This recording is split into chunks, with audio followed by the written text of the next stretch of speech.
I love it. And then I bought like a tube of it once and tried to cook it at home. And I don't know what I did. It wasn't the same. Right. So I was like, I'll pass. But yeah, there you go. When you're watching the Olympics this weekend, eat polenta. Yeah, have some polenta, have some tiramisu. Just look at your wife and say, listen, I need an Aperol Spritz. Come on. Like I'm trying to get into the games, honey. Bring a cannoli to her with no hands.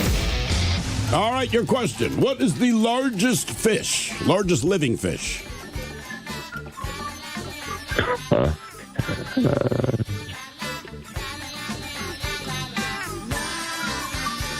Is this one they found swimming around Antarctica? No. That was a shark. Well, I mean, sharks are fish. Yeah. I'm just throwing it out there. Okay, a shark. Well, is it the whale shark? It's a type of shark. It is the whale shark, yeah specifically the whale shark.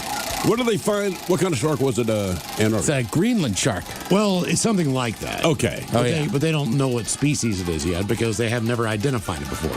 So wait, it's different than the Greenland shark. It looks similar, but they don't know if it's the same thing because it would have a hard time traveling from pole to pole. Right, but obviously, the Greenland shark, they call it the Greenland shark. It's 300 some years old. I think he could do it. That's a good point, Ted. He's got all day to get there, man. Get on, man. The hell with this, I'm moving. Right. Right, maybe he started there and it got warmer. And he's like, all right, I'm going up. Go somewhere else Go cold. where the penguins are. That guy's been around for a minute. Yeah. You're going to give up one for Lenny. You're taking a pillow, socks, toothpaste, or deodorant. Well, I've pretty much given up socks, so I'll just say socks. I wear house shoes wherever I go, so it's nice and comfortable. That does not surprise me. Right. Does not surprise me at all. Slip-on Skechers. What do you got? No, just some of them furry style show, the leather tops and rubber bottoms. All right. They're good for out there. Yeah, nothing wrong with that. Living the comfort lifestyle. People are now Googling both. I'm tired, baby, and enjoying the good life. People are Googling Chuck Wagon and Crystal Lake. One person just says Crystal Lake is quite the lady. Yes. Yes, she is. Yes. She's a lady. Yeah. Whoa, a bushy lady. All right, Eastwood. Well, Do you like my stuff? Because there's a lot of it. Burgers. Bring a friend. What's their dinner? Burger. All right, Eastwood. Back in my day, We didn't need a razor. we didn't need a razor, and only one port was open. Even my vagina smoked. All right, your question. I can picture hers doing that. Whoa. You just blow smoke. It really can. I'd be damned. Wow, and French I can inhale. imagine that. Wow. All right. Damn. Your question. Loves menthols. Crystal, you ready for the scene? I need a black coffee and a cig. For my vagina, I need a new point. Watch it. Drink it. All right, your question. Likes it black. Oh, yeah. For sure. Just the coffee, then. And now, the men's room legacy continues. Unfortunately, what you're about to hear is real. The members of this radio program are simply not that bright, or what some people would call educated. They are merely stupid. They're not trying to offend anyone on purpose. And all have played doctors on TV. You have been warned and are cordially invited to join the party. This is the men's room. Forget it, man, and get with the countdown. Get with the countdown. Shake this square world and blast off for Kicksville. The trippers, the grasshoppers, the hip ones, all gathered in secrecy and flying high as a kite. This is the men's room with Miles and Thrill. You know what they say, shake your radio more than 3 times, and you're playing with it. You're listening to the men's room. And away we go. Welcome to the 21st Amendment season, episode number 4,480. Along with Steve the Thrill Hill, the Ted Smith, and Mike Hawk. Montgomery! And you are the men's room. On tap today, your guess is as good as mine. Categories: the worst cities for traffic and pizza toppings. We will play Profile This, plus headlines, the men's room shot of the day, fun with listener emails, and everyone's favorite, TV Time with Ted. Click, clack. Drinking and drunk. All right, here we go. Because of a snowstorm in Pennsylvania, a baby is born in the back of a semi-truck. We head to L.A., where a naked man runs from a vehicle after another car is struck. A food delivery robot tears up a garden before crashing into a fence. A 7-year-old plummets from a 7th floor window, but a guy caught him, which is intense. And not shocking, as a vape store also selling weed in the back. That is all coming on today's very special episode of The Men's Room. And now, here's the question. Hola, bitches. Good day to you and yours. All right, look, nobody here wants to pump up the ego of the Ted Smith. And I mean that. But when it comes to pumping out NFL players, turns out the Ted's alma mater, DeMatha Catholic High, ranks number 4 on the list of high schools in this country. Nice. And that includes Chase Young, DJ Turner, Cameron Wake, Brian Westbrook. Pretty cool. I want to say you guys have put out over 30 NFL players from that single high school. Nice. I know you know that already. And that's not even talking about the NBA guys. No, we're not talking about the NBA, Ted. I said the NFL. We can get to the NBA in a bit. Either way, man, that's pretty cool. Meanwhile, the quote, only notable graduate from my high school, that is what Google says, quote, the only notable graduate from my high school. Turns out, not even a graduate because they dropped out, but that would be boxer Gervonta Tank Davis.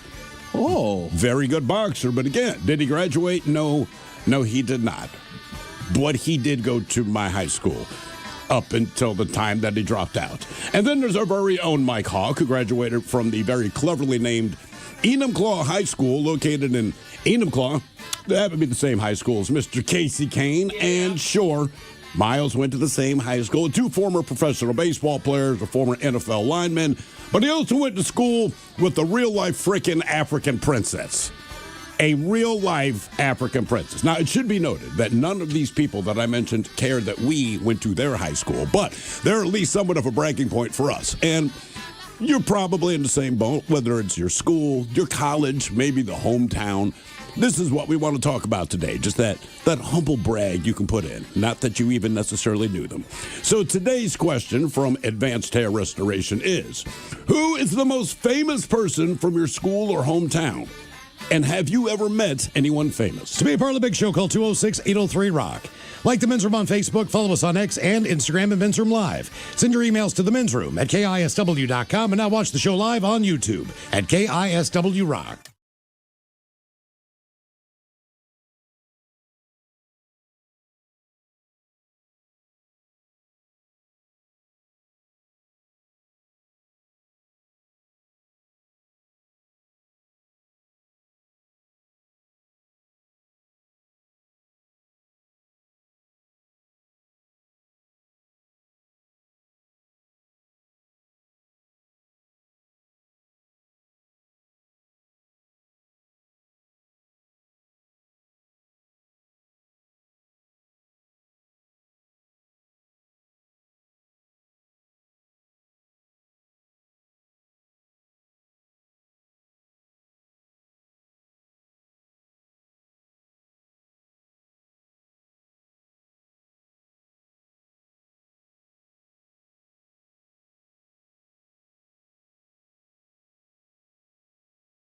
To walk from there up to, it was still Key Arena at the time, check out the band. They flew 3,000 miles to be here. Now, I knew she had IBS, but it was not top of mind. It did not come up in conversation. We finished dinner. Her and my wife go to the bathroom before we're going to now walk up to Key. I am now 3 cigarettes deep outside waiting, and I'm just like, come on, man. So my wife comes out, and she's like, hey, so-and-so's not going to go to the show. I'm like, what are you talking about, dude? She bought tickets and flew 3,000 miles. She's like, yeah, she just shouldn't go back to our place. I'm like, well, what is she doing? She just said, she pooped herself. I'm like, oh, wow, okay, yeah, I get it, man. Did she want? How's she going to get home? I think she Ubered home, took care of her. Oh, no. Yeah, I mean, what else is she going to do, that poor man? guy It's who's driving there. Yeah, I mean, it happened. She tried to make it into the bathroom, didn't quite. I guess she made it into the bathroom, but did not get her pants down. Yeah. I mean, I'm sure she cleaned up the best she could, but I mean, there's really no other option. You just got to suck it up and. Or walk 9 miles. But you I got this look hot at- chick getting in your car, and she smells like. It smells like ass. It happened to me, not terrible, but driving back up from, I was on 95, somewhere down south. And same thing, like I just didn't make it in time, and I just left that pair of underwear in a bathroom. Oh yeah, in some gas station. Mm-hmm. You're not the first. Yeah, right. I left mine at Safeco. Right, because now you just have that gross pair of underwear, and it's like, well, I'm not putting them back on. That should be a future question of the day. Where have you left a pair of underwear? We know why you left it, just where was it? What is weird or not right with your body? 206-803-ROCK. Mine was at a downtown mall called the Gallery of Baltimore, across from Harbor Place. Underwear had stay. I'll leave it at that. Hello, Luke. Welcome to the men's room. Positive Friday, gentlemen. Positive Friday. Okay. So, this is pretty similar. Okay. Anyway, this is pretty similar to the last one you heard, but it does revolve around lactose intolerance. My mom found this out when I was a really little baby, so basically, and now I've kind of taken a more learned approach to this when I was in my teens, but basically without a dairy pill, if I eat something with a lot of dairy, I get really bad stomach pains and really bad gas. Sometimes it's internal, sometimes it's not, but if I feel something's wrong down there, I will let my family know the green fog is coming. So at least you know. Generally, yes. The green fog, you call it. Now, is it the type that will clear a room, or is it just relieving pressure? It varies from time to time, but generally speaking, I do know how to exit the room quick enough where, like, if it's super crowded, I know how to do it while not drawing too much attention to myself. But if my brother is there, he might say, "Don't worry, I'll cover for you." Do you have a girlfriend? Are you married? No, I'm sorry. Well, because they would keep you from doing that. They would keep you from eating excessive dairy. That's one good thing about having a partner. They keep you in check because they care about you. But you have to remember, so I'm mildly lactose intolerant, right? So, I mean, I can eat cheese and all that kind of thing. I can drink skim milk. If I drink whole milk, it's a different thing. But the one time I always forget, and probably once a month we'll do it, I have like chicken Alfredo or something. I never think about it in the Alfredo sauce. Because you don't perceive it as a drink or a food. You know what I mean? It's about the pasta. And then I'm telling you, more than anything else, within like 20 minutes, I'm like, oh, no, man. And like you said, just gut pain. And like, I'm going to go poop for the next 8 hours. I mean, look, I'm the same with you. Like, I'm not, like, I can drink milk and stuff, but there's a certain threshold. Yes. So same thing. I did it last week, right? We were eating pizza, ate ice cream sandwiches the next morning. My buddy's like, you okay? And I'm like, no, I'm definitely somewhat lactose intolerant. Yeah. Mm-hmm. If it's made with heavy cream. On a scale of 1 to 10, my stomach pains, that's usually around somewhere between a 5 and a 7. But either way, 50% of the time, I'm fixing to fart. Okay, all right. Well, that was the entire statement. All right, so I'm fixing to fart. What is the worst experience you've had with this condition? Like, what was the worst blowout? The low point? I really wish I can remember, but I will say whenever that happens, half the time it can be a little smelly, and half the time it's just scentless. It's just rank. And which also does remind me, it's usually the loud ones that don't smell nearly as bad. That's how it always is, man. Because nature gives you one of two choices. You can make a lot of noise and everyone knows you're farting, but no one's going to smell it. Or you cannot make any noise, but everybody smells it. Are they going to know it's you, right? And sometimes you hedge your bets. Like, for the worst blowout I had, and my parents ended up changing my diet a little bit. I want to say I think we went from whole milk to 2% after this incident. And I have a vague recollection. I'm 5 or 6 years old, and we had been at a friend's house earlier that night. I do remember that the father in this house was all excited. He had a new blender, and he made all the kids like chocolate milkshakes or whatever. Yeah. And they were delicious, and I took it down. No big deal. Hung out for 2-3 more hours, all right, typical thing. We get home, And I'm standing at the top of our stairs. Basically, you would open the front door of this house, and the stairway's right there. So I'm at the top of the stairs, and I told my mother, quote, "Mom, I feel something funny in my pants." That is my quote. So like anything, it still had the elastic jeans. So she does a little peek, and I mean, I just remember her screaming down to my brother to grab newspaper. And he does not know why. And she's like, "All that you can find."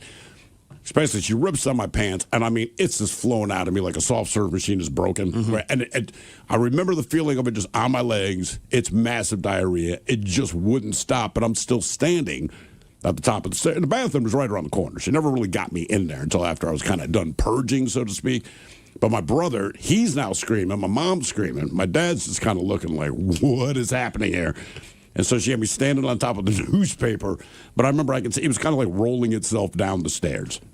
Until I was, and that's the thing. So my brother's laying down newspaper, stair by stair by stair, because it just kept coming, like the blob, man. And it probably stopped about halfway down the stairs, but I'm still pooping. And my mom didn't want to put me in the bathtub until the poop was out of me. Then the poop was finally out of me. And in my mind, I'm there for 12 hours. I'm sure the whole thing lasted maybe 2 minutes. Sure. But it was a long time. And she's just freaking out and screaming the whole time. It stunk the whole nine. Anyway, they get my ass in the bathtub, wake up the next morning. It's like nothing happened. About a week later, went to get a bowl of cereal, 2% milk. We'd never had it before. I did not know why we had it. My brother was not happy about it, so we're grilling my parents about it. My dad's like, because regular milk makes your brother S.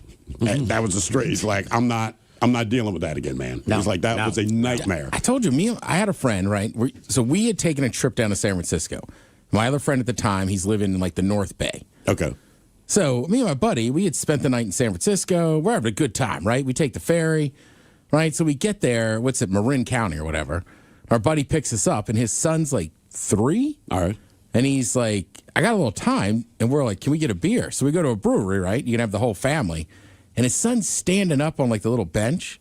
And same thing, there's just like this white, or not white, like almost like reddish pink foam going down his leg. And it almost looked like puke. And we're like, reddish pink? Yeah, we're like, he couldn't have puked. Right. And my buddy just kind of picks him up like, man, like, I don't know what's going on. Runs to the bathroom and he comes back and he's like, I told her to stop feeding him all those beets. Oh, God. Same thing. It was clearly running down his leg. But the color of it, I mean, you reminded me when you said it looked like a strawberry milkshake. That's what we were like, what is that, man? What is that? When he came back and said what it was, we were like, oh, gross. I would not have guessed. Ew, man. We thought he had spilled something and somehow it was running down his leg. More comments on our question, what is weird or not right with your body? Here you go. I have 3 testicles. The extra one is very small, but still, 3 testicles. A couple more. My D Never scared, Miles. Never scared. My D is crooked. Don't know why. I never got it checked out. Is that Peyronie's disease? But people always comment on the fact that it's pretty crooked. Which way? Left, right? That's a good question. Up, down? Up. That would be a weird way to be crooked. What, up? Yeah. Yeah, because Guys, I have a broken rib that never set right, so I can't sleep on my back without my chest feeling like it's collapsing. God. That sounds good. I have scoliosis that my doctor didn't find out until I was 14. And this was after the doctors came into the elementary school, middle school to do their spine checks to catch it early on. By the time they caught it, it had accelerated past the point of needing a back brace, but not severe enough to require surgery. So now I walk around with constant back aches, muscle spasms, and my left shoulder hangs a good 3 inches lower than my right. And it's still not operable. Well, I have scoliosis in 2 places, and they didn't catch it in time either. Really? So I could have been that kid in a back brace, which I would have appreciated at the time. Yeah. Because I don't care. If I knew then what I know now, that's the I could have lived through the embarrassment. I'm sure I'd have been embarrassed at the time. But yeah, a lot of kids didn't could have like been braces. the Tin Man. Yep. Pretty much. Guys, I've had chronic kidney stones. Oh. I passed 5 of them so far this year. Luckily, they've been small enough to pass on their own, with the biggest being 5 millimeters. Unfortunately, I currently have an 8 millimeter one inside of me that I'm having to have surgery, and they're going to break it up next week. I would not recommend this. No, my brother, he had him a couple of years ago, and he had never had him before, but I was like, is it as bad as everyone says? He's like, no one describes it as being bad enough. He's like, you know they're bad. And every story is a horror story, and he's like, it's worse than what you think it's going to be. Okay. It's like, glad I'm not you. That's awful, though. He's already had 5 of them. I mean, we're in February. Right. I've started to get boils in my armpits, and they hurt, and they can't be lambs because it makes it worse. 99.9 KISW. Hello, Macholas, away we go. Welcome to the 21st Amendment season, episode number 4,480. What a large and in charge program we have for you today. Guaranteed future repeat. Your guess is as good as mine is back. We have 3 categories for your choosing today. 3 Look categories. at you being generous. That's right. We've got the worst cities for traffic in the United States of America. I can guess one. I can too. We have the 10 most popular pizza toppings, and just hot off the press from Bro Bible, the 10 best fast food French fries. Okay. As determined by them, I assume. Yeah. Connor Toole is his name. Great name. Connor Toole. Yeah. Your guess is as good as mine coming up at 4:35. Our question today, we're talking about famous people inspired by our own, the Ted Smith, believe it or not. As also from Bro Bible, we get this story today of the 13 high schools that have produced the most NFL players. Now, it should be noted that as far as states go, there's no state that takes high school football more seriously than Texas. Yep. And it trails only California when it comes to ones that have produced the most NFL players. However, as of the schools individually, none of them are better than the top 13. All right. So Texas is a football haven, but it does not have one school that dominates. It's just more spread out over the state. But here, if you go to Texas, it explains itself. Glenville High School, Cleveland, Ohio. They have 28 people that have gone on to play in the NFL. They also have Family Feud host Steve Harvey, who went to high school there. He grew up in West Virginia, but I guess they moved to Cleveland at some point in time. Then there is... You think football players, they get in the locker room like, bro, I went to the same high school as Steve Harvey. I don't know. Yeah, you got to think the younger guys, because Steve Harvey's been around for 8,000 years. He's doing Family Feud. He's one of the original kings of comedy. Yeah, so I think those guys are like, dude, can you believe I went to school with Steve Harvey? Next up on the list, Miami Central Senior High School, Miami, Florida. No surprise. They also produced 28. Male High School, and Male is an M-A-L-E. Okay. In Louisville, Kentucky, also had 28, and other notable alumni, Hunter S. Thompson. Okay. Went to that high school. In number 9, it is the IMG Academy in Bradenton, Florida. Typically, when you hear Academy, yeah, they're going to produce some players. And IMG's brand new, too. Yeah. It's not that old of a school. Seriously, and they're already on this list. I think they've only been at school for like 20 years. They just got in trouble for taking money from cartels. Oh, Jesus Christ, man. Oh, yeah. That school is... Look, it'll be on the list. I went to a private school. We obviously do recruit. Yeah. But IMG is like... Different level? Those kids are coming from all over the place. You didn't take cartel money? No. Okay. You guys aren't living. So IMG is a little bit different, in my opinion. Also with 31, the Hargrave Military Academy in Chatham, Virginia. Yep. That is a private school. Former NBA coach Larry Brown also went there. Then we go to number 8. That would be McKinley High School in Canton, Ohio. It's public, and it's produced also NFL coach Josh McDaniels, NFL coach Wayne Fonts. Who else? Percy Snow played there. It's public school. Then we have St. Augustine High School in New Orleans, Louisiana. 34 different NFL players. Also, John Batiste, musician, went there as well. At number 6, Susan Miller Dorsey High School in Los Angeles, California. Also had 36. Former NFL coach Hugh Jackson went there. O.J. Simpson's trial lawyer, Robert Kardashian, Beach Boy member, and Kevin Love's uncle, Mike Love, and cocaine trafficker Rick Ross, all from that school as well. Now, Ted, here you go. Freeway Ricky Ross. 5 is DeMatha Catholic High School in Hyattsville, Maryland, has produced 37 NFL athletes, including Chase Young, Rodney McLeod, Cameron Wake, Josh Wilson, and Brian Westbrook. Nick Cross on the Indiana or the Colts right now. Yep. Other notable alumni: former NASCAR driver and current team owner Coy Gibbs, former Notre Dame basketball coach Mike Bray, and NFL broadcaster James Brown. Yep. Mm-hmm. Also, winningest Notre Dame basketball coach of all time, Mike Bray. Is that right? Yeah. And Ted Smith. Ted Smith, yep. Brian Westbrook, once when I was a sophomore during a two-a-day, as I was getting pancake blocked, he ran by and I touched his ankle. I mean, like, I would know him. I know his little brother more. Yeah. But like Brian, like I could say hi to him if we were to DeMatha Senate. He'd know who I am. But that's about it. You're the guy slapped my ankle. I remember you. Yeah. Oh God! I mean, in my defense, the two guys that absolutely pancaked me. One guy ended up playing D-line at Virginia Tech, and one guy ended up being a fullback at Alabama. Oh, damn. All right. So I mean, look, I got demolished, but they were good. Yeah, that's fair. Coming in fourth with 41 NFL players, that would be Miami Northwestern Senior High School, Teddy Bridgewater, Antonio Bryant, Amari Cooper.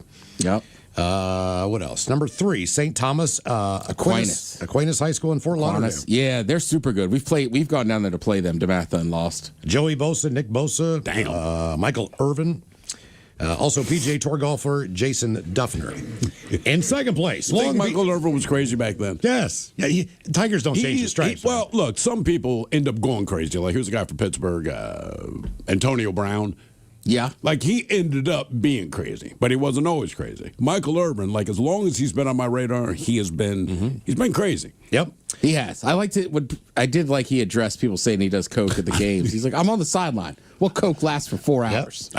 Now we get to 2 and 1. I'm not saying I don't want to. I'm just saying I don't. I mean, it's basically what he said. He's like, look, I haven't done it in years, but if it's that good, I'll do it. In second place, Long Beach Polytechnic High School in Los Angeles. Yep. 61 NFL players. Damn. Juju Smith-Schuster, Deshaun Jackson, Willie McGinnis, Tony Hill, and Carl Weathers, who played NFL football. What team did he play for? That Carl Weathers. That's a good question. I did not know that he played NFL football. I don't know if he it makes started. sense. I mean, I know he's on a team. I mean, yeah, you look at him and go, okay. And what do you number got, 1? Mike? He went undrafted, joined the Oakland Raiders.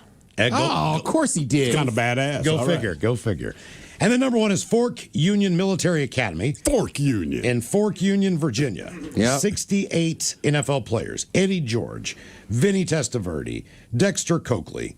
What else? Other notable alumni include basketball coach Mike Young, Under Armour founder Kevin Plank, and Ryan Wood. Also went to that high school. So, honestly, Ted, that's pretty impressive list of people. That's just your high school.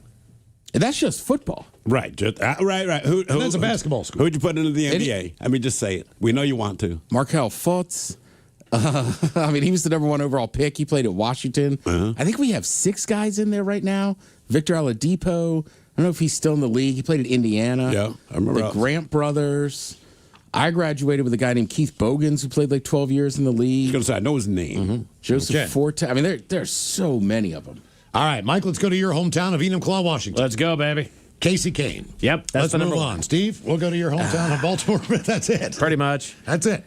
Well, I there mean, was. okay. I mean, say hometown Baltimore does all right, man. You got Jada Pinkett Smith, even though she annoys the piss out of me. We had Frank Zappa. Juan Dixon. Juan Dixon, Michael Phelps, Frederick Douglass. Cisco. Yeah, Frederick Douglass in the way back. Babe Ruth. Thurgood Marshall. Yeah. Edgar Allan Poe. Well, okay. Let's be clear about Edgar Allan Poe. Baltimore claims him. Edgar Allan Poe was from Philly. He wanted to leave. Well, he was born on the Eastern Shore. He hated Baltimore and wanted to move back to Philly, but he died before he got the chance. So basically, Baltimore buried his ass. We claimed him forever. But make no mistake, the man did not like the city. That's why I never claim him as one of our own. He's like, I don't like it here. Carmelo Anthony. Yeah. As you said, Michael Phelps. Kevin Clash, who is Elmo. That's right, Elmo. From the hood, brother. Cisco. Monique. Divine, actor and drag queen. Tupac Shakur. As you said, Zappa. Billie Holiday. John Waters. Tupac lived there for like 20 minutes. And the High one and school, only. right? I want to say he did. Maybe he did 2 years. So again, when you say, "Oh, Tupac's from Baltimore," he's not. Right. He lived there for a hot minute. He definitely did 1 year at the Baltimore School for the Arts. Maybe he did a second year, but that was it. Right. And then, of course, you got the Hoff, David Hasselhoff. Yeah. Now, on this list of celebrities from You Baltimore, want to know what white people are like in Baltimore? David Hasselhoff. I have met 2 of these people, and a lot of these people have obviously have passed on. But we had John Waters on the program. We thought we were going to get him for 15 minutes. I believe he spent over an hour with us. Ted, with that, would you say? He was on for a minute, yeah. Yeah, he was on for a long time. He had just gotten done And I don't know if he was doing this for a movie or just because he's an odd guy. I think it's just because he's an odd guy. He decided to hitchhike across the United States of America. Yeah, I'm pretty sure it's just because. And he did it. Like, it wasn't like he's documenting it. No. He wasn't making a movie. No. It's just like, yeah, it was just something to do. And, geez, this was a long time ago, but the GNC stores where they would, you go in there and get your supplements and all that crap.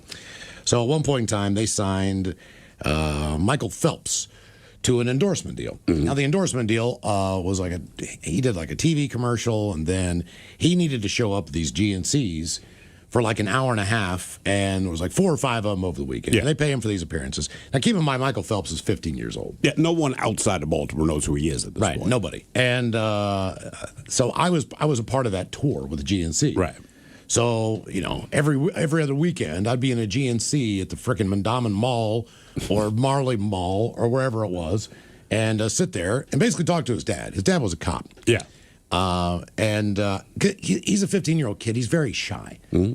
So he doesn't. He's not doing a lot of talking. He's just kind of standing around. He still had bad teeth back then. And talking to people and doing his thing. But couldn't have been a nicer guy. I mean, he was a man. Sure. He was a 15-year-old man. I mean, he was probably 6'2" at that point in time, which was impressive. But man, he was a beanpole. And I mean, because he hadn't really taken off yet as far as, his size. He's still a kid.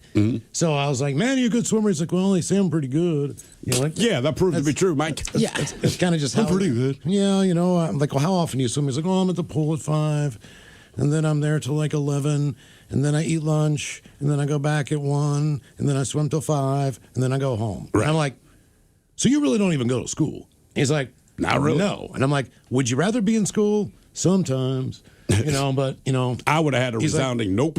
But I got to get tutored, so then I spend all my nights doing schoolwork, blah blah blah blah. He's like, I normally go to bed at 11. I'm like, this kid's working full time. He is working full time, but look, it paid off, and now he doesn't have to. Right. Yeah. He does not have to do another thing. He was good enough where that didn't matter. All right, let's go to my hometown of Morgantown, West Virginia. We've got Jeff Bowden, who's an NCAA football coach. We have Terry Bowden, who's also a football coach. Tommy Bowden, which is also a football coach. We got a lot of football coaches that come out of there. Bobby Huggins, West Virginia University and Cincinnati basketball coach. Pretty famous. Who else do we get on there? We got Josh Judy, who was a professional baseball player. I went to school. My teammate Rich Bram played 11 years. Well, the Bengals, for the Cincinnati Bengals. Played every single position on the offensive line. Damn. I want to say, I did the math on this when I last time I saw him. I was like, man, how many quarterbacks? You have to remember, Cincinnati went through so many quarterbacks. Oh God, yeah. It was like just a rotating cast. I mean, if you look at the list of the number of quarterbacks that the Bengals had over the years, it's a who's who of everybody. Yeah, journeyman, failed draft picks, you name it. Hoda, she's from Morgantown. On the Today Show? I Hoda don't and know Kathy? which one. Yes. All right. Wait, is she still Good on, or Morning did she America? get booted out? Or is she I on don't her know. way out or something like that? I don't know. How do you say her last name? Cotby? Cotby?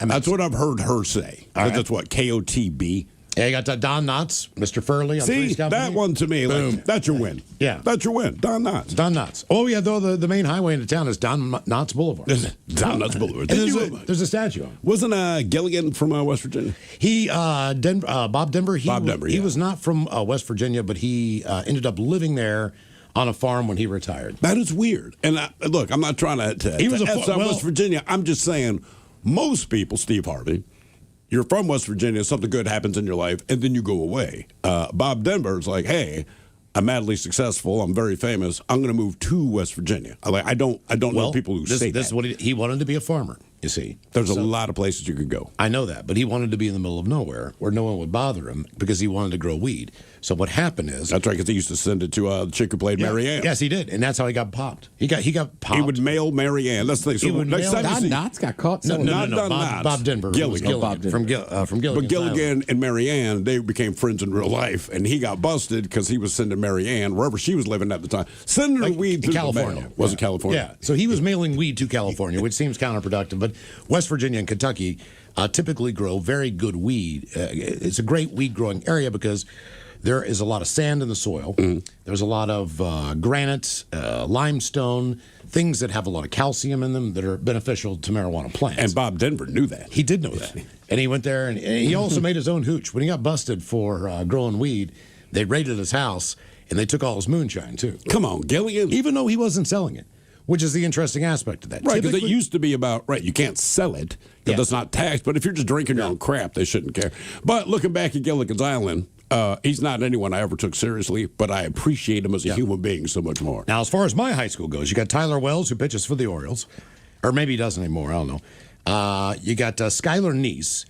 She was famous because her friends at the high school I went to took her out in the woods and murdered her. And she became like a Lifetime movie mystery type. Does that count as being famous? I mean, people know her Your name. rise to fame is that you were murdered by your friends in the woods. And then Lifetime probably Well, hired you my could cousin. say but Jeffrey Epstein is famous now, but I mean, is that how you want He's to be more famous? infamous. Yeah. Infamous. Well, But you're right. It's like the Green River Killer, Gary Ridgway. Sure. People know But do that we name. call him famous or do we Ted say infamous? Kaczynski. Yeah. I mean, to some degree, Yeah, we I know his guess name. To be infamous, you must be famous. A teammate of mine and a guy that I grew up with, Rob Mullins, is the athletic director at Oregon. Oregon, yeah. So I'm sure he gets lots of Nike gear. Yeah. Who else? Jed Yorko played for the Milwaukee Brewers for about 10 years. My buddy Rich, who played for the Bengals for 11. And Sarah Culberson. Now, that was my neighbor who was adopted and then found out later in life that her dad was the king of, oh, God, what's the name of that country again? They call her the Mendez Princess or something. Yeah. But there's no country there. She's a called- princess. It's Sierra Leone. Oh, yeah. Sierra Leone. She's the freaking princess. She is the next in line for the throne when her mom passes away or something like that. Damn. So she could go there like and live in all the crap. And be Didn't she like you or something? She was much younger than me. I took care of her. I was more. You were like a big brother kind of. Yeah. We walked of a princess. We walked to school. Well, dude, you got to remember those are the dogs. That's a Disney movie, Mike. Make it happen. The big brother of the princess. Those are, when you're a kid like that and you got to walk to school. Those are the dog days, man. Yeah. When I'm saying dog days, like you walked in a group because the dogs are going to come out. Yeah. Going to come out and attack you, man. Everybody had a dog like on the porch and just got pissed off and run out and bark at everybody and snap at people. So, we all just carried our band instruments as like defense mechanisms, and if we had to, we'd kick somebody's dog in the head. I'll kill the dog with a trombone, bitch. Don't think I won't. Exactly. Don't test me. Yeah, cob to the face. So our question, who's the most famous person from your school or hometown? And have you ever met anybody famous? 206-803-ROCK.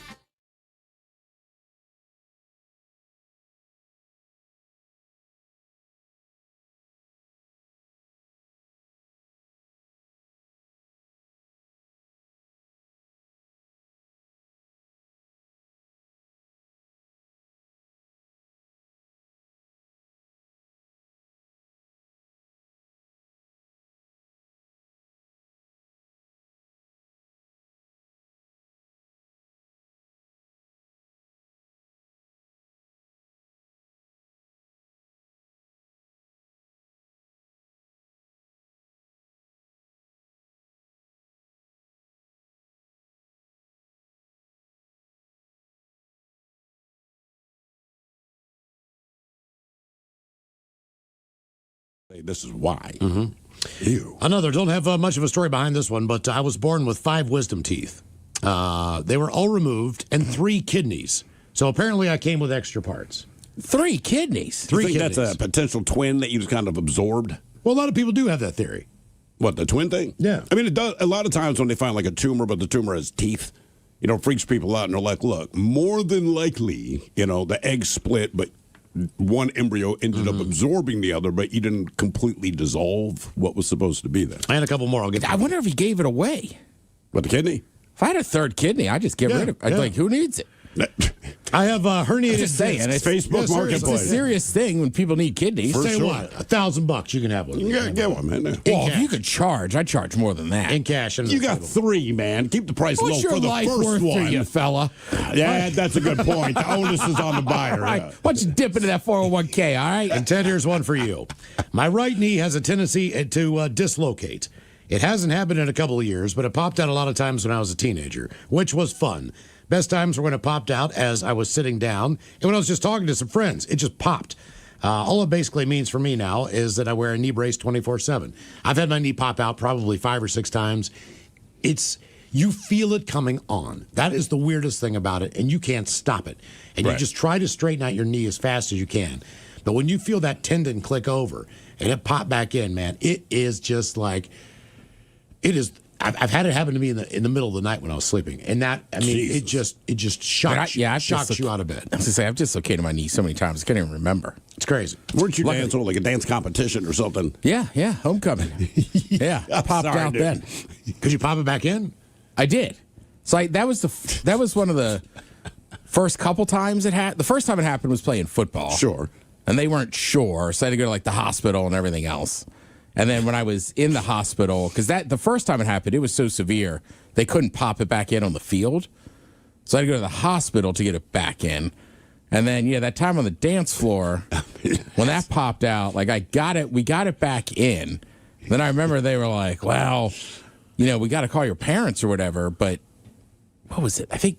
I don't know. I guess it was somehow they were like, "You're 17, you're almost 18." I was like, it's fine. I'll just limp around. Right. But it happened a bunch of times. And he's right, man. I mean, I've done it playing table tennis. Oh, jeez. Just like stepping the wrong way or whatever. You never know what's going to happen. It can happen for absolutely no reason. Yeah. Miles is right, though. Sometimes you do, like, I'll be sitting there and you're just like, that doesn't feel right. You got to stand up fast. Correct. That's the only way. Put all the weight you can on your heel. Coming up, the exciting return of Ted versus the FCC on the way at 4:35. And we've got your emails coming up next in the men's room at KISW.com. People question that longest field goal, the record that he had for 25, 30 years? Yeah. Yeah. Before the guy from Denver beat it, I believe? But I think, from his perspective, like, oh, I'm sorry I had a special shoe. My foot is effed up. And then with that guy from Denver, they're like, oh, well, he kicked the ball in Denver. Because he's in Denver. So, like, two records, and everybody's questioning both of them. I don't think it matters anymore. Those guys seem to just boom in those things. Yeah. I have some insight on that I cannot share. Guys, is it the balls?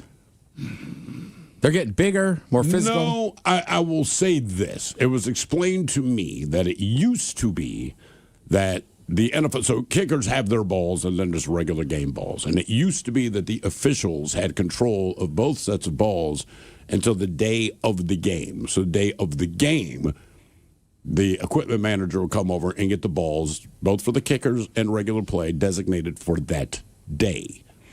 Now, as I understand it, the kickers at least get their balls basically during training camp. Correct. Yeah, I've heard this too. You don't know what they may or may not be doing with these balls because you're right. Everyone is booting up. Well, they're kicking accuracy, right? But it's not so much accuracy, but it is the distance. And I was just told that there is a direct correlation between the time that the officials stopped controlling the ball because they know what they are full of. Versus these guys have had them for a couple of weeks or a couple of months go out there, and now they're booting 12 yards longer. Think of it like a baseball glove. You want a broken-in football, just like you want a broken-in baseball glove. You do, but that's not right. That's not. And they're like, look, there's no way to verify. I mean, we could if we wanted to investigate it, but right now people are excited because kickers are crushing these balls. I've seen videos too of like the ball going in the stands in the home field. Yeah. And the guy just being like, you've got to give that one back. Right. And then just being like, that's one of our kicking balls. If you support this team, you need to give that back. You need to give it back, yeah. Guys, I was born with gastrochesis, maybe, which is where my stomach wall didn't close and my intestines were on the outside of my body. That's God. I have no wisdom teeth, and I'm also missing my two bottom rear molars. They were knocked out. I just never had them. Another, I was born without an ACL in my left knee, and the ACL in my right knee is in the wrong place. It's never caused problems, that until I got older. And one more, I've got Osgood-Schlatters disease. My legs grew goofy, and I have an extra lump on my knees. Yeah. Time for a few birthdays brought to you by Men's Room Roasted Red Salsa from San Juan Salsa Company. I have no damn idea where that is. Yeah, don't worry about it. Dun, dun. Dip responsibly. Here we go. Guys, today Dimitri is officially a teenager now that he's 13. He's been listening to your show with me since he was 3. Nice. So can he get a fish sandwich song and Coach Ted with advice on being 13? That from Felicia the mom and Dennis the dad. Can I get a fish sandwich? Oh, you know I gotta eat right. Oh, brother, can I have a fish sandwich? You put the cheese and the tartar on the side. All right, teenager, 13. That's a big birthday, man. A lot of things are going to start changing. A, wear socks. B, throw out the socks in the room, my little man. C, hopefully things are changing. Let's get into some deodorant. Other than that, you are a teenager now, so sure you're testing the waters. Don't talk back too much. But, feel free to be like, I'm a teenager, Dad. Back down. And he'll tell you why that was a bad idea. Yeah. Guys, my fiance, J.E.O. Red, has been, he's turning 33 today. It's been a long 8 years together, and the last 2 years have been together 24 hours a day, completing medical school. Wow. And still love you. From your Latina cougar princess, Penny. So how about a Suck It Up cupcake, Turtles Bumping Uglies, and the Dirty Germans talking about passing dental hygiene school to work with your mother, who is also a dentist. Thanks, guys. Appreciate it. What you want? A penis, a Suck It Up cupcake, and turtles bumping uglies. Just wants a penis, but She want a Suck It Up cupcake, but that, whatever. Close enough. yeah, when it comes to dental hygiene, I'm no dental hygienist, but the first thing I do is, does your breath smell like Fritos? And if it does, did you eat Fritos? Yeah. So you like lollipops? Because I see your mouth is made for sucking on things. Yeah, the old skin pop. And one more, guys, I want to get a birthday shout out. Can I get a Leroy Jenkins and the captain talking about one of his favorite trips? Thanks, guys. That from Jamie. Let's do this. Leroy Jenkins! Ooh, well, ahoy there, and happy birthday. It's funny you want to know about the old Capitan's favorite trip. I took that trip just 2 weeks ago. It was a peyote trip and was by far my favorite. And I've tripped on acid, mushrooms, nitrous, and a personal cocktail made from fermented bat nipples, homo spit, used Band-Aids, and summer's eve's douche, all brought to a boil over kerosene. One huff of that, you'll find yourself naked in the jungles of Borneo for 6 months. That's another story, but my favorite trip, that was the peyote. That's where I met my spirit animal, which happened to be our local hero, Blitz. Crunch berries. All right, guys, here you go. Happy, happy, happy birthday. Happy, happy, happy birthday. Happy, happy, happy birthday to you, to you, to you. BG. Ya's a Dirty Germans brought to you by Men's Room Original Sausage. Available through Uli's World Famous Sausage, mensroomlive.com, and other fine retailers. Schweinefly. Thank you. We'll have a couple extra emails here before we get to Ted versus the FCC. Guys, last week you were talking about scones on Ted's Meat and Potatoes. Scones, yeah, man. Now, if you want the best scone of your life, go to the Tacoma Farmers Market and look for an unassuming baked goods stand. Guy's name is Lauren, and his scones are the real deal. Bacon cheddar, blueberry with a frosted drizzle, and bacon jalapeno. That from the Forest Miller. Now, those sound like scones I can get into. I can do savory or sweet, man. I'm down. Either way. I love a cheese and jalapeno bagel. Man, those are good. What else we got? I honestly, I never knew about putting savory stuff inside. KISW HD1 Seattle. Always live on the free Odyssey app. From the Pinky's Plumbing Studio, you're in the men's room. Text the guys at 206-803-ROCK. Our question, who is the most famous person from your school or hometown, and have you ever met anyone famous? 206-803-ROCK. Hello, Robin. Welcome to the men's room. Hola. Hola. So this list is long. I grew up in the San Fernando Valley in Woodland Hills. I went to high school with all the guys in Fishbone. Oh, nice. All the guys in Bad Religion. Jordan Lieberman, who went by the name Jordan Burns, who was the drummer for Strung Out. I don't know that one. Billy Zappa was Johnny Cobra Kai and the Karate Kid. And Coltrane's son, Robbie. Damn. Okay, that's quite the musical school. Yeah, I was going to say, is music, like we were talking about, like Ted's high school, some of these other high schools that pump out athletes, is your school in that area just kind of pumping out musicians, or is it just coincidence? I think it's just coincidence. We all graduated back in '83, so it was a while ago. But I think the San Fernando Valley was a pretty popular place back then, too. A lot of movie people and a lot of musicians and stuff, too. The cool thing is that I'm best friends with the guys in Fishbone. I just flew down to LA for Norwood's 60th birthday party. He threw himself a party in Inglewood at the Miracle Theater, and it was a cast of stars. Trio from Metallica showed up. Flea was there. The guys from Living Colour. It was blast. Wait, which guy from Living Colour? The black guy? I'm kidding. Corey Glover and Vernon Reed. Those are the two. Was that party for the black guy in Fishbone? Yeah. Wait, say that again? Nothing. Did you go to the show at the Crocodile? A couple years ago. I did. Yeah, we were there. Yeah, we were there. I was on stage. What? Really? Yeah. Oh, that's very cool. Every time they come to town, I moved up here probably 32 years ago. I've seen them almost every time they've come to town, and I've always got to be on stage with them on the tour bus. I've met everyone that they ever toured with. It's really fun. So they have they officially broken up? Well, what happened was there was a fracture, I should say, and Norwood, Walter, and Stewart are no longer in the band. Old keyboard player Chris and Angelo are in the band now, and they're using the Fishbone name. There's some problems there with John Fisher, who wished Fishbone couldn't be Fishbone without the Fisher brothers. His brother Fish was the drummer, but he's been out for a long time. So, yeah, Fishbone is touring as Fishbone, but if it's not the full-on Fishbone.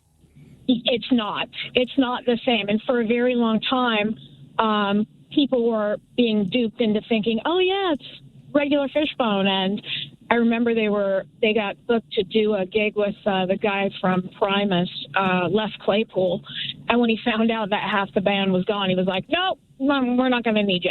Oh, damn. Wow. Okay. Wow. Yeah. Okay. Yeah. Interesting. That's a lot of musicians for one spot. I mean, look, we're Fishbone fans, but I had the opportunity to play with Angelo, the lead singer, when he was doing a different project called the Dr. Mad Vibe Project. So he came in for an interview, and our boss is like, nobody cares. We're like, we do, right? Yeah. That's just it. So we interviewed the guy, but he came in with his bass player. So me and his bass player just talking bass, and he was just like, hey, man, you want to jump on stage with us tonight and play a couple songs? Like, are you serious? It's like, yeah. So I did. And it was awesome. And the cool thing about this guy, Angelo, right? So he traveled town to town. And if you know anything about Fishbone, they always have a horn section. But their horn section is part of the band. In this case, he's doing songs. He needed a horn section. And what he did, every city he went to the local high school. He asked the band teacher, hey, man, who are your best cats on horns? Can they sight read? And do they want to play the gig? So I thought that was just a really cool thing. The band teacher, so it's these... When I get there, it's like everyone in his band looks very, very stoned, and they're all very chill in the green room. And then there's these two kind of just nerdy kids in the back looking nervous, but they have like their trumpet and their trombone. They have the sheet music. And this guy, Angelo, is a perfectionist, right? So when he rolls in to talk to him, I don't know if he really calmed their nerves so much because he's kind of a crazy dude, but he's just like, hey, man, look, guys, don't be nervous, man. I can't have you being nervous on stage. And, of course, they're trying to act like they're not nervous, which only made them look more nervous. They're like, okay. They're like, you got nothing to worry about, man. Your teacher said you can sight read note for note what I have there, and it's handwritten.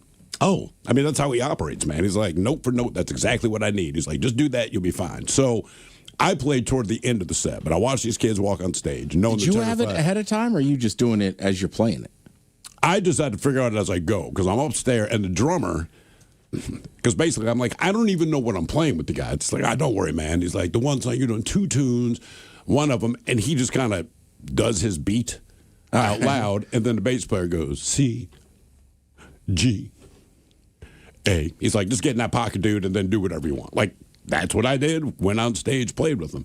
But watching these two horn players, these two high school kids, like I said, they went out there, they're rigid at first. But then, again, if you know anything about Fishbone or Angelo, dude is insane on stage, right? I mean, he's just spinning around, flipping.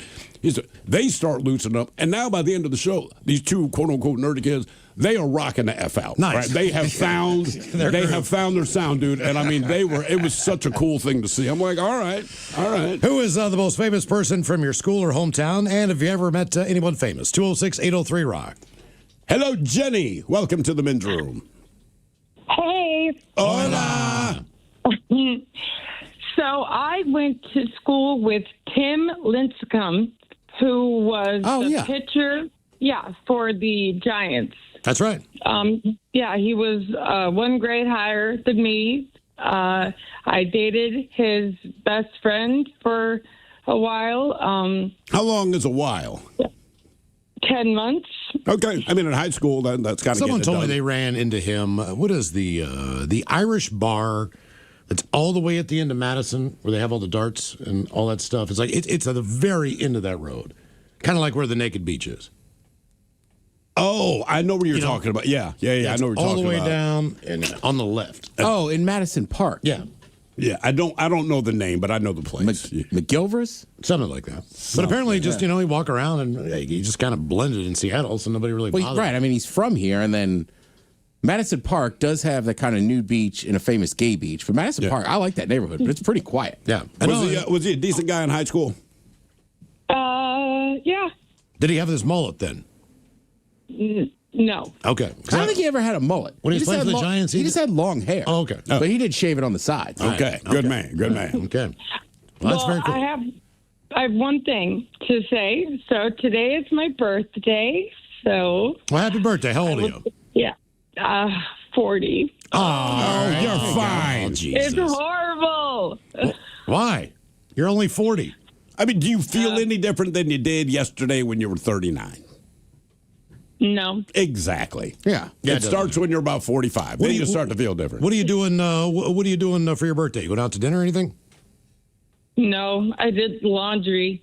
Oh, really? Happy birthday. Well, at least you had the day off. Well, no wonder you're not enjoying your 40. It's the 4-0, man. That's a milestone. Are you kidding? Why don't you go to your? Why don't you get an Uber and go to one of your favorite restaurants, man, and get hammered? Yeah. No. All right. Yeah. Well, happy birthday. Enjoy your thank you. Your birthday laundry. That's Yes. wow. Well, and also, the other part of your question, who have you met that it was fake? When I was in 5th grade, I actually met James Vanderbeek. Oh, you did? You met the Beak? Yep. How did you meet him? He was doing this signing autographs thing at the Seattle Center House. Oh, really? That's that's a real shame what happened to him. Yeah. Yeah, for sure. James Vanderbeek. Get a colonoscopy. Eric Dane went down, last week? Yep. Yeah. Or something like that. But he had, ALS, I believe it was. That progressed quick. That was within a year. Which I thought that was one that you could kind of hang on to or hang in for a little while. Well, a lot of people have ALS, and they hang on for a while. Yeah. And, he announced that he had ALS. I'm like, all right. I thought the same thing you did. And then, he died, last week? And then my wife was watching this interview with him, I guess one of his last interviews. He did not sound good at all. No. I mean, it was... He knew. Oh, yeah. I didn't realize it was that bad. But I found out that the girl you like, was it Rebecca Grayhart? Yeah, that's his wife. Yeah. She was about to file for divorce from his ass. And then he got the ALS diagnosis. Oh. So she stuck with him through that. But Well, he also had a girlfriend, too. Wait, did he? Yeah. Wait, hold on. Yes. I swear to God. Was going to divorce him. He announces his ALS. She decides to stay. She didn't hate him, right? But you're telling me he also had a girlfriend. Well, I think the thing was that they were separated, but they had not gotten an official divorce. They have 2 kids, and because of that, they still just never got around to it. I gotcha. And then when he got diagnosed, I think they called it off. But they had both already moved on. Right, because it's not odd that he put out statements to his wife and with his girlfriend. Yes, because everybody's fine with it. Right. Okay, I did not realize that. Yeah, because I read that too. I was like, what is happening here? Who is the most famous person from your school or hometown? And have you ever met anyone famous? 206-803-ROCK. Hello, Chris. Welcome to the men's room. Hey, hola. Hola. So, yeah, here's my story. So, I went to Kickapoo High School in Springfield, Missouri. Brad Pitt's from there. All right. Okay. Brad Pitt's from Missouri? I don't know why I'm saying it like that. I don't know where I thought he was from, but for whatever reason, that surprises me. Yeah, he's from Springfield, Missouri. Is that the only famous person from that town? Because it's a pretty big town. As far as I know. Okay. Now, did you go to school with them, or you just happened to share the same city? Just shared that I went to school. I didn't see him. I mean, he graduated probably 3 or 4 years before I did, but same school, though. Now, if you walk into that school, do they have a picture up of Brad Pitt? I would. I'm being dead serious. I know it doesn't matter. I know it doesn't mean that much, but I mean, still, it's still but Brad it's your Pitt. brag. It's Brad Pitt. Right. It's your humble brag. Yeah. I mean, I don't know. You keep up trophy. Your Or trophies even go if back it's, to like, 1956, right? I would have a picture of Brad Pitt. Even if it's just the stage where the theater is, the Brad Pitt Memorial Theater or whatever. Well, he has to be dead for memorial. Well, the Brad Pitt Theater. It's called the Brad Pitt Theater. It'd be like, whoa, guys. Exactly. Miles, you were asking about Springfield, Missouri. So there's actually a whole bunch of people from there. Musician Brenda Lee moved there as a child. Wild Bill Hickok. Let's see. First recorded shootout took place in Springfield. Actors in entertainment. Brad Pitt, raised in Springfield. Bob Barker. Bob Barker's from frickin' Missouri. John Goodman. Jesus, dude. Actor and Missouri. John Goodman being from Missouri. Missouri State University alumni, actually. That one makes sense to me. Kathleen Turner. The woman whose voice. Yeah. You want some of this? And Chapel Roan. That's pretty big. Oh, she Pink Pony Club. God, I hate that song, man. So I know do you I. like it. I know So you like do I. it. It's catchy. I'm but so into that honestly, song. every know time if I I've heard hear it, I think of you because I know that Ted actually like it's How's it stupid. go? Pink Pony Club. Na, na, na, na, na, na, na, na. It's just it's. I didn't get it at first. And I mean, like, I don't think she's making music for 45-year-old dudes. It's probably But not. it was on all the time. Then after a while, I'm like, you know what? It's kind of catchy. It finally just grew on you. Yeah. That's how they get you, is beat you down. But that's one of those songs Baby Shark? you do feel odd singing in your car by yourself. as a dude, yeah. Yeah. I like the one about the Pony fox. Club. What's the fox one we played? But does the fox say? Yeah, That's it. that's one. Do you like it, or is it just I so just think it's, stupid I think that it's, you laugh? I think it's catchy. Well, It's yeah. catchy. Yeah. Who's the most famous person from your school or hometown? And have you ever met anyone famous? 206-803-ROCK. Hello, Landon. Welcome to the men's room. Hola. Hola. And shout out to the Ted Smith. It was nice meeting you at Hops and Props the other night with my Peruvian fiance. Oh yeah, man. We had Thrill talk about it today. That's a great event. How many different fiancés do you have? Because you mentioned the Peruvian. Well, I got the Mexican one, the one from Guatemala, the Russian. By the way, did you ask Ted where I was when you saw him? No, where you? I should have. Yeah, you should have. No, you should have. That's what you. Anytime you see Ted out in public, ask him where Steve is. No, Ted Well, texted specifically me. that event, because Thrill goes, but we've never been together. Right. I flexed on this guy. Because he's like, this is my fiance. She's Peruvian. And I was like, oh, yeah, Pisco Sours and got to celebrate Peruvian independence on July 28th. Oh, look at you. didn't bring up the chicken? Why do you know that? You didn't bring up the chicken. That'd have been my only flex. Like, I like your chicken. Right. How do you know Peruvian Independence Day? Sometimes in the summer, you got to look up reasons to celebrate on a weekend. Seriously. And we found that one. So we were like, all right, that's what we're celebrating. See there, man. now? Ted was trying to snake your fiance from you. Oh, Peruvian Independence Day. I'm a big fan. You know what? She was very, very impressed. So scored big there. Also, if anybody else was there, figure out who that band was for me. I keep trying to figure it out. Yeah, They were it was great. fun. They were awesome. Yeah, we were dancing for a while. I'll ask around. All right. But yeah, so going to your question, so kind of like your first caller, I grew up in the LA area and went to Loyola High School, just kind of near downtown LA. My dad used to teach there, and it's kind of the reason why I went. It was an all-male Jesuit high school, which I'm, not Good really times. anyway. Fun. Yeah. Yeah, but anyway, tons of people. So a couple classmates, Wyatt Russell, the son of Kurt Russell. Oh, okay. So sometimes we'd see Kurt walking around on campus, like super long hair and Well, gnarly beard. Goldie Hawn is his mom, right? Yeah. Okay. Yep. That's kind of a big Never deal, saw too. her. Yeah, screw Goldie Hawn. It's about Kurt Russell. I'm sorry? Well, he looks exactly like his dad, but with red hair. Oh, really? Yes. Yeah, definitely. And then Joe Went. I had he's the son of George Went, from Cheers. Oh, yeah. All right. Yeah, I went to his house for a school project. Seeing all the Cheers memorabilia and stuff was pretty cool. Is it weird, like doing a school project and like, oh, here's my dad, and it's freaking Norm from Cheers scratching his ass, drinking a cup of coffee? Apparently, he is one of those guys who does go out to certain bars. If it's a grand opening or whatever, he will sit at the bar and drink beer with you because they will buy it for you. Nice, exactly. Well, no, the bar takes care of it. Yeah, that's what I For mean. the most part, I mean, he'll talk to people. Apparently, he's a very nice guy. Totally. And it is kind of weird at first, but they're just normal people. Most of these people are just like you and me. It's just people can recognize them out in public. But behind the scenes, most of the time they're really cool. Also, Tom Hanks's, I think, youngest son was a couple classes below me. We'd see him walking around campus sometimes. Is that not Chet? Chet? Because Chet's a douchebag. At least that's what we hear. Is it him or is it a different kid? It might be. Yeah, I don't think anybody liked him. Okay, So. then that's probably Chet. That's probably Chet. That's Yeah. Chet for sure. And then Martin Short's son was 2 grades ahead of me. I think when I was a freshman, and he actually there would be an annual auction, and during the live auction, they were back in the day before cell phones and stuff. When you would leave messages on your home answering machine, like, oh, leave a message, we're not here. He actually started bidding for himself to leave a message because you could bid to have Martin Short's voice as your home message machine.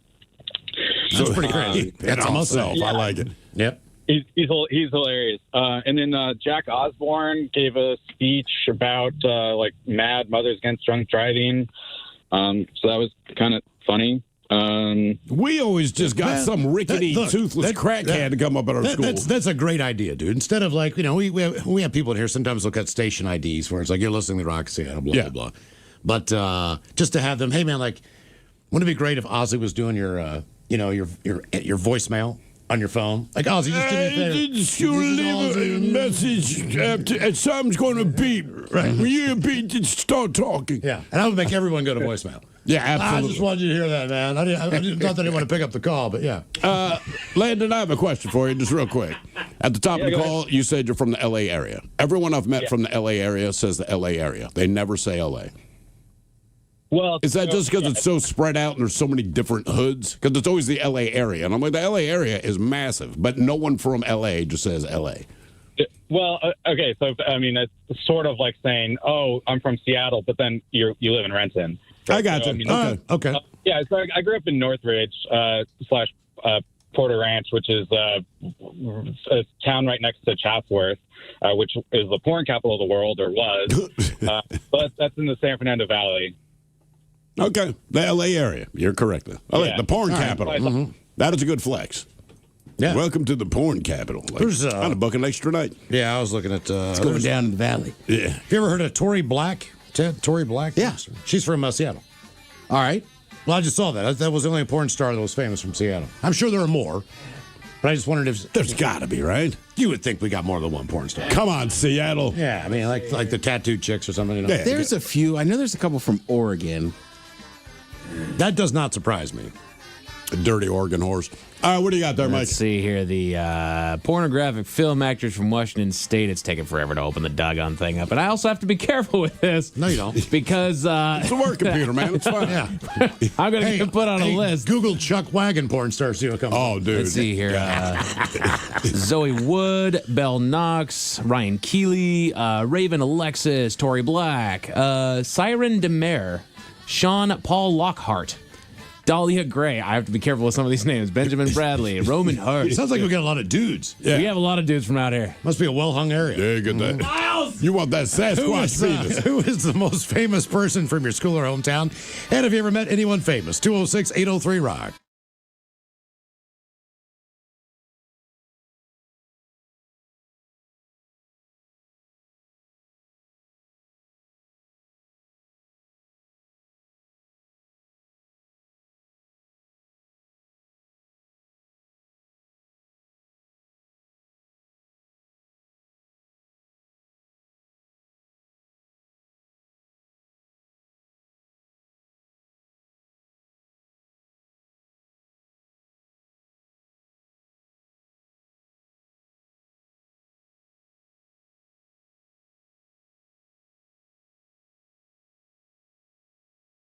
Once you eat a hot, warm scone with that jam in there, it's going to change your tune. See, I don't like jam and stuff. I don't like fruit. You just got to try one of these. All right. Okay. You never. Yeah, you can't knock it till you try it. I don't know. I like a peanut butter and jelly sandwich, so it doesn't make sense.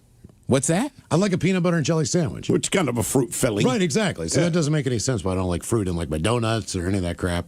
I don't like those little Debbie things with the fruit inside. Little Debbie's a little different. But like if you give me a donut with the fruit filling, not fruit filling, but the like jelly filled donut to me though is that's a different animal than a delicious warm scone. Okay. Some of that stuff. I even hate the cookies that have fruit on top. I did not like those. No. I'm a huge fan. Like I like all that stuff. Really? Even with the weird cookies with the like the Christmas cookies with a little red crap in the middle. Yeah. Oh, they got that from Zick. Well, the good news is at least you know they wipe.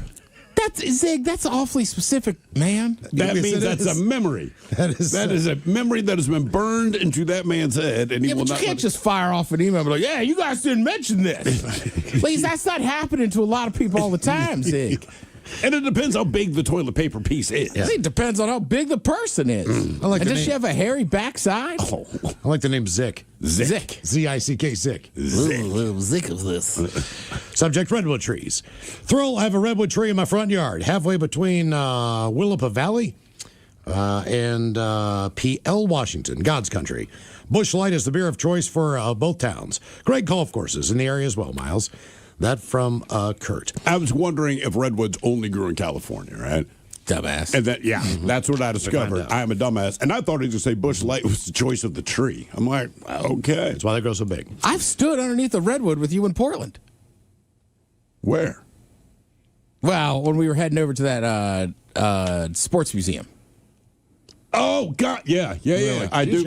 I do remember that. That is a strong point. Yes. And one more thing before we get to Ted versus the FCC. One of the bars, sports bars in Fremont, a couple days before the Super Bowl, unfortunately caught fire. They're still investigating that fire.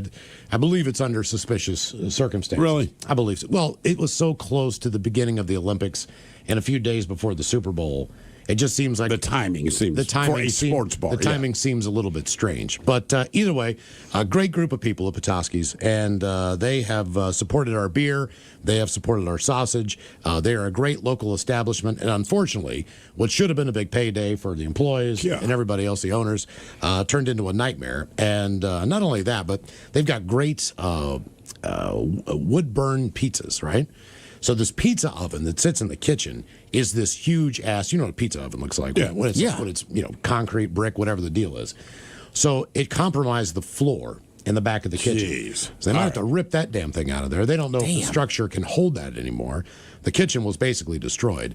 So they're trying to get all those things done as fast as they can. But in the meantime, you got a bunch of people who are employed there who are now out of a job for the time being. So the good people at the Triangle, and they are great owners as well, Kenji and Amber, they decided that they were going to hold a fundraiser. And that fundraiser is this Sunday. Starts about 5 o'clock at the Triangle, by the way. Seattle Times voted that place the best fried chicken in town. That's a pretty big honor. Yeah. So if you want to go in there and get dinner and eat, a portion of the proceeds is going to go to Petoskey's. Not only that, look at that on the YouTube page. Thank you, Tim. They really. I'm going to try to make it by. They messed that place up. We've got on Sunday, and because Miles, you're the MC. I'm the sucker MC. The sucker MC of the event. We do have tickets to the Black Keys. I know. All that for a right, fact. nice. Also, an autographed poster from the Unwrapped show. So that basically has everyone from Taylor Monson's autograph on Shinedown, there. all those guys. Shinedown, hell, Daughtry signed it. Who else am I missing? Wolfgang Van Halen. Signatures on there as well. So, by the way, I got one of his albums over the weekend. It is spectacular. Is it really? He's on fire right now, dude. And let me tell you about one thing about Wolfgang. Whatever, right? So I've heard a few songs from him. I've liked all of them. So I bought the album. I put it on. Listened to it 3 times now.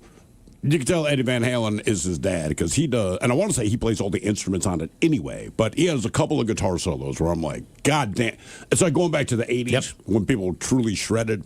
Damn, man. So if you got some time Sunday afternoon, stop by the Triangle in Fremont. What time's it starting? 5 o'clock. Get a couple beers, get a couple drinks. If you want to get out there for dinner, do that as well. That place is normally jumping and packed. But get the fried chicken. Yeah, get the fried chicken, man. Hang out with your friends and help support the people at Petoskey's because they need your help. And by the way, the Men's Room IPA will be on tap as at the Triangle as always and all that stuff. So can they heckle the MC? They can heckle me to death. I know one guy that might. Absolutely. Tall black dude, tattoos, long beard. Standing back in the back. Okay, I think it's time that we go back in time. The last time that we played Ted versus the FCC. So if we could, let's go back in time. Time. The towns of Fig Buck and Buck Fig love to cheer for their hometown football teams. The Fig Buck Fig Buckers and the Buck Fig Buck Figgers. Go Fig Buckers and go Buck Figgers. 3 times fast. The towns of Fig Buck and Buck. Damn. Jesus Christ. That was quick. That's hard in front of people, man. Let's do it again. And now, everyone's favorite daytime game show, where one person could lose $325,000 and their job, or win and walk away with with nothing. It's time for Ted versus the FCC. Remember New Year's resolution, we're not staying up late on Thursday nights anymore. Oh, yeah. We changed it to Friday nights. Yeah, that is correct. So we get all this done just one day later. So I took a listener. I got a 95 last night on my sleep score. Did you really? On your CPAP? Is that the highest you've gotten? Wait, how does that work? Does the machine tell us to go to your phone or what? No, it goes to your phone. It's awesome. So you wake up and what's the worst you've gotten? Sometimes if you rip it off by mistake, it just doesn't give you a reading. Okay, that's fair. But look, I'll show you. Maybe I didn't get a 95. It should just open up and ramp up. No, 96. 96. 96. 6.5 hours. Damn. Good for you. My buddy has one too. It's turned into a weird competition. I see. Okay. You know me. So this week on Ted vs. the FCC, it's another listener submission, and it goes something like this. Cooter Cook cooks with country crock and stock in his crock pot while wearing Crocs in Cooter Coots Country Cabin. Damn, dude, come on. The way that we play Ted versus the FCC, and I'll take care of the dumb button because we'll need it. What are you talking about? Is one time you have no through confidence and 3 times fast. I know that. I would say we could disconnect the dumb button. I feel that confident. God, you do. I do because I'm not running the board. All right. Cooter Cook cooks with country crock and stock in his crock pot while wearing Crocs in Cooter Coots Country Cabin. 3 times fast. Cooter Cook cooks country crock in a stock pot in a crock pot while wearing Crocs in Cooter Coots Country Cabin. 1. Cooter Cook cooks in country cock. That's what the farm girls like, Ted. That didn't sound bad coming out. No, no. That's what you want Croc to eat. has an R. That's what you want to eat. Just throwing that out there. Wow. Okay, give me that thing. I have to do that one again next week. Good times. Wow, I've never heard it described that way. Look, country version. Coming up at 5:08, we will drink and toast with a shot of the day. You are listening to the Men's Room. But first, quick check out with Mike Hawk and some of the stories and headlines he is not working on. And since Mike Hawk is not here, I will be working on the stories. But you're not working on them. I worked on these today. But hey, I like how you take the ones you don't work on. He's not working on them. I am. So we can hit you with questions. You can. Yes. All right. Maybe I'll know the answer. Maybe I won't. I'm going to give it a shot. Like you prepped having the stories. Mike does that. He just ain't working on it. That's right. Okay. Let's start with the Olympics. An Australian reporter covering the Winter Olympics has issued a public apology for slurring her words on a live broadcast and being drunk on camera. Danica Mason said she totally misjudged the effects of having alcohol before her Wednesday appearance on Channel 9's Today Show, explaining the following day that the cold and altitude, not having dinner, probably did not help as well. Now on the broadcast, Mason veered off topic while discussing Olympic locations. Quote, literally like the price of coffee over here is actually fine. It's more than the price of coffee in the U.S. We're just going to have to get used to that. Next up, I'm not sure about iguanas. Where are we going with that one? Her studio host tried to deflect the comments, telling viewers that cold weather can sometimes affect how people speak. It can. But on Thursday's broadcast, Mason issued a live apology taking full responsibility for her actions. She says, it's not the standard I set myself, so in saying that, I'm genuinely really sorry, and I'm thanking everyone for those messages that I've received as well. Yeah, I'm not here to judge.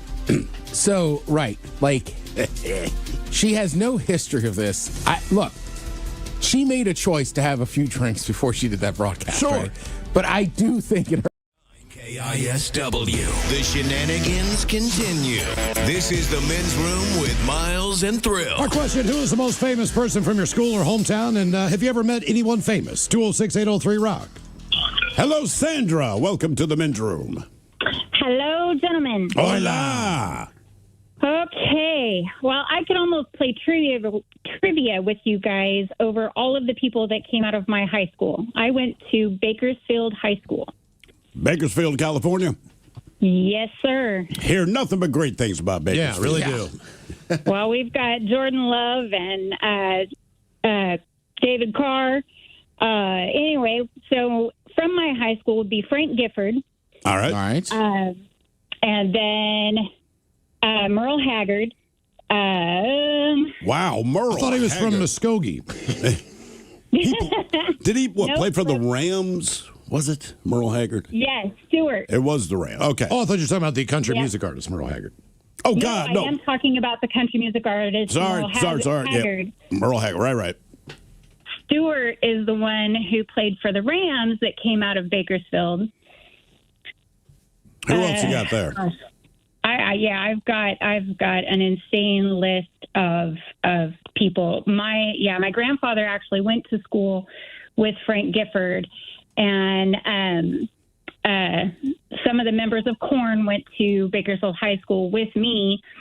But the lead singer, Jonathan, graduated with my first husband, and I actually met them the weekend before they left to go to L.A. to record their first album. Did you think they had any real chance? Oh, absolutely. Okay. Absolutely. And so Jonathan actually learned to play the bagpipes at the school that they went to. They went to Highland High School. I did not And they know that he actually played the had- bagpipes, to be honest with you. He actually plays the bagpipes in one of his albums. I know the drummer Ray. He's from Pittsburgh, Pennsylvania. Pittsburgh. Yeah, he is. He's still got that Yeah, thick accent going on. Yeah, the ones I know would be the forming from 1993, the original band members. I don't know when the other came into play. My husband passed away shortly after, just before their first album was ever released. So they kind of obviously lost connection when he took off to go, make his album and all that stuff and start touring. And then my husband passed away, and I never reached out to them to let him know what happened because they were actually really good friends in school. Okay. So It says here, by the way, and I'm just looking because Mike put up a couple of names. Buck Owens, like the guy from Hee Haw. Why is all these Wow. country type people coming out of Bakersfield?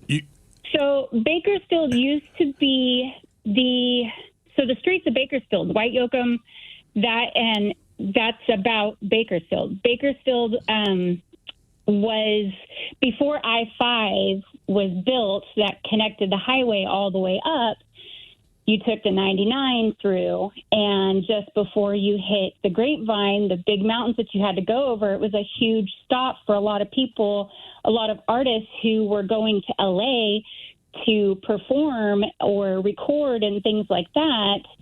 So they stopped in Bakersfield, and many legends have all performed in Bakersfield. So basically, Either I-5 before- kind of ruined that for you guys. I think California too. The whole cars thing with the whole interstate passing all the small towns, Yeah. totally did that. Well, I think there's a lot of cowboys, too. When he retired, came back and built the Crystal Palace, and he performed almost all the way up until he passed away. Okay. I didn't know 99 went down into California. Yeah, I wonder I if mean, you can it's get a I highway. wonder if you can get a hooker down there too. Oh, I'm sure you can. I think they're just. Actually, we got one of those too. I'll do all right. Well, 99 it's just got to be like Route 1 on the East Coast. Yeah. The actress Sigrid Valdis, she played on the German TV show in the 50s, 60s. What was that? Got me. Hogan's Heroes. Hogan's Heroes. Oh, Hogan's. You said German. I was like, okay, I guess there was Clink. All right. By the way, Anyway, but she was a porn star, and I guess was on that show as well, and came out of Bakersfield High School. apparently, I don't know if you already knew this, but according to one of our YouTubers here, it says Bakerfield is where the character Annie Wilkes from Stephen King's Misery was supposed to be born and raised. Yes. Yeah, That's based on a true story. No. That's just fictionally. Yeah. Okay, gotcha. All right. You'll see Bakersfield mentioned in a lot of his books. He hated Bakersfield, so Bakersfield, for whatever reason, was just like the place from hell or whatever for him. That's and where he bad put it people in a came lot of his books. That's all funny. over I never the knew place. that. Mike, you read a lot of Stephen King. Do you see Bakersfield pop up? Not a whole lot. No, it's usually his places like Castle Rock and it's always Maine is where it's going to happen. But I mean, right? Or there's a place in Colorado. I keep screwing it up. It's not Denver. Yeah, no, Boulder, they're- Colorado. Bakersfield shows up in a little snippet, like driving through Bakersfield and this happened, or, some weird little thing that pops up in his books. Okay. All right. Very interesting. I'm watching a Stephen King series right now on Netflix. Which one? 11/22/63. Oh yeah. What is It's like that a about? time travel. This guy finds out this restaurant he goes to. There's like a time traveler. So basically, he's going back to 1963 to stop Lee Harvey Oswald from shooting Kennedy. Okay. But I didn't really know it was a Stephen King thing. So it is historic, but I never got through the book, and the problem is it's a huge book. It's like 800 pages or something like so that. it's a limited series. I got to finish it as I'm on 5 out of 7, but I'm like, this is getting a little crazy. Is that the one with James Franco? Yeah. Yeah. Yeah. I got to see that one. James Franco is attractive. Who is the most famous person from your school or hometown, and have you ever met anyone famous? 206-803-ROCK. There's the promo. Hello, Matt. Welcome to the men's room. Afternoon, boys. How you doing? Hola. Hey, Ted, 11/22/63, and Mike, the show is really, really good. I actually watched it again this last weekend just to remember some things. It was pretty darn good. YouTuber just checked in and said the same thing. 11/22/63 is an awesome book. All right, I'll finish it off tonight then. Okay. So I'm from Lake Forest Park, and I'm getting older in years, and I couldn't remember if anybody famous is from there, but Rainn Wilson, who's Dwight Schrute on The Office, then Michelle Akers, basically the first superstar of women's national soccer, is from same high school. She went to school with my sister. But my wife and I, girlfriend at the time, met and actually had dinner with Paul Allen in Hawaii on the Big Island. We were staying in a hotel just north of Kona, and he has a house in Kona. And we were at this restaurant, a teppanyaki restaurant, and I'm sitting there, I'm looking at him, and I'm like, oh, my God, that's Paul Allen. I had to do a Google search. This was in 2015. Right. Before he was sick, because I was like, I recognize the hairline. I'm like, that's got to be him. So I do it. Yep, it's him. And then the cook, he's going around the table, and he's like, where's everybody from? And we're sitting 2 couples away from him. And so the first kid, his name was Chet, I believe. It was actually Paul Allen's assistant.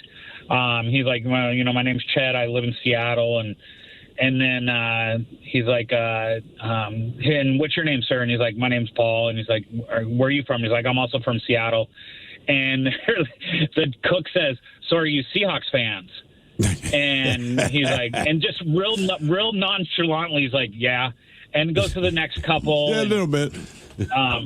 Yep, next couple. And then comes to us. And I was like, my name's Matt from Seattle. And he's like, you a Seahawks fan? I was like, yeah, I'm keeping it cool because I don't want to be that guy. Sure. Then it gets to my girlfriend. She's like, my name's Amy, and I'm from Seattle, and she yells, go Seahawks. And it was hilarious and embarrassing at the same time. Yeah. And then I actually sent you guys a picture. I texted you guys a picture of the 2 of us getting a picture with him after dinner. Super gracious. They left early because they said he wasn't feeling well, and I'm thinking that was probably the beginning of his cancer in retrospect.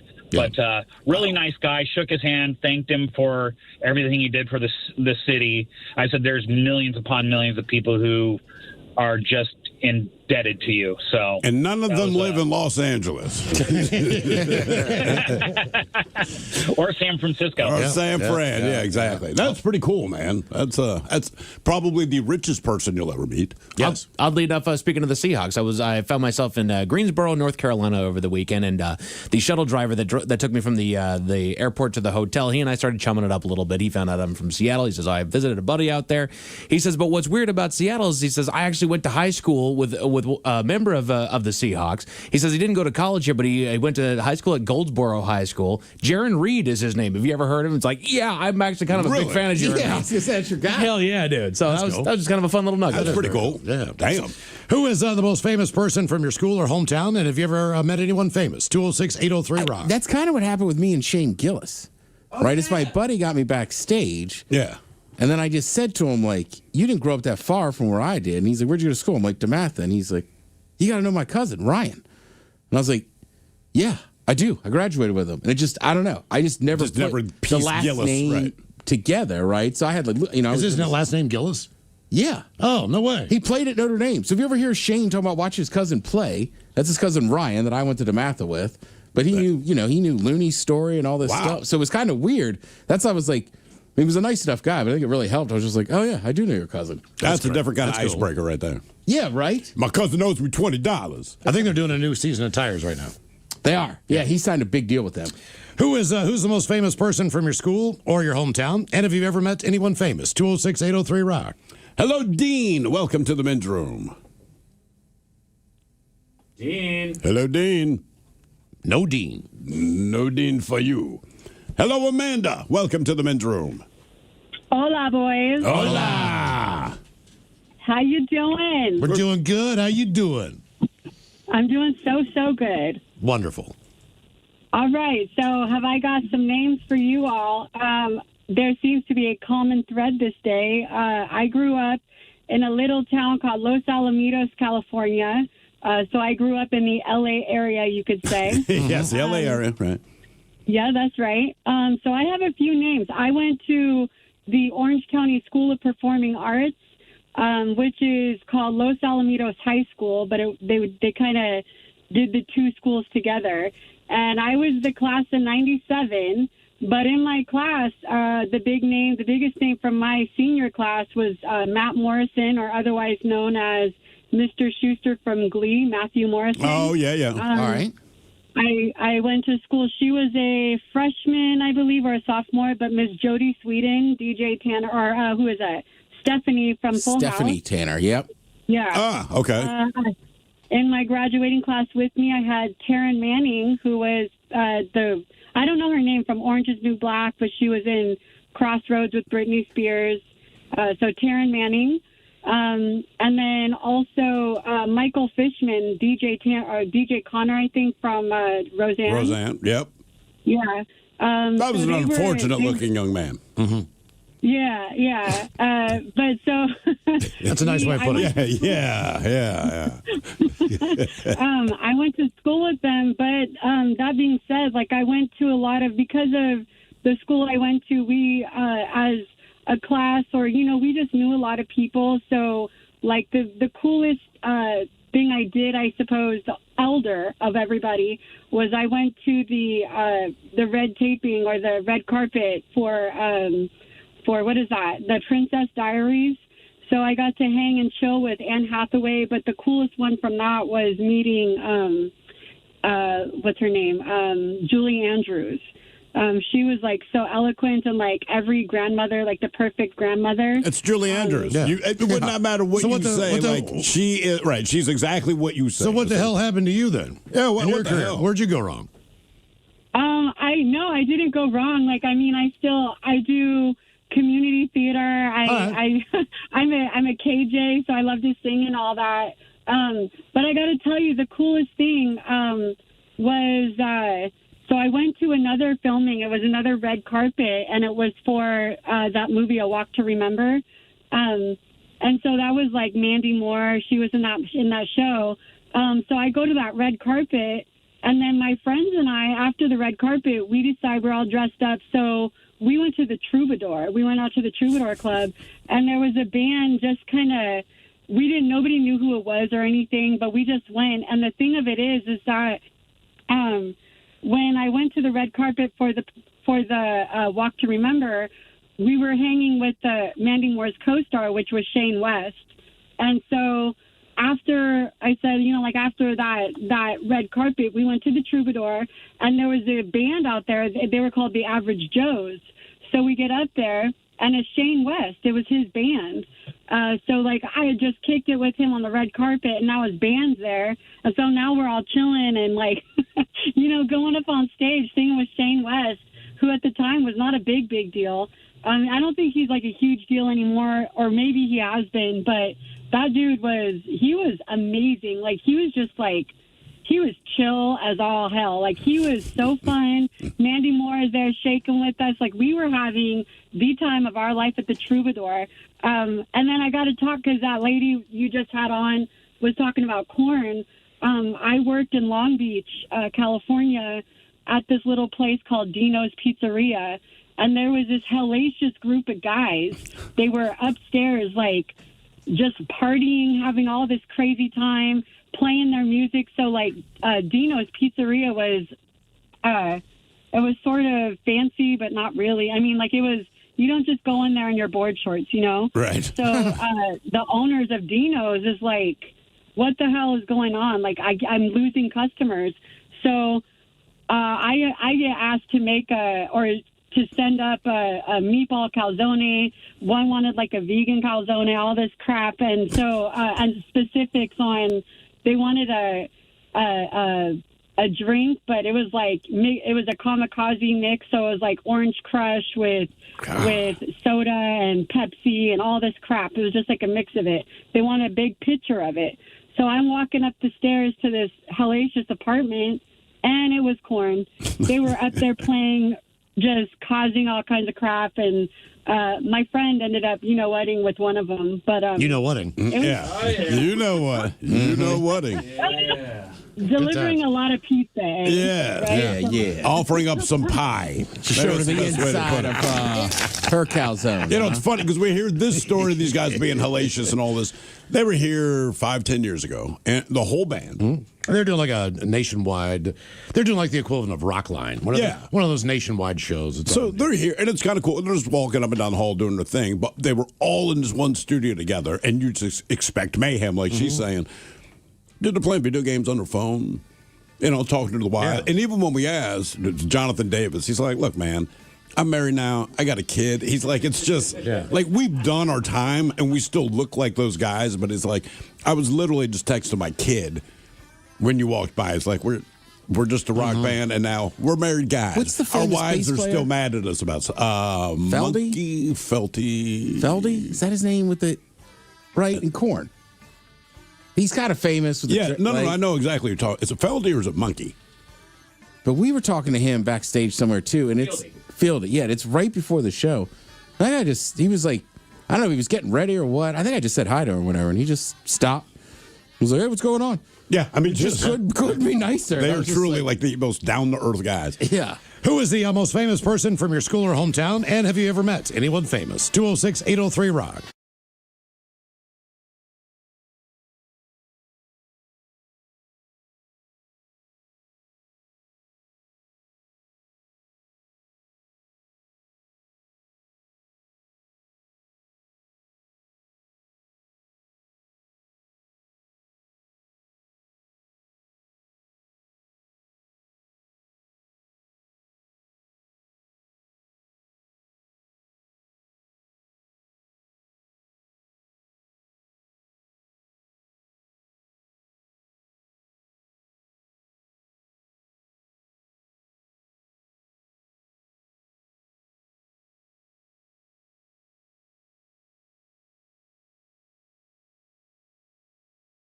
Live apology, taking full responsibility for her actions. She says it's not the standard I set myself, so in saying that, I'm genuinely really sorry, and I'm thanking everyone for those messages that I've received as well. Yeah, I'm not here to judge. So, right, like, she has no history of this. Look, she made a choice to have a few drinks before she did that broadcast. Sure. Right? But I do think in her defense, I think that adds up. Well, higher altitude, you didn't eat dinner, so like you could tell she's drunk, but I don't know. I kind of believe her that I don't think she thought she was getting hammered. Also, that live I do believe that. If you think you're getting hammered, you would stop. But the problem with it is you don't know that you're getting hammered. And I know that I've heard. If you're going out to dinner, I mean, who knows? That live hit could have been 7 a.m. in Australia. She might have been in Italy at 10 p.m. After dinner and a glass of wine, or you never know. I don't know. I just give her a benefit of the doubt based on her good looks. Yeah. Well, and it's funny when you see the two freeze frames next to each other, you can tell which one she's had the cocktails in. Oh, yeah. Some heroes don't wear capes or life jackets. A man who says he cannot swim dove into Lake Michigan anyway this week after spotting a baby in a stroller that was blown into the water and over a retaining wall. That is fair, yes. Then somehow he kept them both alive. Again, he cannot swim. Police say a strong gust of wind, which is, pretty common in Chicago. Oh, yeah. Sent the 8-month-old stroller into the water in Belmont Harbor around 3 o'clock on Wednesday afternoon, triggering screams from the woman with a child. Now, hearing the cries, Lo Cundiff jumped right in. I wasn't going to let that baby die. That's crazy, he told CBS News in Chicago from his hospital bed. No. Well, the water's freezing, and that he and the infant dipped a couple times underwater, recalling a point when he doubted how long he could hang on and reached for the baby's hand. There were a few times where I didn't know if I was going to stay up long enough. Cundiff managed to keep the infant's head above water until others joined in and pulled them both out.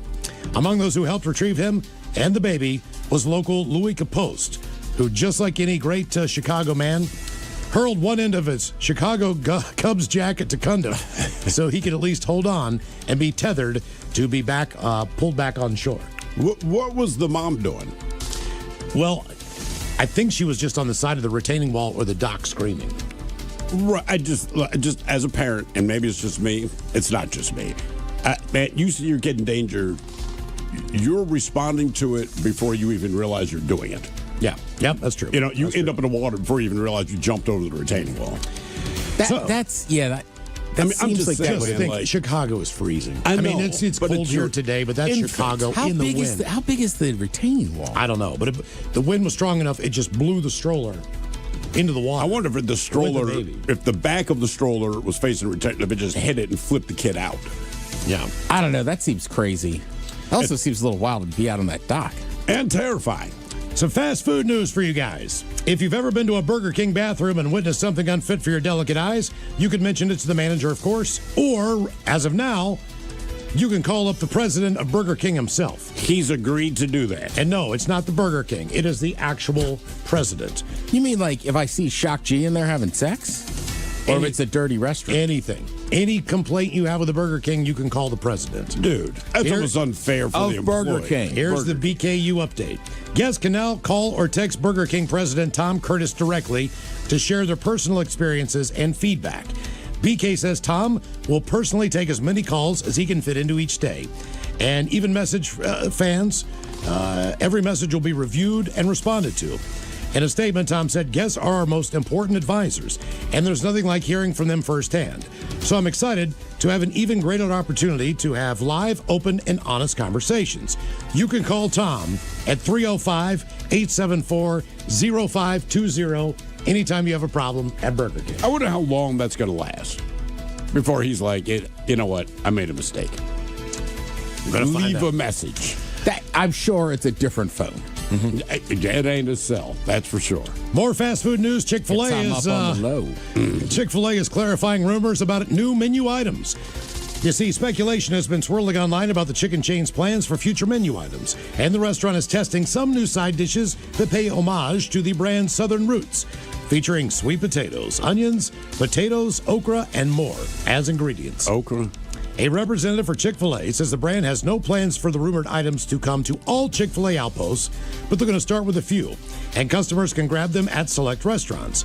As for the sides themselves, the post named 3 separate sweet potato sides, including sweet potato waffle fries, all right, sweet potato souffle, and sweet potato tater tots. Sweet potato tots. Yep, I've never had those. I have. Buckley's had them for a while, and they might still have them. Any good? It's great. Yeah, if you like tots and sweet potatoes. I like both of those things. I like sweet potato fries. Further sides include fried okra, crispy Brussels sprouts, and onion rings, and cornbread, also rounding out the menu. All right, everything's fine. I would like to try everything on there except okra. Okra sucks. I get the feeling they're going to roll the okra in the deep south first. Yep. You like okra? Nah, I mean, it's fine in gumbo. Right, gumbo, I get, jambalaya. but you don't taste it as much. No. But correct. It's cooked down. They used to serve that all the time at the cafeteria at the AFL-CIO. And then they'd be like, well, it's cheese okra. Try it then. Just come on, man. That's some of those old dudes I love with, man. They loved it. Just give me the cheese. Their restaurant recently added, believe it or not, 2 new menu items. You haven't seen them because they're only in Oklahoma and North Carolina. That would be the BLT and a sweet chili chicken sandwich. Ooh. Which doesn't sound bad at all. You know, you'd think for a religious place they'd have a fish sandwich this time of year. Well, you know what? That is a good point. Yep. You're absolutely right. I mean, everybody else is banging that drum right now. Well, he's probably like, dude, I don't need to prove nothing. Oh, they're not open on Sunday. Well, it's Friday. Yeah, Friday's fish day. More food news for you. They say as food costs rose in 2025, the number of frozen pizzas purchased surged through the ceiling. Sure. And the market size for the convenience meal is expected to continue growing into the next few years to come. And data from many of those frozen pizza purchases over the past few years reveal exactly which frozen pie brands Americans love the most. Ooh, all right. Also, keep in mind, a lot of this data is due to the price point. Yeah. As well as the Okay. quality. All right. Okay. So, Instacart data, they highlighted both the most popular frozen pizza brands among American consumers and the fastest growing companies in the market that are on the upswing. Okay? So after reviewing the numbers, the 50-year-old brand Red Baron earned the number one spot. Number two, any guesses? Well, Red Baron also, those pizzas used to kind of suck. Not anymore. They got a lot better. And like even in this state, like generally they're like $5 or $6. Yeah, they're not expensive. I mean, I have one in my freezer at almost all times just in case. Yeah. Is it number two? Rail, whatever? It's DiGiorno. DiGiorno. Oh, have you had their thin crust one? I have not. Yes. It is good. I might have to do frozen pizza night coming up, man. Third place. Any guesses? This is it another fancy one? Nope. Tell This me is Mama Celeste. bottom of the barrel, but it's good. Totino's? Yes. The party pizza? Totino's Okay. party pizza. They say a brand most teenagers like. I like them too. Midwestern favorite Jack's came in fourth place. I see them all the time. you? I've never bought one. When's the last time you had a party pizza, Miles? A couple weeks ago. Nice. Yeah, they're I still kind of wish One they of my were favorites. round, though. You still wish what? They were round. no, I like them square. I like that. I think it's more pizza. The one thing I will give They them, don't cut corners, Ted. it's like you don't eat that because you want pizza, you want Totino's. You know what I mean? It's so distinct taste. they're It's like, I'm still- going to do it for Totino's. This is not a pizza substitute. Their number one seller is still pizza rolls. Sure, of course. But I'm telling you, man, it doesn't even really taste like pizza. It's No. just its own incarnation. That's what I mean. of Like, pizza. you want that specifically. I would also say sometimes they just seem so small. It's like, I'm just having a pizza snack. Yeah, exactly. Yeah, it is a snack. So, in Snacks. addition to the most purchased brands on its app during the designated period, Instacart identified the frozen pizza companies that grew the most in the same year. Some of the results aren't surprising. DiGiorno and Red Baron, again, they ranked first and third, respectively, in growth. However, second place went to a craft pizza company, Screamin' Sicilian. Yeah, those I've are seen pretty it. good. I've had them. Okay. Also on the growing pizza brands list are Motor City Pizza Company. Oh, that's the frozen one I've had from Costco. They do the Detroit style mostly. Yeah, That's the Motor City. they're pretty damn good. Home Run Inn Pizza. Don't know if I know that one. Never heard it. Brew Pub Pizza. Nope. Porta, Bellatoria, and Milton's. Those are the ones that are the up-and-coming frozen pizzas. Oh, so the one I'm buying is going to hell then. Is it RAL? R-A? Oh, that's a good one. Oh, that's just like, yeah, I mean, like, It's in the green box, right? Is that Freschetta right? is still a little more expensive. Sure. I'm really in the mood for a frozen pizza. Get a frozen pizza tonight, dude. I know, that's what I'm saying. Like, it's effortless, yeah. Okay. Onto the friendly skies, and a company out of Seattle you know is Expedia. According to a list of their key air hacks, Fridays, believe it or not, are now the best day to book a flight. Best day to book. Oh. And the best day to fly internationally. So if you're going to fly internationally, do it on a Friday. If you're going to book anything, do it on a Friday. It's about 8% cheaper than Sunday, which is the most expensive day. Tuesday is the cheapest day still to fly domestically. So buy the ticket on a Friday, fly on a Tuesday, which also makes sense under the previous thinking, being a low volume day. In fact, Expedia says Tuesday is the least busy day to fly. The mighty 99.9 KISW and KISW HD1 Seattle. Always live on the free Odyssey app. Text the guys at 206-803-ROCK from the Pinky's Plumbing Studio. You're in the men's room. Famous people of Seattle. All right. We have Fred Couples, golfer. Jamal Crawford, basketball. Marcus Hanneman, soccer player, goalie. We've had him on the program. Yeah. He's a big rock fan. Good guy, too. Apollo Ono, world champion Olympic gold medalist. That's right. Speed skating. Mr. Soul Patch. Ron Santo, he based 9-time All-Star, 5-time Gold Glove third baseman. Are you just skipping musicians? No, I haven't got there. No, yet. I'm just saying that can go all day. Let's see. Greg Valentine. You're talking wrestling. Mike Greg Valentine's from here. He's in the Hall of Fame at WWE. Ken Jennings. Talked about Tory Black earlier. Sig Hansen. We've had him on from The Deadliest Catch. Ryan Stiles from Whose Line Is It Anyway? Oh, yeah. Rainn Wilson was on the program on our 50-year anniversary from The Office.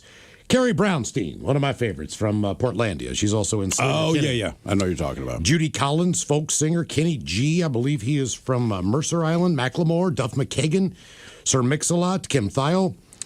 Jennifer Warnes. You know Jennifer Warnes? What was her song? I've Had the Time of My Life. Okay. Along with Bill Medley. The time of my life. Amanda Knox. Yeah, I mean, well, yeah. I mean, you yes, know her name. She's famous. Yes, you are correct. We were talking about it earlier. Not through any We're particular trying to think skill about set. Who the most famous person, or one of the most well-known people we've had on the program, and we think Ozzy's number one. as far as just Ozzy's universally pretty known, massive, right? yeah. You go like, look, you can like him, not like him, but I don't know anyone who does not know who Ozzy Osbourne is. I globally, Ice Cube. I mean, Kid Rock. Everybody knows who Kid Rock is in the United States. Right. I don't know if he's got that worldwide acclaim or not, but I don't know if Ozzy it's so did. much acclaim, but just his mustache alone right now, I just can't take my eyes off. Chris Cornell, Jimi Hendrix. What else we got? And don't forget his brother Leon Hendrix. Oh, Leon. That's right. Yeah, Leon. Shout out. Jeff Bezos. People who have lived. Is Bezos actually from Seattle? No, these are people actually who have moved and lived in Seattle. Okay. At some All point right. from other places. So Jeff Ament, believe he's from Montana, if I'm not mistaken, because they always do a show there, and he does a bunch of skate That parks would and explain. Okay. all that crap. Jeff Bezos, Peter Buck, the guitarist in REM. He's actually in a band now with Barrett Martin. Really? Yeah, they're out on the road doing a tour. Matt Cameron. Yep. Cameron Crowe. We have Anna Faris, Brendan Fraser, Dave Grohl, Quincy Jones. Brendan Fraser's from here? Has lived here. These are Lived people here. who lived here. Right. Gotcha. Gary Larson, Dave Matthews lives up in Wallingford, Rose McGowan, Joel McHale, Mike McCready. Played at UW. Patrick Monahan. What was his position? Joe McHale, was he a walk-on tight end? Tight end is what I have in my head. I shouldn't say walk-on. Sorry, Joel. He might have been a scholarship player. I think it's I either don't know. that or a wide receiver, yeah, because he wore like 80-something. Walk-on tight end. Walk-on. All right, I'm almost positive to do that. It tells you he's a tall dude. Patrick Monahan, the lead singer for Train. He's got an amazing voice. Oh, yeah. Chris, I just do not like Train. I don't mind Train. They struck me as very nice people. I do not like the band. And when we went to see... They're fun, man. Hall & Oates or something Yeah, like that. they opened up for them. Okay, so they were opening, and I'm with Castle, and Castle goes, look, man, I don't want to get there for Train, and I just don't want to hear the song Drops of Jupiter. All right, so we were at a bar. the best song to food at hear. the That's a restaurant. great song. Dude, we walked in, and basically when we got to our seats, we got one more for you tonight. It was Drops of Jupiter. The only song we heard is the one he very specifically didn't want to hear. Like, yep, that's exactly. like What else we got here? We got Chris Novoselic, Bill Nye, the science guy. That's right. Yuji Okamoto. He was the guy from the Karate Kid Part 2 and Real Genius, owner of the Kona Kitchen. That is correct. With 2 locations. One up there on, I believe, Roosevelt, maybe? It's on Where's Fifth. that? It's on Fifth, and I love it. People are like, dude, do you know who owns this? And at the time, I did not. I'm like, no, who? They're like, the guy from the Karate Kid. And I'm like, Ralph Macchio? They're like, no. Like, Pat Morita? They're like, no. I'm like, who? They're like, oh, Karate Kid 2. I'm like, Yeah. okay. The bad guy. Yeah, the bad guy from Karate I've been Kid to his, 2. I've been to a spot up in Linwood as well. I have been to a spot many Karate Kitchen times. is so good. It is so good. Trey Parker, co-creator of South Park. Yep. Yeah. Nice. I want to say he still has a place here. I know for a while, he had a place in Belltown for a while. And they built a new building, and I'm talking to one of the guys, one of the architects of it. And he's like, oh, well, we sold the penthouse real quick. I'm like, really? He's like, you know who Trey Parker is? I'm like, of course I know who he is. He's like, yeah, he bought the top floor. No kidding. Huh. I have it on good knowledge that he went to a restaurant once. I will just say, so stoned, right? My buddy's the bartender, and he got a glass of red wine. And then he's looking at the menu. And then my buddy said when he came back the second time, he's like, I'll take a glass of red wine. And he's like, you have one. But basically, he just asked him the same thing, like, glass of red wine and a menu. He's like, you already have them. The host of Survivor and a man who can tuck his penis into his sock, Jeff Probst. that guy's hung like a polo pony. Is that noted? Oh, yeah. Yes. Have you ever seen a picture of Jeff Probst I've naked? never looked that far south. Well, boss. no, it just came out. No, it was a picture. And what made it worse, he's naked, all right? But what makes it worse is he has his hands on his hips. It's very much. Right, yeah. And Check out, I know. Look at this thing. Check it out. He absolutely knows what he got. Gary Ridgway. Yes, Gary Ridgway. Ichiro Suzuki. He's American. Did you look at it? Let me see that thing. We told you. Yeah, No there it way, is. this is real. No way, this is real. Oh, yeah. I'm a survivor. Look at that thing. Jeff Probst. Yeah, dude. He's, Yeah, I told you. yeah, look at that. Big smile, hands on hips. All the time, Tell too. me I'm wrong. You like that? Exactly. Could you survive that? Is that the totem for immunity? Wow. Jesus. Eddie Good Vedder, Ann Wilson, Ray Charles, Kurt Cobain, Alex Haley, Brandon Lee. guy that Alex wrote Haley Roots? is from Seattle, or lived in Seattle. Wow. Yeah, that's a hard connect for me, man. Brandon and Bruce, Bill Russell, Lane Staley, Nate Burleson. He's an athlete from Seattle. He went to O'Day. O'Day pumps out a lot They do.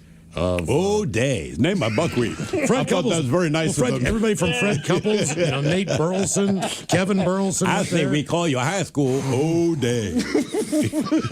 Corey Dillon. Who named this place? Buckwheat? Musical groups include Alice in Chains, Candlebox, Dave Matthews Band, Death Cab for Cutie, although Dave was from Charlottesville originally. Foo Fighters, Harvey Danger, The Head and the Heart, Jerry Cantrell, Macklemore, Mad Season, Melvin's Metal Church, Modest Mouse, Mother Love Bone, Mudhoney, Nirvana, Pearl Jam, Temple of the Dog. You still thinking about Probst Penis? President of the United States, Queensryche, Soundgarden, and That's insane. And the Ventures. Yeah. I told you. It is so big, it's funny. The tribe has spoken. Yeah. Yeah. Standing there like Superman. Like, you want me to put out your torch? But his wife's smiling too. Who is the most famous person from your school He or saved the hometown? child from drowning. And have Quick, you grab my penis. exactly. Threw it overboard. I got it. Roll again. That's how he keeps people from dying on that show. Oh, I got it. 206-803-ROCK. Hello, Mark. Welcome to the men's room. Hola, bitches. Hola. Well, I went to high school in Tacoma, Washington at Henry Foss High School, and a gentleman by the name of Joseph Herbert. I'm not sure if you guys are familiar with that name specifically, but maybe his stage name of Joe Coy. Why do I know the name? Joe Coy. Nice. Famous comedian. He was just here in town. Yes, he was. Definitely. I'm going to Google his You know face. Joe Coy. Yeah. Like I said, I know the name. I'm just nothing. Filipino guy.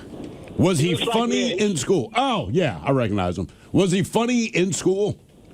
He was kind of a class clown. He wasn't like a, doing stand-up at the time, but he was, obviously practicing for his future career. That makes sense. All right, the class clown. I think you do hear that a lot with comics. Yeah. Not necessarily like standing up in the cafeteria being funny, but just in class, always have something to say. Hello. Hello, Christine. Welcome to the men's room. Hola, bitch. Hola, bitch. Hola. Joe Coy. Yeah, we also know him too. Well, everybody knows Joe Coy. They just stole your thunder. You were calling him a Joe Coy. We Yeah, just but heard you know about. what? Joe Coy was the sweetest guy and the nicest guy. He was awesome. Funniest guy I've ever met in my fucking life. Oh, Jesus Christ.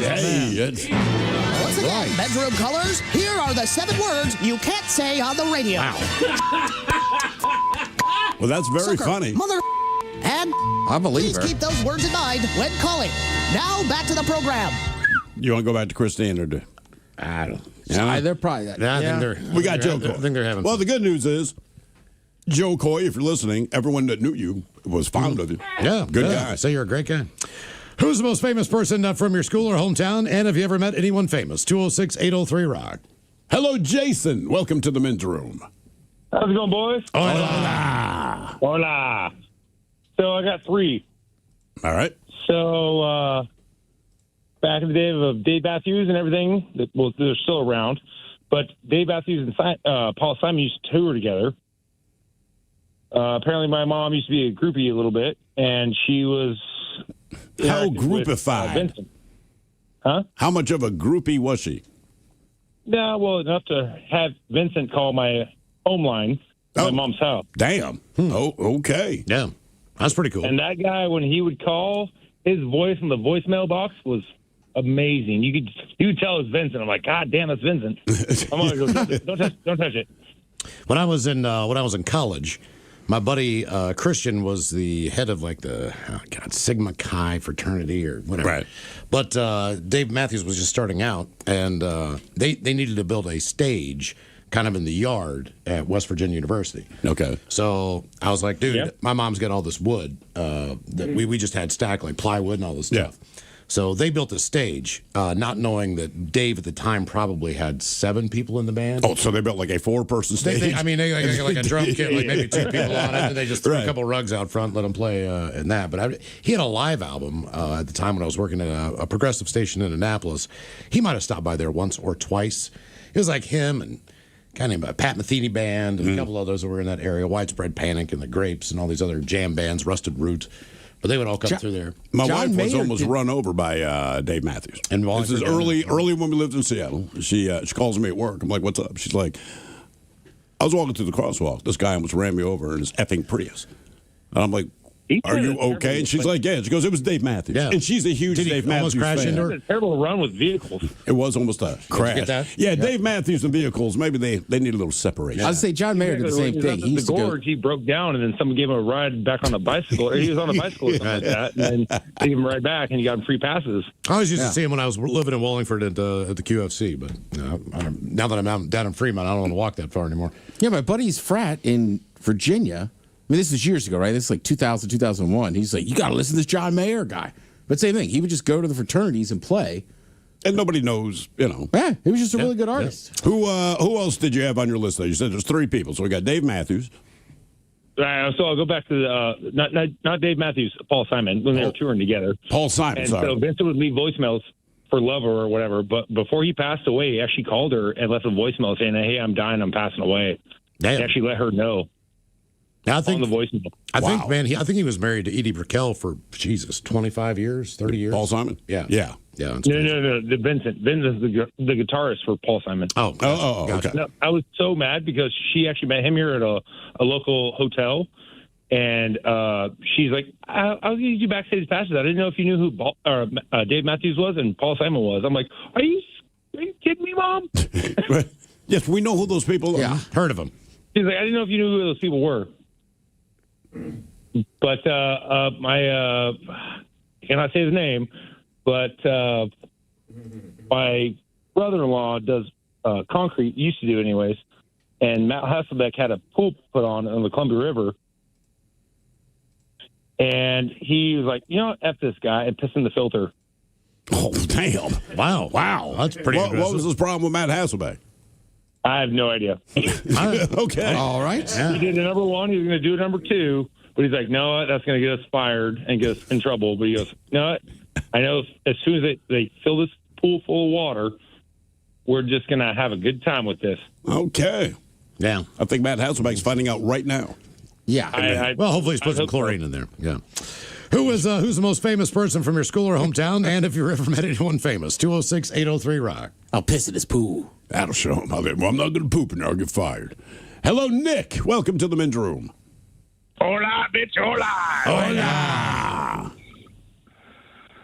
So I've got a few. The one that's probably famous, I think it's famous at least.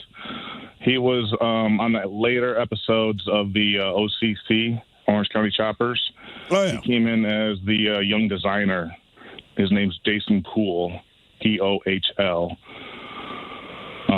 He's from my hometown of Mendota, Illinois, where I'm at right now. I was stationed out in north of Seattle, up in Oak Harbor, from 9 to 13, and that's when I started listening to you guys. Oh, right on. Oh, man. cool, man. Well, thank you for continuing to do so. Yeah. How's Illinois radio?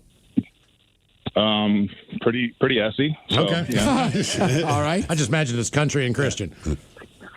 Yeah, I'm kind of out in the country, about 90 miles southwest Chicago, so it's nice and country out here. But Oh, you'll be close to the new stadium. Yeah, I was going to say, watch the Bears. yeah, exactly right. But no, I love you guys. Been listening to you guys for most of your guys' time there. Well, thank you, man. Thank you, dude. Met. So when I was stationed up in Great Lakes, and when I was up there, I was in charge of the base color guard. So got to do a couple Bulls games. Did an ice hockey game for the Blackhawks. Got to meet Rocky Wirtz, the owner of the Blackhawks at the time. Damn. This was also on November 11th of 2007. We were seated 3 rows behind the Red Wings bench. In front of us was Bill Wennington. He played with Jordan. Yep. And won, I think, his first 3. The next aisle over from us was Joan Cusack, John Cusack's sister. Yeah. From all movies. I remember her. Hey, if you ever get a chance, man, since you're close, go to a Blackhawks game. I went to United Center. That Bedard guy is worth just watching. Really? He is the fastest skater I've ever seen in my life. I couldn't even believe it. It was like different level. Right. You're just like, Jesus Christ, this kid is fast. that place is so electric for Hawks games. It's amazing. Yeah, I had a great time. Yeah, I would think so, man. Mm-hmm. Well, look, the closer you sit to a basketball court, the more people you're going to see. Oh, yeah. More than any other sport, right? Because NFL, you got to be in a suite. But with basketball, like the closer you get to the court and start looking to your left and right, you're like, even if I don't know who this person is, they have more money than anyone I've ever met in my life. Who's the most famous person from your school or hometown? And have you ever met anyone famous? 206-803-ROCK. That's a good point. The suite level is definitely the flex in the NFL games. Oh, for sure. Right. Yeah. They're never like, oh, seated on the 50-yard line. But NBA basketball, college, but like they are on the court, man. Hello, Rich. Welcome to the men's room. Hola. Hola. Yeah, I got a quick story for you. I was homeless in Bremerton, living in a shelter, and I was riding my 10-speed to Seattle. Damn. To get back on the ferry, I had to go to the plasma center. So I stopped in this fancy restaurant, and they said, you can't bring your 10-speed in here. But we can put it off to the side. So I'm like, okay. Well, I look at the menu, and the only thing I can afford is a drink. Perfect. So waiter walks by with a plate. I go, hey, what's on that plate? And the waiter tells me and says, okay, well, it's going to that table. Well, that table orders me the same thing. And he goes, do you know who just bought that for you? And I went, no. He goes, well, his name is Paul Allen. Oh, damn. Nice. Oh, that's cool. Yeah, so I'm in a short sleeve shirt with a bandage on my arm, and Paul Allen bought me lunch. That is awesome. That is pretty cool, man. That is. That's very cool. It's nice to know that you do stuff like that. Nobody buys me lunch. Well, you don't look like crap. No. You I'm just do. saying, no, but You need the bandage. You buy your wife lunch and stuff like that. Yeah. Right? Well, like I've never had a wife go like, you know what, I'm buying lunch for you today. Well, my wife does not buy me lunch. I buy her lunch. Well, that's what I'm saying. Yeah. I've never had anybody buy me lunch. Like my kids don't buy me lunch. I buy them lunch. Yeah, I mean, there was parents, but once I moved out, it's kind of done. No, that's it. Yeah. You got to know that. When you're 18 years old, man, nobody's buying you lunch anymore. It's done. Kind of sucks. Like, I would never go out with you and go like, you know what, man, I'm going to buy you lunch. No, there's no chance we do. No, I'm not doing that. Why not? Because I'm not. We'll split the bill. Let's You get want the to bill. take us out to lunch 50-50. tomorrow? No. Okay, we'll see. But if you want to take me out, I'm just saying I don't think it's that hard to buy lunch for a buddy. Well, obviously it is. You won't take us out. We're not going to take I you know. out. We just asked you. Yeah. You said no. Yeah. See, Right there. You proved that's what I'm the point. saying. You can't ask somebody to take you to lunch and pay for it. We'll get on the Met. It's 2 blocks. Yeah, no. It's close. Yeah, it's I'll open. go by myself. It's open for lunch. Who's the most famous person from your school or hometown? And have you ever met anyone famous? 206-803-ROCK. You want to take me out and buy me lunch? Hello, Sammy. Welcome to the men's room. Hola, Patolas. Hola. All right, guys. So I grew up in the Tri-Cities, and I graduated at Richland High. Go Bombers. We had a couple famous people from our school. When I was in school, the big name was Hope Solo. She was just coming off her, I think, second gold medal win. Yeah. Yep. Han's daughter. Yeah. The other one, though, that I got to, well, there's a couple, but the one I got to meet, though, was General Mad Dog Mattis. He was still a general at that time before he became our Secretary of Defense. And that was really cool. Yeah. He was an alumni from the school, so he came back and, like, got to meet us, and that was really neat. He was really nice guy. You know, you'd think a Marine general would be very uptight. Not at all. Dude was cracking jokes and hanging out with the teens like it was the best of them. The other real famous person that's kind of from our school was Sharon Tate, famous actress, you know, Roman Polanski's wife. Okay. Sharon Tate, was she the one who was killed?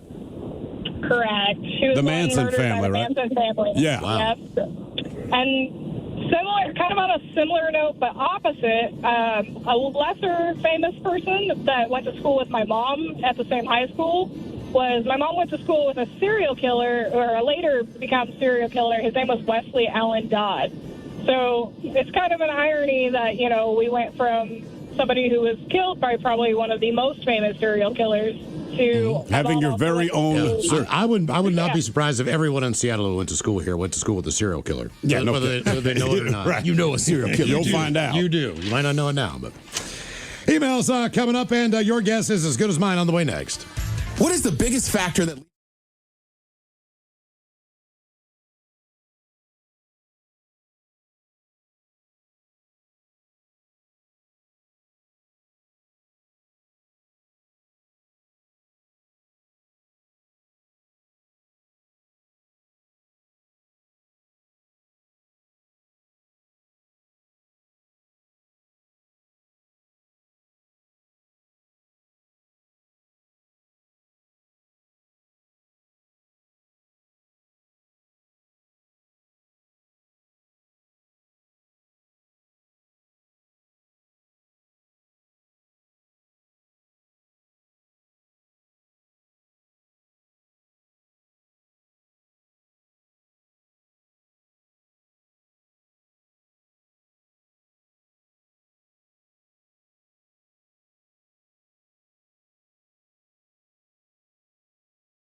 coast to coast and around the world.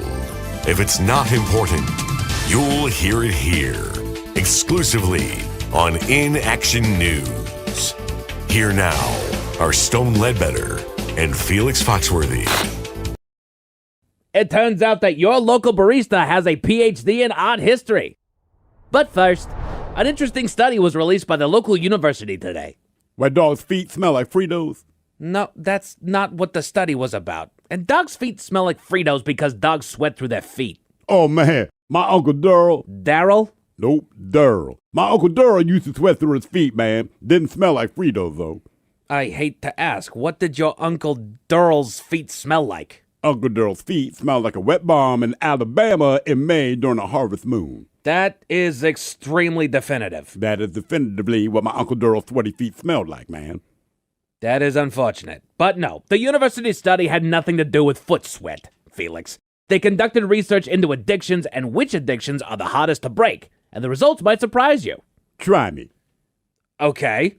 According to the university's research, the 8th hardest addiction to break is shopping. Shopping? Come on, man. Want to run out of money? Problem solved. Sure, but it's not that simple. A lot of people get themselves into major debt because they can't control the impulse to buy things. See, man, that's a positive thing about kleptomania. Shoplifting saves money. Next. The 7th toughest addiction to quit is food. Well, you gotta eat, man. Besides, most people stop eating when they're full. Although Olive Garden lets people order soup by the gallon now. By the gallon? Yeah, man. You can order through the catering menu. Okay, well, that makes sense. But it doesn't mean that you're catering. Good point. Good point. The internet and social media combine for the 6th toughest addiction to quit, followed by gambling, caffeine, illegal and prescription drugs, alcohol, and finally, nicotine. But you can still buy cigarettes, chewing tobacco, dips, and vapes. Years ago, my wife finally quit smoking. It wasn't easy. She tried patches, gums, mints, but the thing that worked for her, believe it or not, was hypnosis. That was 21 years ago. Yeah, I quit cold turkey, man. Oh, you used to smoke too? No, man. I used to eat cold turkey sandwiches, but I stopped. I quit cold turkey. Only hot turkey for me, Playboy. That's not what quitting cold turkey means, Felix. You're telling me that quitting cold turkey does not apply to quitting cold turkey? No! Quitting cold turkey means you stop doing something or end a bad habit by sheer willpower. You just stop. Yeah, I just stopped eating cold turkey, man. I quit cold turkey. I might regret asking this, as I often do, but why did you quit eating cold turkey? It was a bet, man. You bet someone that you could stop eating cold turkey? Yeah, I was at your favorite club a few weeks ago. My favorite club? The Sweating Yeti, man. The Sweating Yeti is not my favorite club. It is a place of ill repute. See, I thought that's why you liked it. Anyway, I was at the Sweating Yeti with my cousin Caesar. Caesar? Like the salad or the talking shrimp from Planet of the Apes. Oh, I don't know, Julius or Augustus? Yeah, I don't know who they are, Playboy. Anyway, me and Caesar, we were at the Sweating Yeti betting on flamingos and badgers. Are those sports teams? Nah, man, we were betting on actual flamingos and badgers. To do what? You don't want to know, Stone. You do not want to know. Wait, what were the flamingos at... Stone! You were betting on... Stone! No, man, seriously. How bad could you... Stone! Again, you do not want to know. Anyway, Caesar was saying that he was trying to quit gambling, man, lose the money and all that. I told him, just quit then. That's when he challenged me to quit cold turkey. Congratulations on your success, Felix. Thank you, man. I knew I could do it. We will be back next hour, ladies and gentlemen. Hello, everyone. This has been an In Action News broadcast, a Comedia Dysfunction. Watch all In Action News videos, new and old, on our YouTube channel, youtube.com/@inactionnews. And make sure you like and subscribe, man. And be sure to follow us on all your favorite social media platforms at In Action News.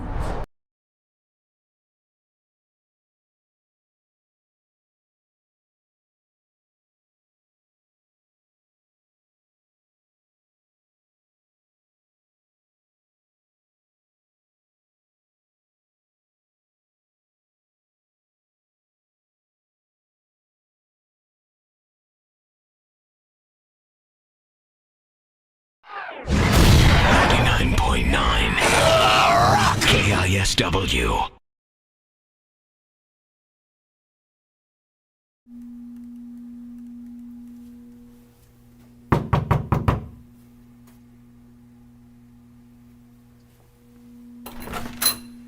What up, man? Welcome to my crib. Been waiting for this for years. Come on in. All right. Take a look around. Soak it all up, right? It's very impressive, right? Tide bottles. They're right there. You know you love them.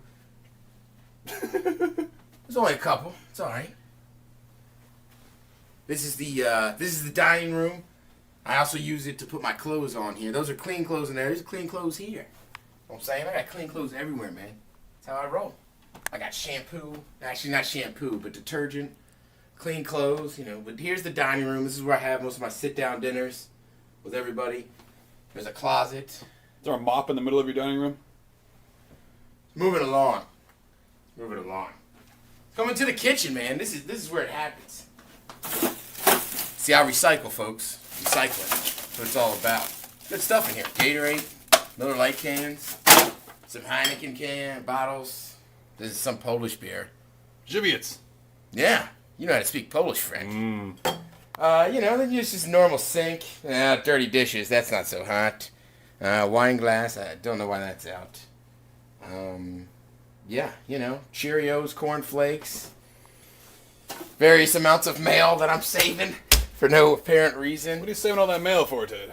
I'm not really sure. That's a pretty substantial stack of mail, buddy. Well, I keep thinking that I'm going to get a shredder. I just never do. So I just end up saving mail, you know? These are my shooting glasses. Safety glasses? Sure. Yeah, of course they're in my kitchen, because you never know. It gets dangerous in here. Gotta have them. I'm not going to say I'm a baller, but, you know, as you can see, man, I mean, I got pizzas from 2 different places, you know? And that's what it is. You know, I got a stove, got a microwave.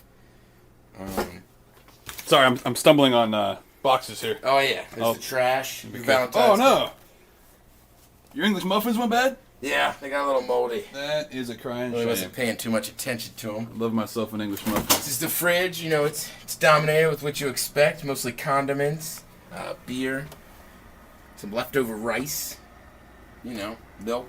Little ragu. What's your that's leftover rice in there? Yeah. It's chicken fried or pork fried rice. To be Pork honest. fried rice. I see some baconades back there. A little There's- ranch. Yeah. Jon Stewart can kiss my butt. Good work. Got all that stuff. You need a beer, camera guy? No, I'm good. All right, I'm gonna have a beer. Up in the cabinets, you know, normal stuff. Rice, yams. Yams. That's not normal. Tuna, sweet potatoes. You know, just take them out of the can. Obviously, How much dust is on the top of that? yeah, it's been a while. You know, people come to my house and they go, "What's up, dog? What's in your cabinets?" I'm like, "Old gravy and old sweet potatoes." That's Very what I'm good. working with. You know, What's in that cabinet down there? that cabinet stays closed. Okay. So does that drawer. All right, let's not Don't worry look in about there. that. In here, you have, you know, various dishes and whatnot. Plastic cups, paper cups. This is when I have sushi at my own house. Oh, there you go. Throw Yeah. a little soy in there. Exactly. I'm very fancy, man. Seymour Redskins pride. Yeah. Did you see the Redskins flag when Shot you walked in? glasses. Oh, whose bowl is that? Please don't film those. Oh, those bowls are not there. Tell you one thing, they were never at yeah. I'm still impressed by this mail stack. It's an impressive stack of mail. Woo! Sweet nectar. I barely Now, come on. recognize that sound. What is? Oh, it's a beer opening. We gotta move out here. Here's my snowboard. Here's my thermostat. Snowboard stays here year round, by the way. Middle of summer, and the snowboard's still just chilling out in the middle of the room. It does. Oh, come here, man. Check this out. It's the lamp chair. This is up top of my TV. I keep Pez dispensers that my mother gives me. And then I also keep all my koozies up here. Like, look at this one. Huh? It's got, like, you know. Oh, it's a lady koozie. Yeah. I get it. I get See? it. And then this one I got in 2005. I still use it a lot. Very funny. There's the fam. They watch over. Wedding. You got some discontinued vodka there? Yep. You're not going to see that stuff on the shelves anymore. It exists, ladies and gentlemen. Read it in Top wheat, Gun on right? vinyl. This is happening, right? There's no record player in this house. But the record there is is a Top here, Gun soundtrack. right? Come on. That's big time. You'll see that there's a glow coming off of Ted's face. Yeah. From the side here, and that's coming from This big obnoxious thing. Oh, yeah, that's the Mickey's light. And then here, of course, is the Terrapin Blue Crab. We return to the men's room with Miles and Thrill. Your guess is as good as mine. Coming up, but first time for a few emails from the men's room at KISW.com. You've got mail. You've got mail. Man, we got a ton of comments today. You guys know a lot of famous people out there. Grew up in Lakewood, so for me, it would have to be Jermaine Kearse. However, we were in different timelines. I went to Clover Park High, and he went to Lakeside, our crosstown rival. Jeff Probst, again, the man with a penis. Went to my high school 20 years or so before me. Well, I mean, how else do you know him? I was the host of Survivor? Nah. I was also born in the same hospital as Steve McQueen, but 52 years after him. Yeah. Everett High School has two big ones. Apparently, Chris Chandler of the Atlanta Falcons and Kenny Loggins. All right. Not bad. Mr. Danger Zone. Ola, guys, the most famous person from my hometown, which is Moore, Oklahoma, is Toby Keith. Thanks for making the afternoons entertaining. That from Roberts. I strolled past Duff McKagan and Joe Montana at a UW football practice once, back when Nick Montana was a recruit. Oh, that's right. Went to high school with movie director Brett Ratner, and he was a D-bag then. By the way, my school is Beach High in Miami Beach. It was early 80s, and every stereotype was true. It was like living in an 80s movie. I met Dennis Rodman and the Iron Sheik at the Atlanta airport. Apparently, Dennis Rodman, if you run into a bar, he'll buy you drinks. He's a decent guy. I know there is a sushi chef in Miami who believes he met Dennis Rodman, but he didn't. It was me. But the guy thought I was Dennis Rodman. I see. Lane Stanley went to my high school, apparently. It's been rumored Nikki Six went to my junior high, but I cannot confirm that. I believe Nikki did spend some time here. He did. He did spend some time in Seattle. I worked in Vegas 10 years ago and saw Steven Tyler play roulette with like 6'8" ladies on his arms. Met Uriah Faber 10 years ago. Uriah Faber's a stud. For a 135-pound fighter, looking big. Then he was 180. Well, I would be too. Yeah. If I wasn't fighting. I met Mini-Me at a car show. His manager looked shady as you know what, and he looked high or something. Also met two from American Graffiti at the Save Car Show in Seattle.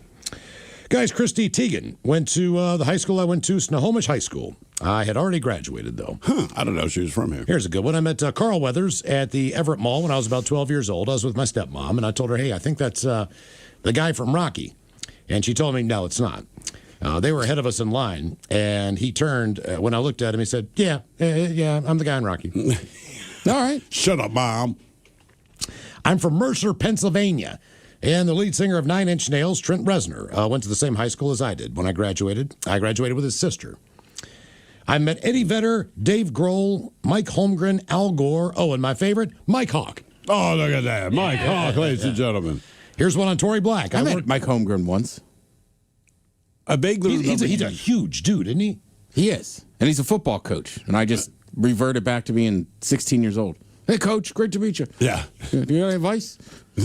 Yeah, leave me alone. Yeah. I work with Tory Black's father. He's an awesome contractor, and he's very proud of his porn star daughter and is not shy to talk about her successes and personal line of fleshlights. All right. Okay. How do you measure that? It's just weird if it's a dad. How do you measure that? What do you mean? The fleshlight? Well, I'm saying she's for got a dad to talk about the quality of yeah, them. no, what I mean is, like right. It's your daughter's vagina. Do they do a plaster cast or something like that? I believe they do. Is that how they do that? I believe so. Yeah. No, she went to Western for a while. Is that Tory Black? Oh, she's beautiful. Yeah. Let me see. Oh, she's really good looking. That's where she got her start. I mean, she was in Penthouse, right? Then she did porn. All right. And then she's been in some kind of regular shows too. That's a tough line because you're right. It's odd as it's her dad, but also I mean, you can be proud of your like kid. She's walking the stroll on Aurora. Yeah, I just wouldn't bring up the fleshlights. Yeah. Yeah. Like the movies are there, but doesn't she have fleshlights? I don't talk about that. I would think at some point though he must have just made his peace with it. So it's I don't know, man. She makes $20 every time she sells one of those stupid things. Aaron Rodgers, 3 years older than me, and went to my high school and JC and dated my neighbor. Was he a douche? Never met him in person, but I did build a 1967 Mustang Eleanor for Marshawn Lynch. Nice. All right. I worked at a high-end golf club in Scottsdale, Greyhawk Golf Club. I met what seems like everyone from Michael Jordan to Connie Chung. Dennis Farina was by far the coolest. Joe Theismann, the biggest D of them all. Yeah, beautiful man. Hey man, that is no secret. I've heard that about him. That is no secret. He won a Super Bowl in D.C. he is not well liked by DC sports fans. And that's actually incredible. I mean, if you're an NFL city and your team went to the Super Bowl, whoever the quarterback is, just basically you get the key to the city for the rest of your life. Joe Theismann is such an a-hole that they're like... They don't even give him free food at his own restaurant. Thanks for So the when I Super was Bowl. a Get out. kid, right, my brother and I went to a Sunday night football game one year, right? Yeah. And he used to be... Sunday night football used to be on ESPN, and he was one of the announcers. So they announced in the stadium, the announcers. And I remember they booed the crap out of him. Wow. Again, that's a guy who won a Super Bowl. It's just his attitude. Our buddy Matt Coppins, most famous person I had interactions with besides you guys, is playing pool with Samuel L. Jackson. I lost that game in grand fashion by sinking his last ball thinking it was mine for whatever reason. I mean, I kind of Don't move, mother. Eddie Vedder once drinking in a bar, but I didn't know it was him. Yeah, that was what the... Didn't you say it had like a ball cap on or something, and you were just kind of doing your thing, just What talking? was the name of that bar in West Hill? Like the Finish Line? Feedback. Feedback Bar and Yeah. Lounge. Yeah, I think I slapped him twice. Not slapped him, but, like, kind of just like, this guy knows or whatever, joking around. Then when he left, the owner was like, that was Eddie Vedder. And I'm like, oh, my God. Great. I am an ass. This guy knows, you know what I'm talking about. Right. It's like, hey, did that guy, Ed? Yeah. Oh, that's his real name. Guys, in my studio working days in 93, 94, I had the pleasure to help set up recording sessions for the engineers. Helped run the front desk as an intern, answering phones and getting food, beer, etc. for the Bad Animal Studio, which I think was down there by that other sports bar that tanked. It was really good. Fire something? Bad Animal, right, that was down in Belltown. Oh, yeah. What was that sports bar called? The Spitfire. Spitfire, that's what it was. Had the best fries in town, man. That was good food. Spitfire was, I like that bar, man. Me too. I got to meet the presidents of the United States Soundgarden, Blind Melon, REM, and a rookie band at the time, the Deftones. So later I lived with Roger Fisher from Heart, ran his Mars recording studio in Redmond. We had the chance to record Modest Mouse and the first demos from the Lone Hippie. And one more, built Cam Chancellor's house and got to meet him. You cannot believe how nice that guy is, considering he's an assassin. Oh, what you see on the field? Yeah. I mean, you cannot believe that gentle of a man, that nice human being, would just take your frickin' head off. Yeah. Well, he had a place to get it out of his system. I guess he did. Time for a few birthdays brought to you by Men's Room Roasted Red Salsa from San Juan Salsa Company. Dip responsibly. All of Michello's today is my baby boy Phoenix's 18th birthday, just 5 days after his oldest brother's birthday, to which y'all did a great job with the shout-out. So, hoping you can do it again.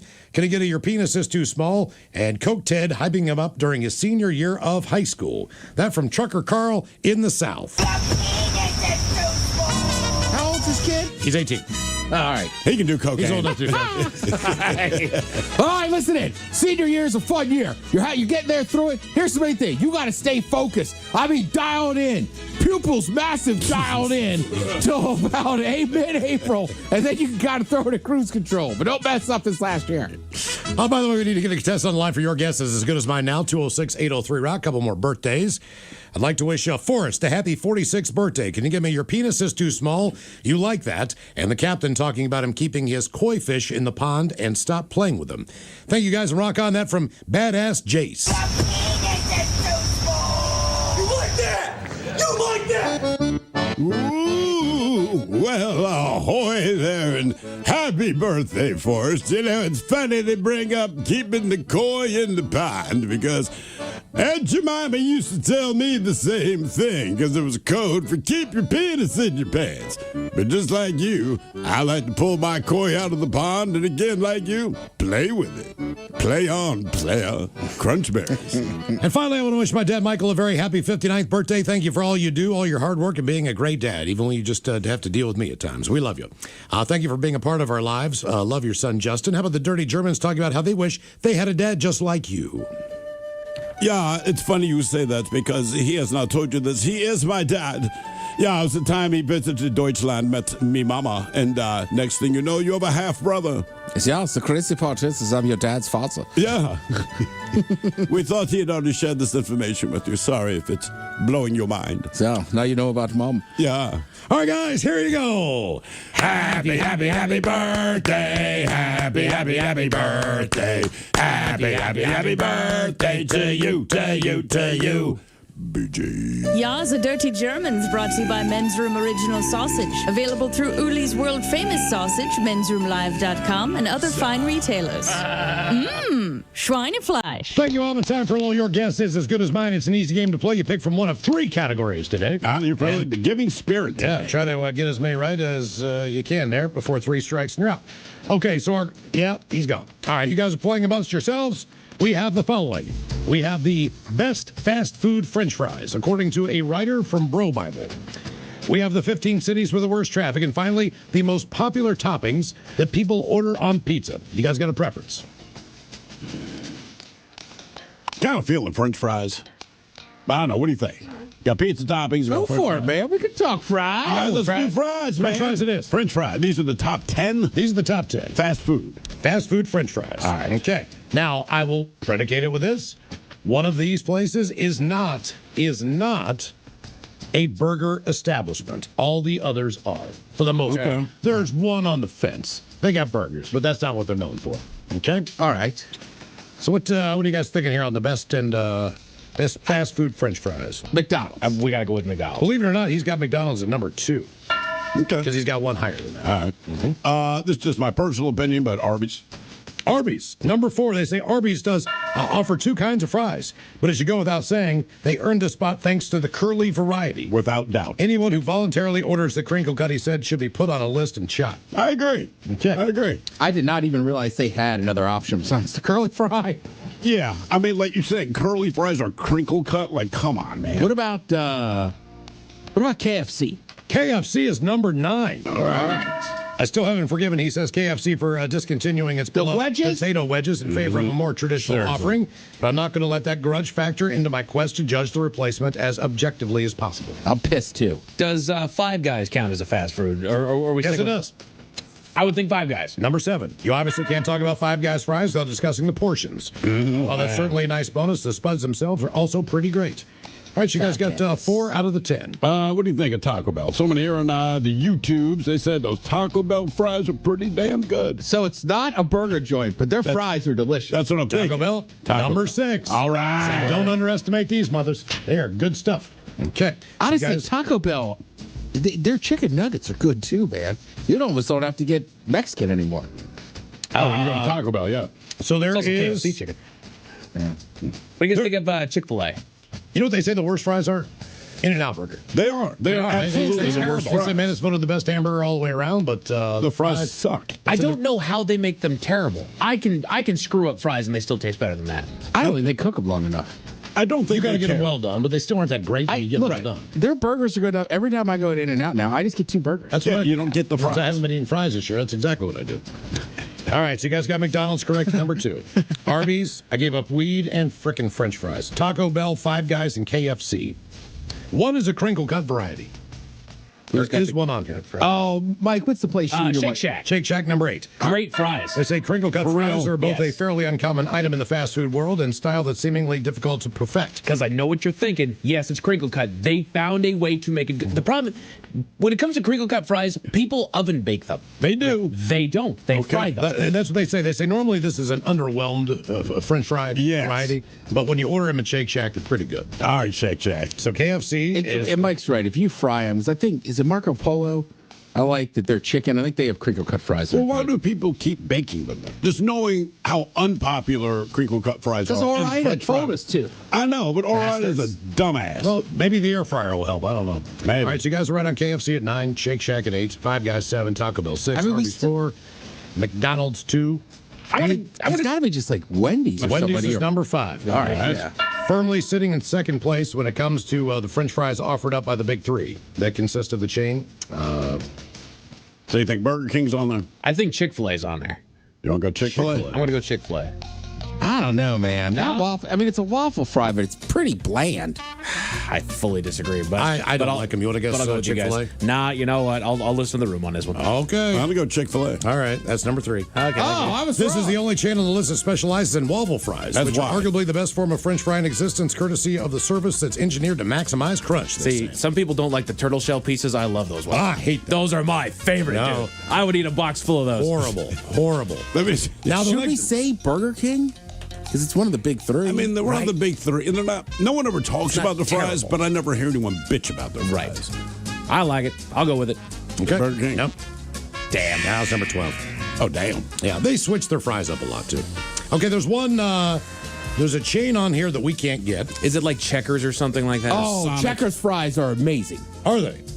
Oh, they sell them frozen in the store. Number one. Yeah, Checkers like Plenty that of people seasoned take fry. issue with this decision, but to not put McDonald's at the top of the list, but I can, in good conscience, withhold it from what I consider the GOAT of French fries, Checkers or Rallies, which have functionally been the same restaurant since they merged in 1999. The last one on the list, you got one strike, is from a chain that we cannot get around here. That we can't get around here. Because I was about to go Raising Cane's, but they just opened up a branch out here. it's like But nobody talks about their Sonic- fries. No, they like the sauce. So we have Sonic here. Do we? Yep. Steve, Can't be in and out. Oh, Whataburger. Whataburger. They said there's a reason it's not called What a Fry, but they're okay. Were you going to bring up my son to? Or I was Miles? going to say you just ate them recently. There you go. There are the 10 best French fries in America. By the way, quick side note: we also tried Raising Cane's. I know that is open one. People You did. don't. And when we were in Arizona a couple of weeks ago for the volleyball tournament, so he and all of his buddies were just like, "Can we please get Raising Cane's?" It was just out of the way. We're like, "F it, fine." So they ate it, and he was like, "It's fine." Well, they had a line That was going, it. going around the corner in I know, U District. It's not bad. I actually kind of liked it, but he was very unimpressed. Whataburger is 10, KFC fries are 9, 8 is Shake Shack, 5 Guys 7, Taco Bell 6, Wendy's 5, Arby's 4, Chick-fil-A 3, McDonald's is number 2. Number 1, Checkers and Rallies as far as their seasoned fries are concerned. Yeah. All right, coming up They're at that good. 5:08, we'll drink and toast with a shot of the day. You are listening to The Men's Room.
coast to coast and around the world. If it's not important, you'll hear it here, exclusively on In Action News. Here now are Stone Ledbetter and Felix Foxworthy. It turns out that your local barista has a PhD in art history. But first, an interesting study was released by the local university today. Why dogs' feet smell like Fritos? No, that's not what the study was about. And dogs' feet smell like Fritos because dogs sweat through their feet. Oh, man. My Uncle Daryl. Daryl? Nope, Daryl. My Uncle Daryl used to sweat through his feet, man. Didn't smell like Fritos, though. I hate to ask, what did your Uncle Daryl's feet smell like? Uncle Daryl's feet smelled like a wet bomb in Alabama in May during a harvest moon. That is extremely definitive. That is definitively what my Uncle Daryl's sweaty feet smelled like, man. That is unfortunate. But no, the university study had nothing to do with foot sweat, Felix. They conducted research into addictions and which addictions are the hardest to break, and the results might surprise you. Try me. Okay. According to the university's research, the 8th hardest addiction to break is shopping. Shopping? Come on, man. Want to run out of money? Problem solved. Sure, but it's not that simple. A lot of people get themselves into major debt because they can't control the impulse to buy things. See, man, that's a positive thing about kleptomania. Shoplifting saves money. Next. The 7th toughest addiction to quit is food. Well, you gotta eat, man. Besides, most people stop eating when they're full. Although Olive Garden lets people order soup by the gallon now. By the gallon? Yeah, man, you can order through the catering menu. Okay, well, that makes sense. But it doesn't mean that you're catering. Good point. Good point. The internet and social media combine for the 6th toughest addiction to quit, followed by gambling, caffeine, illegal and prescription drugs, alcohol, and finally, nicotine. But you can still buy cigarettes, chewing tobacco, dips, and vapes. Years ago, my wife finally quit smoking. It wasn't easy. She tried patches, gums, mints, but the thing that worked for her, believe it or not, was hypnosis. That was 21 years ago. Yeah, I quit cold turkey, man. Oh, you used to smoke too? No, man, I used to eat cold turkey sandwiches, but I stopped. I quit cold turkey. Only hot turkey for me, Playboy. That's not what quitting cold turkey means, Felix. You're telling me that quitting cold turkey does not apply to quitting cold turkey? No! Quitting cold turkey means you stop doing something or end a bad habit by sheer willpower. You just stop. Yeah, I just stopped eating cold turkey, man. I quit cold turkey. I might regret asking this, as I often do, but why did you quit eating cold turkey? It was a bet, man. You bet someone that you could stop eating cold turkey? Yeah, I was at your favorite club a few weeks ago. My favorite club? The Sweating Yeti, man. The Sweating Yeti is not my favorite club. It is a place of ill repute. See, I thought that's why you liked it. Anyway, I was at the Sweating Yeti with my cousin Caesar. Caesar? Like the salad or the talking shrimp from Planet of the Apes. Oh, I don't know, Julius or Augustus? Yeah, I don't know who they are, Playboy. Anyway, me and Caesar, we were at the Sweating Yeti betting on flamingos and badgers. Are those sports teams? Nah, man, we were betting on actual flamingos and badgers. To do what? You don't want to know, Stone. You do not want to know. Wait, what were the flamingos at... Stone! You were betting on... Stone! No, man, seriously. How bad could you... Stone! Again, you do not want to know. Anyway, Caesar was saying that he was trying to quit gambling, man, losing money and all that. I told him, just quit then. That's when he challenged me to quit cold turkey. Congratulations on your success, Felix. Thank you, man. I knew I could do it. We will be back next hour, ladies and gentlemen. Hello, everyone. This has been an In Action News broadcast, a Comedia Dysfunction. Watch all In Action News videos, new and old, on our YouTube channel, youtube.com/@inactionnews. And make sure you like and subscribe, man. And be sure to follow us on all your favorite social media platforms at In Action News.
KISW. The Men's Room returns with Miles and Thrill. Coming up at 5:08, we'll drink and toast for the shot of the day. And we do have your headlines on the way at 5:50. But first, quick check in with Mike Hawk and some of the stories and headlines he is not working on. Well, thank you, Miles. Influencers are promoting peptides for better health, but scientists recommend consulting a physician before taking them for yourself. Not an influencer? Yeah. I'll be damned. So basically, they said, look, yes, there are some peptides that have been tested. A lot of them have not been. Right. So exercise some caution before you just... What is a peptide exactly? I don't know. Okay. But it's is it like a supplement you take? The problem is that there's all sorts of fitness and health influencers that are out there, and they all want to find the next hack. They all want to be the one that just delivers like... All you have to, they want to be the next Gwyneth Paltrow. Just shove this in there and you'll be fine. It also helps that she's super rich, was born rich, has always been rich, gets 3 square meals a day as a personal chef. You're like, sure. How about this? You want to exercise? Exactly. Eat right. Right. There's your hack. I mean, honest to God, you want to look bigger, better, whatever? Exercise. And that's the hack. They get stupid with it, like our ancestors lived on the land, so we just ground up a bunch of grass from our yard. It's what nature intended for us to do. Like, how long did they live? What was their lifespan? Well, the thing is that they don't even do it. They do it for the video, and I guarantee you they're not yakking eating it up grass. as soon as they're done.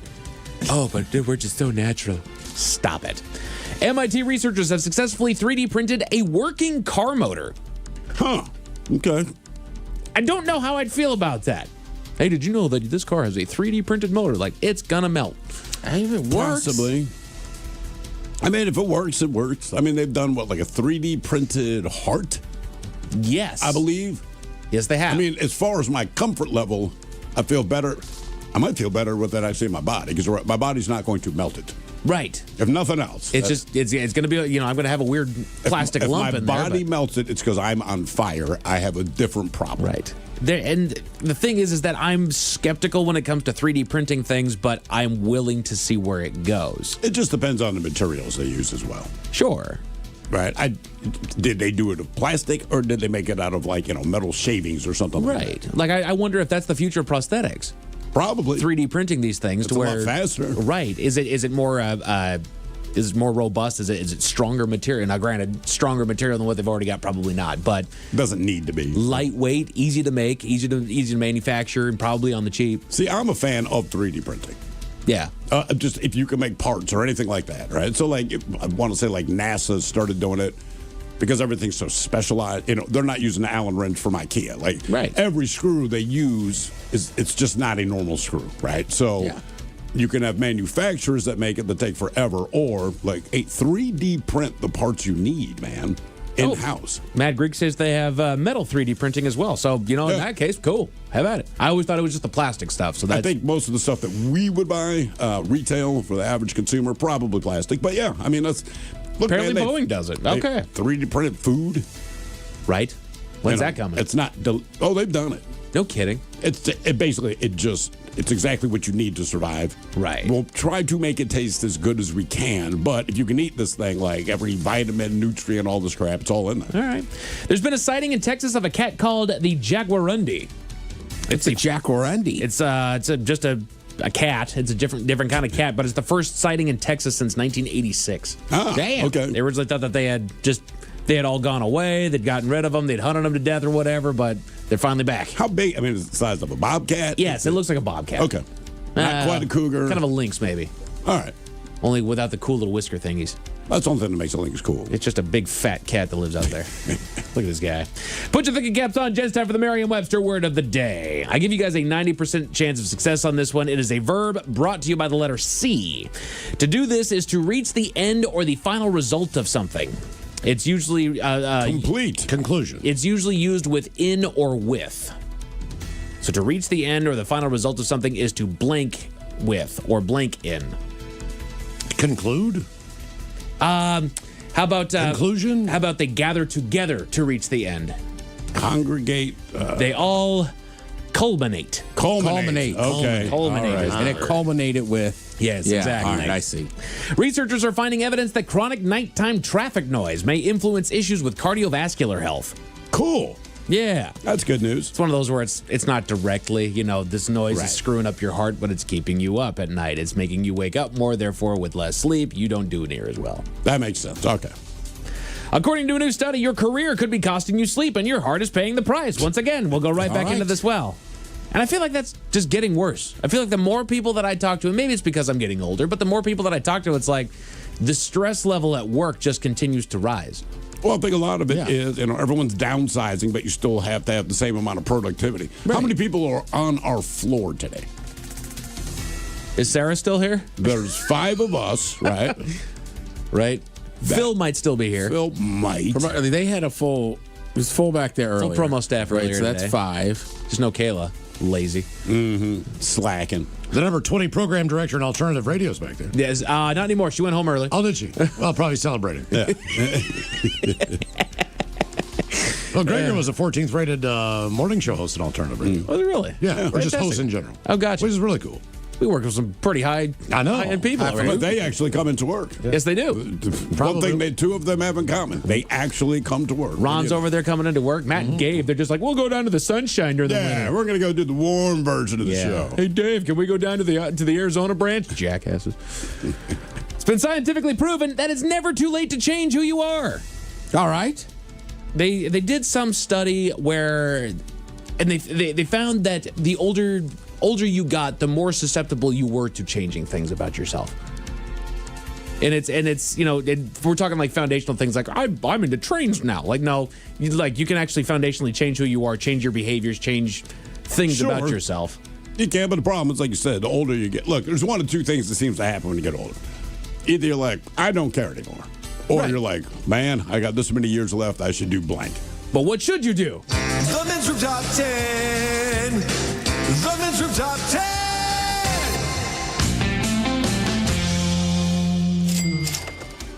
So these are the 10 things that you can do to improve yourself. Oh, improve myself. We're Not change improving. myself. Improve myself. Well, I would assume that if you're going to change yourself, then you I would- want to be a full-on drunk. Okay. Yeah, they hate to kind of ride in the perimeter of it. That's right. Like, oh, I don't need another one. I want to be able to say, you know what? I need another one. Let's take our toe out of this pool and just jump right in. I can't exist without it. The water's fine. They say to seek feedback and self-reflect. Ask for constructive criticism from trusted peers and regularly evaluate your progress to identify areas for growth. Or just have kids, they'll tell you. Oh, no, really? Constructive criticism. You kidding me? Yeah, you don't have to ask. It is offered. Okay. Here's what you need to do. Yeah. Here's how you stay cool and hip and fresh. Managing your time effectively. Plan your days and weeks ahead and prioritize tasks using techniques like doing the most important task first. I have found that the older that I've gotten and the more that I've taken on, the more I dedicate to a schedule. I remember when I was a kid thinking how cool it was for people to have planners and to have, day planners and calendars that they're putting stuff on. And So you find out why they're doing it. No kidding, You don't dude. put anything fun. Like, if you open someone's calendar, it's not like, I don't know, going to Disney World. Right. It's crap you don't feel like doing. You write it so that you don't forget because it is important that you do it. Right. Like, I've been an old man my entire life. Like, I had a little, what do they call those things? Palm Pilot. Kind of, sort of. PDA is what I think It was a PDA, personal wasn't device, digital assistant. Yeah. And so I had one of those guys. I was like, look at me, I got this guy. But my task was like, 8 a.m., go to school. Right. When I get home, clean my room. Like stuff like that. Like, look at me. I hate this crap now. Oh, yeah. My phone goes off every doggone hour with something else that I got to freaking do. I got a calendar that alerts me every morning like, hey, this is how many tasks you got today. Like, hey! I have a wife for that. Yeah. When I get up in the morning, I find out what my day is going to entail. Yeah. We have to do this and this and this and this when you get home. Like, there's one thing I got to do when I get home tonight. I tried to get it done last night. I just didn't. Yeah. I just look at something and go, I need to do this now. I have to do it now. Just jump right onto it. Oh, man. It's like the trash. I'm not pushing it down. I'm taking the bag out. Yeah. I got my wife and I got Time Tree, I believe is the name of the calendar, and we both are connected to the same calendar. So we put things into the calendar, and that way we know. Or rather, one party puts a lot of stuff into the calendar, and you have See, I got a plan for this. So it's twofold, right? I got the calendar on my desk. Okay. So Yes. you do. anytime that anyone ever asks me if I can do something or I'm available, I always say this: I don't know, I need to look and see my calendar when I get to work. Therefore, not giving any answer. Correct. And then maybe I don't have to answer. Correct. Exactly. You know what I'm saying? That has gotten me out of a lot I of got the things. calendar at work, man. I got to check out first. That's right. Oh, no, I got to check the calendar. And you can always tell if something's important or not because I'll say, oh, no, man, I'm working that weekend. Or I go, nah, man, I'm booked. Right. I'm Sometimes booked means I'm going to be on my couch watching wrestling with my wife. But that's what you've booked to do. Yeah. That's right. Yeah, I just remember dates. Yeah. Right? Like I'm with Miles. I got to come in and run it by the work calendar. So that's where everything's set in stone. Yeah. But like somebody will be like, what about this? And I'll just go, no. They're like, why? And I'm like, I don't know. I got to look But at I my know calendar. that date. I know You that know the Saturday date's is in your booked head. for Right. something.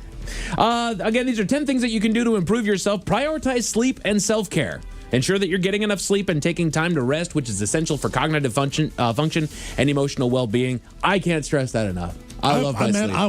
I wish I could sleep longer. Yeah. I get up at 4 o'clock in the morning to start tossing and turning. Really? Sucks. Yeah. And it's not really deep sleep after that either. I'm usually good till about 6, and then I would like to go back to sleep, but same thing. I'm tossing and turning. Yeah. I was having a conversation with somebody Saturday, and they were like, can't believe you use one of those machines and this and that. They're like, doesn't it annoy the people? I'm like, if you heard me snore, I was like, does your boyfriend snore? Like a little bit. I said, if you heard me snore, you'd be much happier. Like, right. You could still be intimate and stuff. Then it's time to go to sleep. Like, I'll put on my mask. Oh, yeah. For sure. Learn a new skill or a hobby. Challenge your brain and build confidence by learning a new language, instrument, or technical skill. Hola, mi amigo. I've been trying to learn some German. Really? It's been kind of fun. Yeah. Ich heiße Mike. What did you say? My name is Mike. Ich heiße? Ich heiße. Ich heiße. You're learning German, huh? Yeah. Yeah. All right. I want to take the wife there one day. She's interested in history and whatnot. So she wants to go see where some of the terrible parts of history are. Okay. Oh, man, Yeah. that's a tough day. We're booking Vietnam later on. That's a tough day. Let's see here. Optimize your environment. Declutter your physical space and curate your social circle to remove distractions and toxic influences. For sure. Yeah. We could do really well to get rid of some toxic influences, I'll tell you what. Yes, we could. Yes, we could. Okay. 10 things that you can do to improve yourself. Cultivate mindfulness and meditation. Reduce stress and improve mental clarity by starting a meditation practice or simply taking time for self-reflection. Yeah, but it's inconvenient. It's inconvenient because I could be doing other things. Right. That's all. Like, yes, I could take the time to meditate, but now I have less time to do the crap that I have to get done. Right. I don't do near as well looking into the mirror as well as I do listening to what other people have to say about me. Mm-hmm. You know, because I'll look at myself in the mirror and I'll talk myself up like, you know, we got this. Let's You got do, it. Right. Let's go do this thing. Like, always try to be better. Always try to be good. Always try to. But I don't necessarily know what that means. And somebody else is like, hey, you need to like shave this fat over here and do this over here. Yeah, and, right. You know, so I'm always down for a little bit of that. Practice gratitude. Actively focus on the positive aspects of your life to improve your mood and overall outlook. Yeah, I do truly believe in the power of positivity. It helps. Every once in a while, you just got to step back, take inventory, and go like, I'm fine. I'm just bitching, but Right. I'm fine, right? And you are actually one of the people that brought me around to that, Steve. There was a handful of times, Me? you know. Yes. Oh. Because what we do in here, we grind our tails off with a lot of the stuff that we do, and we're always looking forward. We're always looking for the next thing. We're always trying to strive to do better in whatever department. But then there are times when we get to look back like, no, let's for a second take a second look at what we built. Yeah, for sure. Yeah. I do have to remind myself of that. Like, hey, dude, that's a good thing. Right. We do this for a living. This is what we do. Exactly. That's pretty. But, you know, cool. to be fair, the only time it gets on our nerves, it's never anything about the show. It's anything outside. Yes. You know, whether it's corporate stuff, and that's true of any job. You know what I mean? And, like, you fight the battles on that because all we want to do is come in and have fun. Yes. I mean, that's really all we want to do. We put a lot of effort into that. Right. And I do understand the corporate things have to happen or whatever, but... like You know the how tough hard thing it is to manufacture fun in here? Hey, man, we don't want to hear that. Like, everything you're saying is not fun. None of it. Not a not single freaking thing. And all we want to do is have fun. You see how we're at odds here. Right. Should make you happy that we're having fun. I mean, honestly, like that's always the big conflict. Like, yeah, but everything you guys say is boring and stupid and horrible and takes too much damn time. Can't have too much fun in here, though. Yeah. That's against the rules. Yeah. You must limit it. 10 things that you can do to improve yourself. Expand your knowledge. Read extensively. Expand your knowledge, perspectives, and mental focus by reading books, articles, or listening to audiobooks. I have completely lost my amount of time to be able to read. Really? Yep. I will force reading it. Because I find it, to me, that is my meditation. It's very cathartic, and I learned something. Yeah. But Or I you learned actually read nothing. educational books, too. You're not necessarily reading a whole lot of fiction. Yeah, but I'm a dork. And I mean, so, right? That's what happens. I don't read fiction ever. No kidding. All nonfiction. Jeez, a whiz. I mean, I'll read fiction on occasion when I just, like, if I go on vacation, I will read fiction. Right? Because to me, it's a complete escape from everything. All right. Wherever the hell you are, I'm reading something that will never happen. But yeah, generally, if I'm at home and I'm reading, it's probably the history of something. Yes. Jeez, Yeah, I just can't help myself. Exercise regularly. No. Boost your physical health, mental health, energy levels, and Sorry. confidence through consistent physical activity. I would tell anybody this. Look, if you're having a hard time, finding the motivation to go to the gym and all that, get 10,000 steps every day. You do it. I will swear by that. It changes you. Get 10,000 steps every day. Because you're pretty religious about it. I am. I am officially religious about it. So Mike looks like a crazy person. Because again, nobody actually comes to work anymore. But you'll just see Mike just walking. It looks aimlessly, like through the cubicles, down the hall, taking all these different routes. And it's like, that's right. He's getting his steps. Yep. He's not crazy. That's exactly right. And whatever it is, the wife and I, it does. We're like the Postal Service, man. Rain or shine, we are You just out do it? there. Yes, we can go That's a outside. great thing, But it's holding each other accountable, too, Absolutely. right? Yeah. That's a great thing about having a dog. Yes. No matter what the weather is, it gets you out. You got to know what the days are going to be like. Mm-hmm. Exactly. And then this is the last and final thing that you can do to improve your life. Get SMART goals. SMART goals. Specific, measurable, achievable, relevant, and time-bound goals. To provide direction and a sense of purpose, they're SMART. Specific goals, measurable goals, achievable, relevant, and time-bound goals. Okay. So there you go. And that makes sense. Always have something that you're looking towards. Always have a goal post. Yeah, something to look forward to, man. Exactly. That's pushing you forward. A man in California fled the scene of a car accident, but he was not hard to identify, Miles. Why is that? Tell you all about it at 5:50. Thanks, our headlines are count of at 5:50. In the meantime, we made it to drinking time. Somebody out there deserves to be recognized. And the men's room knows just who it is. So to you, we say, bottoms up, sailor. You're the toast of our shot of the day. Big time it is, and as usual, we head to the drink test can. Steve, a thrill hill to find out who we're toasting. Yes, indeed. And today we toast 32-year-old Alan Osborne of Central City, Kentucky. Now, Alan, he has secured his nomination for the How to Not Make Your Mama Proud Award. You see, cops found him on the side of the highway. Sorry, man. Cops found him on the side of the highway, and from the police report, Alan's pants were, quote, at knee level, and there was deer fur on the lower part of his hoodie. Additionally, there was blood on his hands and some kind of fluid on his facial hair. That is from the police report. But wait, it gets worse. When police got Alan to the police station, they say that Alan, quote, had some blood and deer fur on his penis. But at that moment, that's when the cops knew that they had the right guy. You see, they responded to a call from a concerned motorist who was pretty sure they saw a man having sex with a dead deer on the side of the road. And yeah, Alan was that guy. He was charged with sexual crimes against animals, which is a little gratuitous because, to be fair, it should just be against animal. It was just one deer. So my understanding of this is the deer had been hit by a car and died on the side of the road. Alan, whether he was driving or walking, sees this dead deer, and as one is wont to do, pulled down his pants on the side of the highway, started having sex with it. So seize the opportunity. When you read the police report, they're talking about the fact that he had deer fur on his hoodie, some kind of fluid on his face. They never explained what that was. But when they got to the police station, they're going to process him. They're like, there's deer fur and blood on his penis.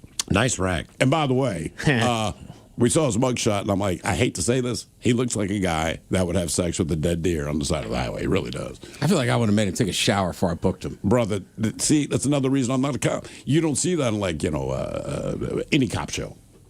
Yeah. So then they found the perp having sex with the dead deer on the highway. We got a 1043. Dude's hooking up with a dead deer. Yeah, I'm pretty sure he's having a dead deer. Roger. Don't. Honestly, send backup. Right. I'm not dealing with this. I'm stepping out of the vehicle. I'm going to tase him, and I'm done with this. Right. So we pour this booze, and we drink this booze because we think it's yummy. Yummy. So over the tongue and down the throat to party in our tummies. Down the hola bajola. Oh, dear Jesus. right, let's get a contestant on the line now for Profile This, 206-803-ROCK. Profile This is next.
From coast to coast and around the world. If it's not important, you'll hear it here, exclusively on In Action News.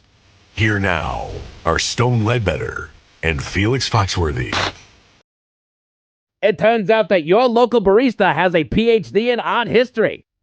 But first, an interesting study was released by the local university today. Why dogs' feet smell like Fritos? No, that's not what the study was about. And dogs' feet smell like Fritos because dogs sweat through their feet. Oh, man. My Uncle Daryl. Daryl? Nope, Daryl. My Uncle Daryl used to sweat through his feet, man. Didn't smell like Fritos, though. I hate to ask, what did your Uncle Daryl's feet smell like? Uncle Daryl's feet smelled like a wet bomb in Alabama in May during a harvest moon. That is extremely definitive. That is definitively what my Uncle Daryl's sweaty feet smelled like, man. That is unfortunate. But no, the university study had nothing to do with foot sweat, Felix. They conducted research into addictions and which addictions are the hardest to break, and the results might surprise you. Try me. Okay.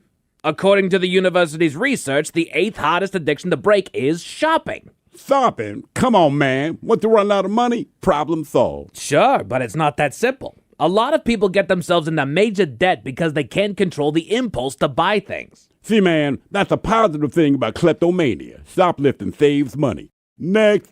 The 7th toughest addiction to quit is food. Well, you gotta eat, man. Besides, most people stop eating when they're full. Although Olive Garden lets people order soup by the gallon now. By the gallon? Yeah, man, you can order through the catering menu. Okay, well, that makes sense. But it doesn't mean that you're catering. Good point. Good point. The internet and social media combine for the 6th toughest addiction to quit, followed by gambling, caffeine, illegal and prescription drugs, alcohol, and finally, nicotine. But you can still buy cigarettes, chewing tobacco, dips, and vapes. Years ago, my wife finally quit smoking. It wasn't easy. She tried patches, gums, mints, but the thing that worked for her, believe it or not, was hypnosis. That was 21 years ago. Yeah, I quit cold turkey, man. Oh, you used to smoke too? No, man, I used to eat cold turkey sandwiches, but I stopped. I quit cold turkey. Only hot turkey for me, Playboy.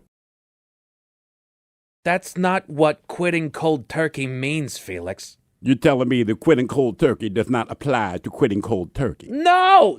Quitting cold turkey means you stop doing something or end a bad habit by sheer willpower. You just stop. Yeah, I just stopped eating cold turkey, man. I quit cold turkey.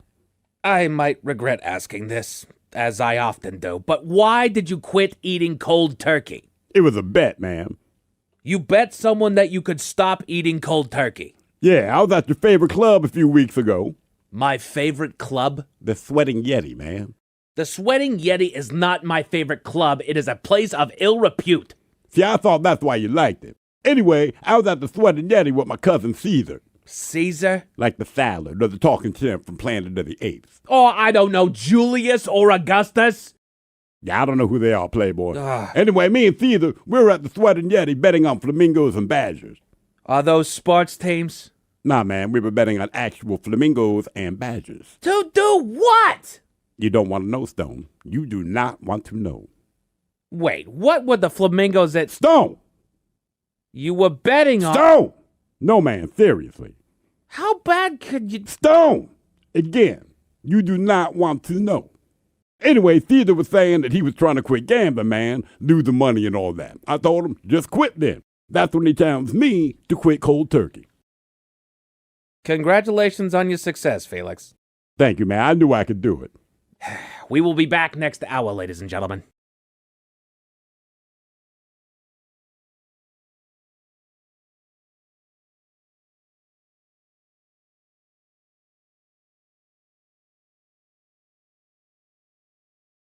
The men's room at 206-803-ROCK. TV Time with Ted brought to you by Xfinity. Give them a call, 1-800-XFINITY.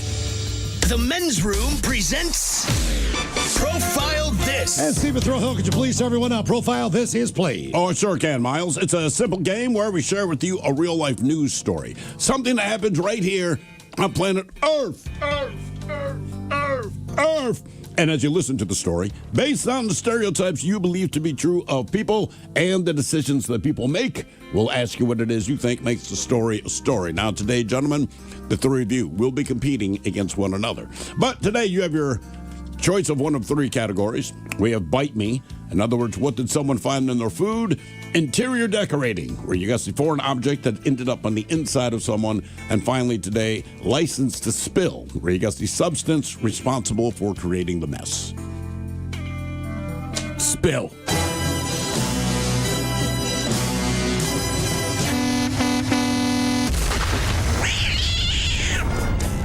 A morning commute in Pennsylvania turned into an unexpected traffic jam after a tractor trailer carrying more than 1,000 pounds of cargo crashed on Interstate 83 in southern York County, which, for those of you listening, is a little bit north of Baltimore.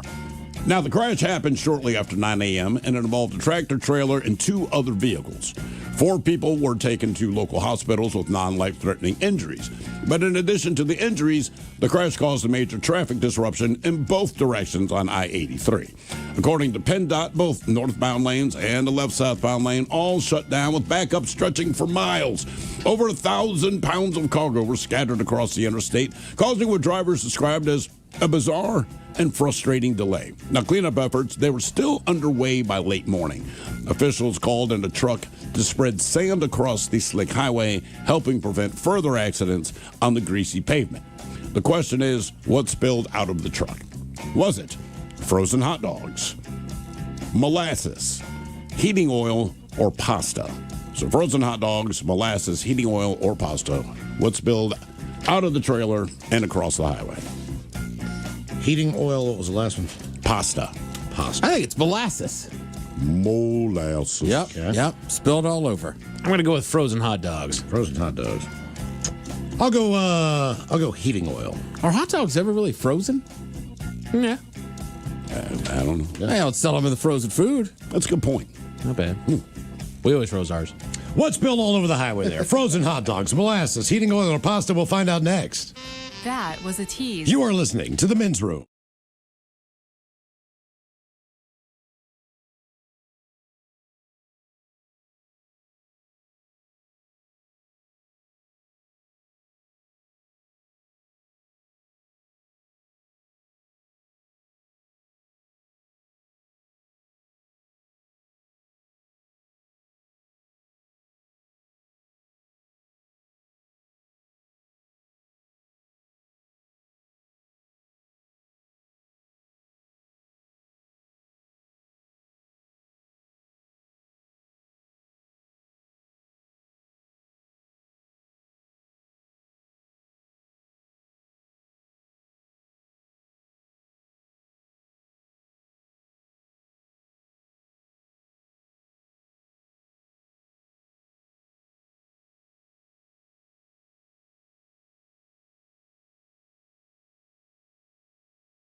99.9 KISW.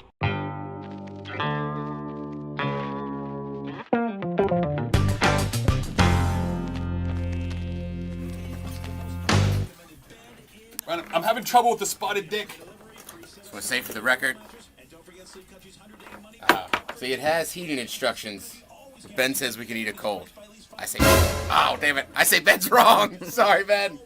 Idiot. God damn it. That's what spotted dick looks like.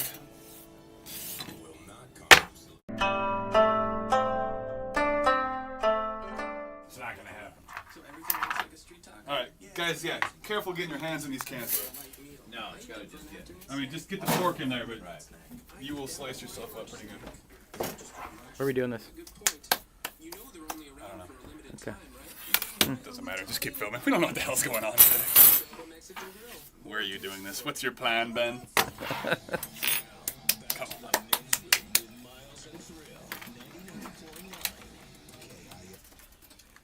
It is Rock Girl Gala week, and we have more tickets coming up at 5:51, right before the lovely Jolene joins us in studio, and Joe's got them for the rest of the night, too, as the KISW Rock Girl Gala is Friday night. Red, white, blue, and tattooed at Chilbuck, Soto, Hinder, and 40 Rock Girl finalists. So coming up, we'll ask you to text BLUE to 77999.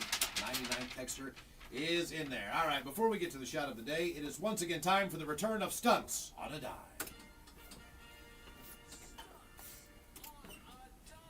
And normally when we place the bets, we go for the standard dollar. Today the ante is a big one, as we are playing for the kegerator that sits in the men's room office. Now, if you've never seen our kegerator, it is one of the most beautiful pieces of appliance that might be on this planet right now. I would agree with that. It is in our office, and of course we have a little men's room original red in there from time to time. They can drink it all, but it's one of those things that was given to us as a group. Brian Thorpe, our promotion director here at KISW, can attest to.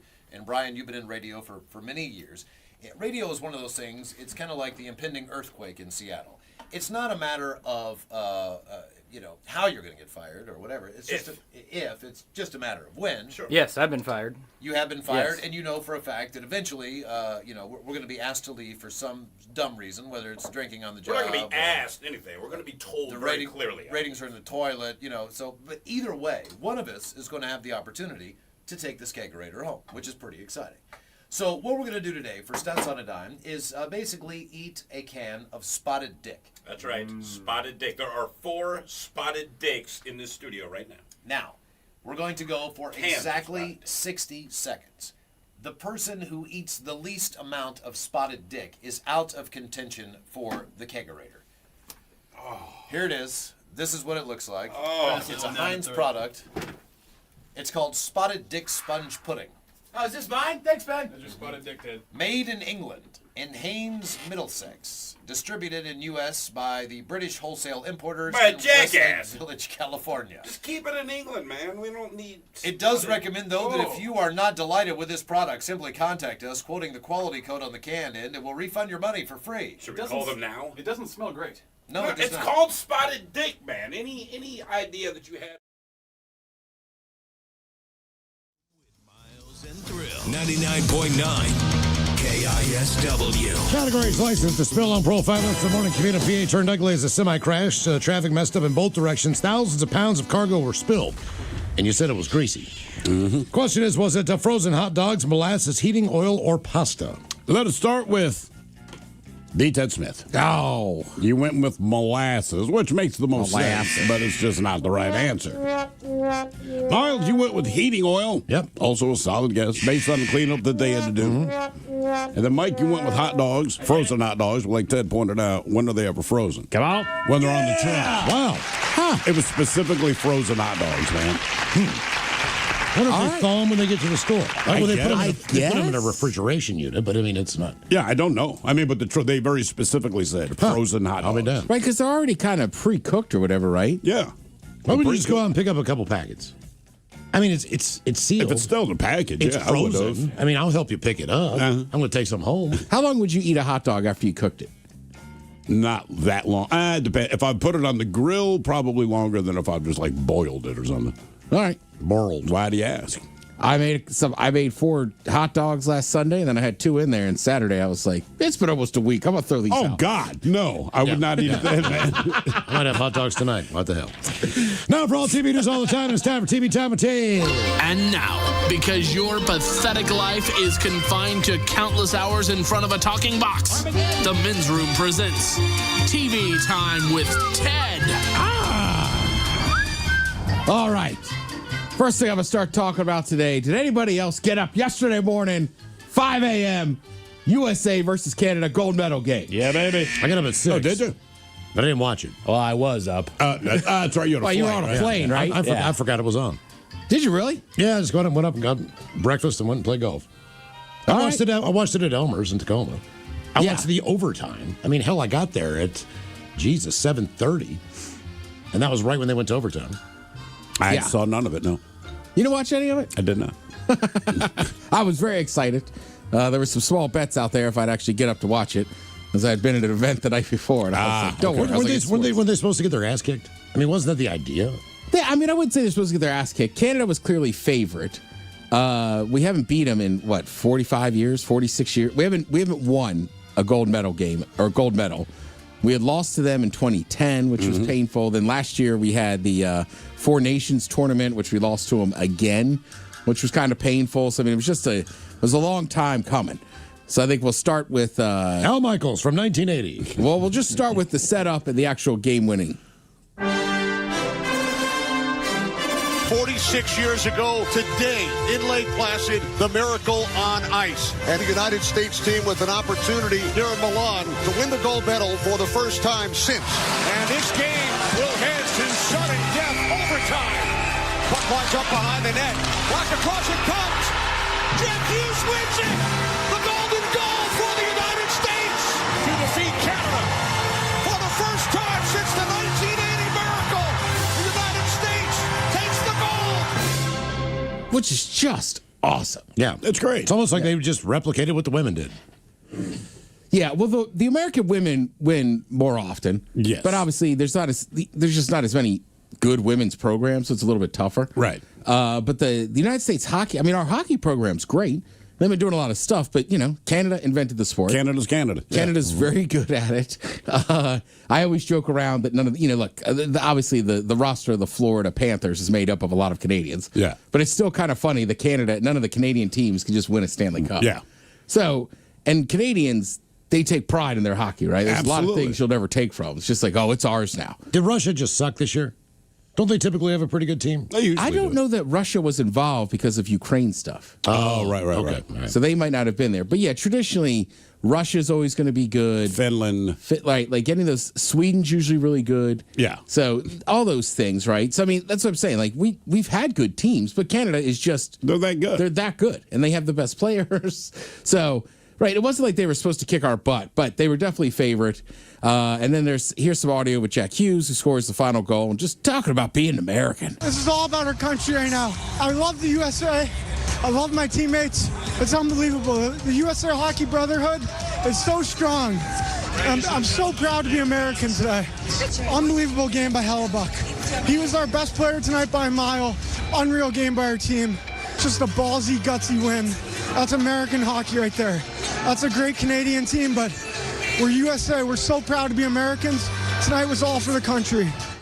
And also, he's right. The goaltender just played out of his mind. I mean, he made some saves that shouldn't have been in there. Well, one of the guys from Canada after the game, and you're salty, but he's like, I think you can look at the tape and see who the better team was. Like, well, everyone knows because the better team won. I mean, correct. To their credit, they were dominating, but the goaltender was good. And then when it came down to it, the States put that goal in and won. And that's how the game is played. Right. Like, sorry, man. That's how the game is played. I'm also glad it's over with so we can get back to some Kraken hockey. They're playing pretty decent. Correct. Well, that's the good thing. I was saying to Mike earlier, you would think with this momentum, that'd be good going into the NHL season. People should be pumped up. And look, I had talked about it. I wasn't that fired up for the Olympics, but Friday night, I didn't do crap. So I was just kind of sitting around watching Olympic stuff and everything else. And it is weird that, like, the first week, yeah, all right, whatever. Sure. But then, man, I was kind of in and out of my house on Saturday a few times, but I just had it on in the background the whole time. And then, I got up Sunday, watched that. rolled right into some English soccer, watched Arsenal beat up on Tottenham. Then I was feeling so American. Watched the NASCAR race. There you go. Damn. Yeah, getting it done. I know what you're thinking, Miles. Yes, that was a long NASCAR race, and it did go to overtime. But did it? Yeah, I'm not positive. How do you go to overtime in NASCAR? You tie? I mean, isn't that almost impossible? Because there was like a caution with only a few laps left. All right. So then instead of ending it under caution, basically the race ends and then they add a few laps. Okay, I got you. Right. Okay. So, but yeah, just good job out of the boys there. And like I said, that's just hard to do. And again, we hadn't played them until that tournament last year that the NHL put on. Like there's been U20 tournaments or whatever, but we hadn't played full strength against the Canadians right until that tournament last year. So we hadn't played them in the Olympics because the hockey players had stopped going or whatever, or they just stopped since 2010. So, I mean, that's just a massive deal. Yeah. And for those guys, right, when you're that level of hockey, you grew up your whole life dealing with the Canadians, and they like those Canadian dudes. They all know each other, but it's always that's our. But you're right about 46 years. I remember when the United States won in 1988. I remember. We were actually watching it. Yeah. I was 10 years old, and then the deal was, look, not necessarily the same because Russia was full of professional athletes. Correct. And the United States were only at that point in time you were amateurs. Yeah. Yeah. So these were kids playing the best in the world. So that was like a big freaking deal. Like when the Sports Illustrated came out, you know, like it was just you kept that one. The craziest thing about Miracle on Ice is I think people forget like that's the semis. Yeah, it wasn't not the gold. It wasn't the gold medal game. It wasn't. Yeah. But that was the best team. And the fact that you know that Al Michaels called that and still does Thursday Night Football to me is also amazing. 46 years later, he's still calling games. I'm 45. I wasn't born. Right? I'm not born until December of You 80. missed the miracle. I missed the miracle. So it's kind of weird to be 45 years old and be like, this is the first time I've ever seen the United States win a gold medal in hockey. Yep. It's still a big deal, no matter what. Yeah. Yeah, massive deal. And good for everybody, right? There was a bunch of funny videos I was watching with people that you hate other players on other teams, and it's like, well, it's the Olympics. It's like, oh, I love the Chuck brothers. Yeah. Right. I saw a good funny one. This woman's just like, there's so many issues in the country right now, this and that. And it's like, oh, gold medal game's on in the morning. She's like, these colors do not run. USA. Let's see. Kelly Clarkson, she's leaving her daytime talk show. I don't think anybody should be surprised by this. Look, her husband, they were divorced. Right. But she has 2 kids with that guy. The guy passed away from cancer. She still, her kids are 9 and 11. So she's just like, look, there's other stuff I kind of want to do. And right, she could still tour and sing. She's still in The Voice. But yeah, I think doing the daytime talk show, it's only an hour, but it's a lot of time. Yeah, it's a lot of work. Have you guys ever seen one of those taped live? Talk show? No. Right. I wonder, do they edit up those interviews or is that They do. Yeah. If you really pay close attention, and it's just a matter of we have to fit it whatever the time frame is. But when you really watch some of them, you can tell they've edited stuff. Yeah. And you kind of go like, I get it. But I'm always curious to know what's the stuff we didn't hear. And I don't think they edit it because something bad happened. It's just you got 20 minutes to talk to this person. It went 24 minutes. Let's figure out what we want to cut. Well, look, we do interviews, right? Sometimes you're just having a good time with somebody and you kind of forget and run over time. Oh, yeah. So that's why I'm like, they got to edit those up. But I've just never gone to see a taping in person, so I'm not positive how it works. Yeah, because because none of them are live, right? So you do it, and then it immediately, I want to say, goes to the video editors. Yeah. Well, the other thing is, I know the late night guys, I want to say they tape those shows at like 5:30. I know because we had tickets. Yeah, well, I know that, and I know for sure is like Letterman always did so much stuff outside that you'd notice in the wintertime it'd be dark, and in the summertime it'd still be light out. Yeah. But yeah, most of those shows air tape in the evening and then air later at night. Correct. We talked about this a little bit earlier. I don't know if we talked about this on the air. I think we were telling Mike off the air. So the British Academy Film Awards went down yesterday. Oh, boy. Right. So Michael B. Jordan and DeRoy Lindo, they're on stage to present an award. Someone yelled out the N-word at them. Mm-hmm. They pause for a brief moment. They carry on. Turns out the shouter was a guy named Josh Davidson who has Tourette's syndrome. He was invited to because he's the inspiration for the nominated movie I Swear. I want to hear the unedited version of that. Well, that's what they're pissed about. All right, thank you. What we've heard is the edited version, but the BBC, my understanding is it was like a 2-hour delay. They didn't bother to edit it. So a lot of the stuff's like, look, it happened in a closed door situation, but they were like, how did you air this and not edit it out, guys? Well, they edited out a couple of them, but they left But not in the N-bomb. The N-bomb. So, right, that's what people are like, what are we doing? Right. And he interrupted the show numerous times. It just Correct. wasn't this. But the difference is this. He didn't say the N-word again with white people up there. Right. So you think, okay, So when you say you Tourette's- got Tourette's, that's one thing, all right? But you knew exactly He knew what he exactly was saying. what you were saying when you said it because you never said it again because there was no other black presenter up there. That's what Jamie Foxx said. He said, look, this is BS. He's like, I don't care if the guy had Tourette's. His intent was exactly the same. Exactly. Now, if a woman was up there and he to dropped your the point. C word, Right. okay, you know what he's talking about. He knows what he's saying. Yeah. He might not be able to control it, which is part of the situation with his whatever he's going through. But right, he didn't that doesn't drop an mean- N-bomb That doesn't when mean there he was a didn't white say dude. something racist. Does it not affect how you say stuff? Like, to me, look, I am not defending, for the record. But, like, does Tourette's make you just say the worst stuff in the world? So Well, it's he's like a saying fat what he's person? thinking. You say what you think. Yeah. So to you just him, don't, you don't have the filter. right. So, but that was where he didn't say he didn't He drop did the not F-bomb. drop the N-bomb on anyone who was not black. He didn't say F He yelled, those guys. shut the F up during an introductory speech. Well, okay, but he didn't drop the N-bomb. Right. That's what I'm saying. Well, no, but that's what I'm saying. Does it just go to the worst place? So his Maybe. mind's like black people be the worst you can? I don't know. I don't know. But I was just like, they dude, still you- should have edited it out. You knew what you were saying. But to me, I'm like, that's just the racist with Tourette's. Yeah. Well, he has Tourette's. It's like, well, he also has a race problem, but whatever. I will say Twitter is that might be the place to go. Oh, really? Yeah. Okay. I mean, does he say it in a British accent? No, it just shouted. It's just very loud. Oh, yeah. It's very clear. Well, the one guy just froze and looked at me, his eyes opened wide. It'll be It's like, just are you kidding? But they kept going, and Yep. I think he was cognizant enough to realize who did it and who said it. But that, I mean, still, you're up on stage and this guy's dropping a racist, and he shouted it. Right. So there was no. They came out there and they announced, "Hey, this guy's in there." To the guy's credit, he left on his own. He was like, I can't be here any longer. So the second half of the show, there's no outburst. They didn't ask him to leave, but he was like, I should just leave. Yeah. Oh, so he left. Yeah. I mean, I don't know if you Wouldn't you? I don't know. Let's just say I don't understand Tourette's as far as what is your mental capacity? Is it just that you don't have the filter on this?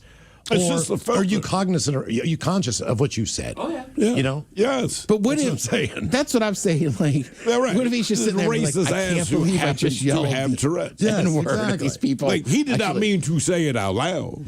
He would but never. he He'd did. never drop the C word on a dude. Well, I guess you probably would in England. Huh? In England, maybe, sure. Yeah. Yeah, Prince Andrew. That was actually his nickname. I'm not making this up. So, like the Secret Service for the royal family, they call it like the Royal Guardians or something. They were talking to a couple of people that used to do detail for Prince Andrew. And they're like, oh, our nickname for him was the C-bomb.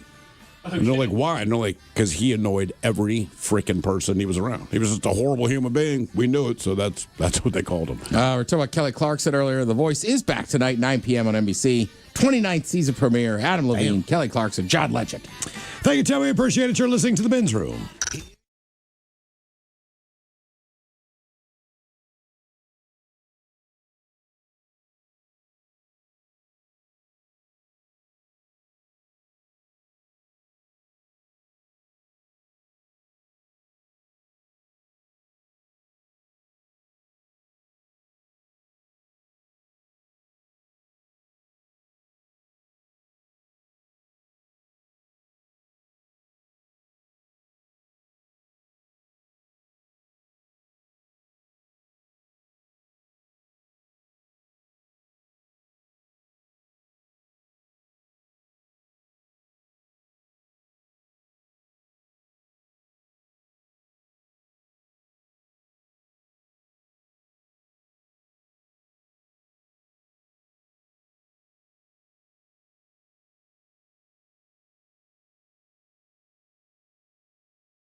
From coast to coast and around the world. If it's not important, you'll hear it here. Exclusively on In Action News. Here now are Stone Ledbetter and Felix Foxworthy. It turns out that your local barista has a PhD in art history. But first, an interesting study was released by the local university today. Why dogs' feet smell like Fritos? No, that's not what the study was about. And dogs' feet smell like Fritos because dogs sweat through their feet. Oh, man. My Uncle Daryl. Daryl? Nope, Daryl. My Uncle Daryl used to sweat through his feet, man. Didn't smell like Fritos, though. I hate to ask, what did your Uncle Daryl's feet smell like? Uncle Daryl's feet smelled like a wet bomb in Alabama in May during a harvest moon. That is extremely definitive. That is definitively what my Uncle Daryl's sweaty feet smelled like, man. That is unfortunate. But no, the university study had nothing to do with foot sweat, Felix. They conducted research into addictions and which addictions are the hardest to break, and the results might surprise you. Try me. Okay.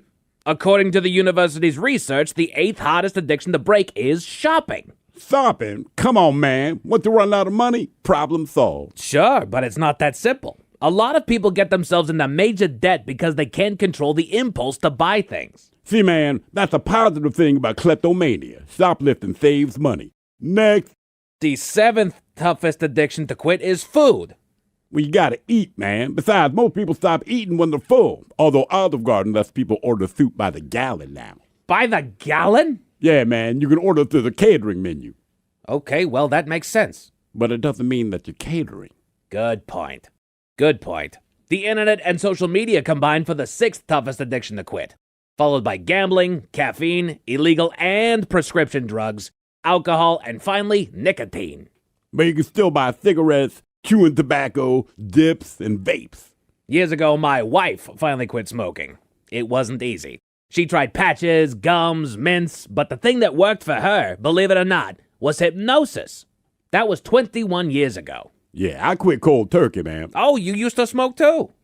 No, man, I used to eat cold turkey sandwiches, but I stopped. I quit cold turkey. Only hot turkey for me, Playboy. That's not what quitting cold turkey means, Felix. You're telling me that quitting cold turkey does not apply to quitting cold turkey? No! Quitting cold turkey means you stop doing something or end a bad habit by sheer willpower. You just stop. Yeah, I just stopped eating cold turkey, man. I quit cold turkey. I might regret asking this, as I often do, but why did you quit eating cold turkey? It was a bet, man. You bet someone that you could stop eating cold turkey? Yeah, I was at your favorite club a few weeks ago. My favorite club? The Sweating Yeti, man. The Sweating Yeti is not my favorite club. It is a place of ill repute. See, I thought that's why you liked it. Anyway, I was at the Sweating Yeti with my cousin Caesar. Caesar? Like the salad or the talking chimp from Planet of the Apes. Oh, I don't know, Julius or Augustus? Yeah, I don't know who they are, Playboy. Anyway, me and Caesar, we were at the Sweating Yeti betting on flamingos and badgers. Are those sports teams? Nah, man, we were betting on actual flamingos and badgers. To do what? You don't want to know, Stone. You do not want to know. Wait, what were the flamingos at... Stone! You were betting on... Stone! No, man, seriously. How bad could you... Stone! Again, you do not want to know. Anyway, Caesar was saying that he was trying to quit gambling, man, lose the money and all that. I told him, just quit then. That's when he challenged me to quit cold turkey. Congratulations on your success, Felix. Thank you, man. I knew I could do it. We will be back next hour, ladies and gentlemen. Thank you for watching. Please like and share this video. It helps us a lot. And be sure to subscribe to our YouTube channel and social media pages at InAction News. From coast to coast and around the world. If it's not important, you'll hear it here. Exclusively on In Action News. Here now are Stone Ledbetter and Felix Foxworthy. Tonight, it has finally happened. Winnie the Pooh has been arrested for indecent exposure. But first, a man in Meshuggah, Wisconsin was attacked by an unlikely critter when he... Excuse me, is that a pile of human feces sitting on this desk? What, that? Yes, Felix, that. Is that human excrement on our desk? Yeah. Why is there a pile of human excrement sitting on our desk? Dolores and HR, man, she asked us to bring it in. What? What are you talking about? You were there, Stone. Dolores asked everyone to bring in a stool sample. Felix, oh my lord, our parent company is redoing the employee lounge. I know that, Stone, and Dolores asked for stool samples from everybody. Bar stools, Felix! They want to put bar stools in the employee lounge. Dolores asked for everyone's opinion on the types of bar stools everyone wanted. Okay, well, I didn't know that. I just heard her ask for stool samples, so I brought one. Cheese and rice, no! Now there's a pile of feces on the desk! Yeah, right there. Yes, Felix, right there! A pile of stink paste! A mountain of river pickles! Just sitting there! Well, you used to read the book Everybody Poops, Playboy. It's true, man. Everybody poops. I know that! But most people don't bring their poops to work! Okay, if it makes you feel any better, it's not mine. What's not yours? The feces? Correct. Let me get this straight. You brought in a pile of feces. A stool sample, man. You brought in a stool sample, but it is not your stool? No, sir. Whose is it? No idea, Playboy. Not like they left a name tag, man. But I knew we were supposed to bring in stool samples, and as luck would have it, I found it next to the dumpster in the parking garage. The parking garage here at work? Yeah, level 3. That was mine. Bonnie! You defecated in the parking garage? This morning, yeah. Bonnie, why would you do that? I had to go, and I knew I wouldn't make it to the bathroom, so I did it next to the dumpster. And next to the ashtray in the smoking section outside. On a side note, don't eat undercooked chipmunk. Undercooked? Never mind. Bonnie, that is disgusting. The undercooked chipmunk or the poo? Both, actually, but more specifically the poo. And Felix, why would you think that Dolores and HR would request human feces? I don't know, man. I thought maybe Dolores finally took my advice about what he could eat. Let's see what's happening in the real world. All right, here we go. Because of a snowstorm in Pennsylvania, a baby is born in the back of a semi-truck. Cool. To LA, where a naked man runs from a vehicle after another car is struck. A food delivery robot tears up a garden before crashing into a fence. A 7-year-old plummets from a 7th floor window, but a guy caught him, which is intense. And not shocking, his vape store was also selling weed. It's time for your headlines. Now, it's time to hit the headlines. Here's my car. All right, our top story. We got a California where commuters bear it all. According to local police, the guilty party of a 2-car accident in the area fled the scene after the crash, but he wasn't hard to identify. According to multiple witnesses, after the crash, one of the drivers left their vehicle completely naked. Yeah. The streaker fled the scene but was quickly tracked down and arrested by officers. Shocker, he was found to be under the influence at the time of the accident, and now he's facing felony charges of hit and run as well as a DUI. One person was taken to the hospital in critical condition. You see the video? No. I mean, it's just what you think. There's a car accident, a door opens, and then a completely naked man just sprints away. Like, bro, what were you doing? Drugs. Really, really good drugs. So which drugs were you doing? Right, and I think he was on a cocktail of drugs and alcohol. Oh, okay. I mean, the naked cocktail. You got to do something in order to be getting behind the wheel naked. Yes. You know, we've all seen the guy that drives with his shirt off, but I just assume his pants are on. Right. You know what? That's fair. I don't know. I've never really looked. He might be fully naked. It would be very strange to be driving a car naked. Yes, it would. Yes, it would. Ugh. Cloth seats, sweating. Yeah. That's what I'm saying. Like, I don't know. Like, sleep in your bed, you got your sheets on there fine, naked. But, like, even the idea of me just sitting naked on a couch, I'm like, no, it's my couch. Man, you know what? Those truck drivers, they sit pretty high. How many of them are flying free? I don't know, I see you all out there. That's a good point. You can't see. Honk 3 times if you're pantsless. That's right. In other news, still in California, where the robo-revolution is underway. A woman reported to local media that she heard a commotion coming from her garden and moved in to investigate.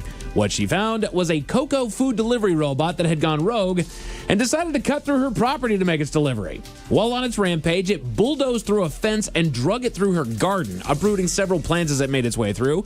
Unfortunately, the fence was entangled in one of the robot's wheels, so it continued to drag it down the street on its way to its destination, with the woman chasing close behind it, trying to get it to stop.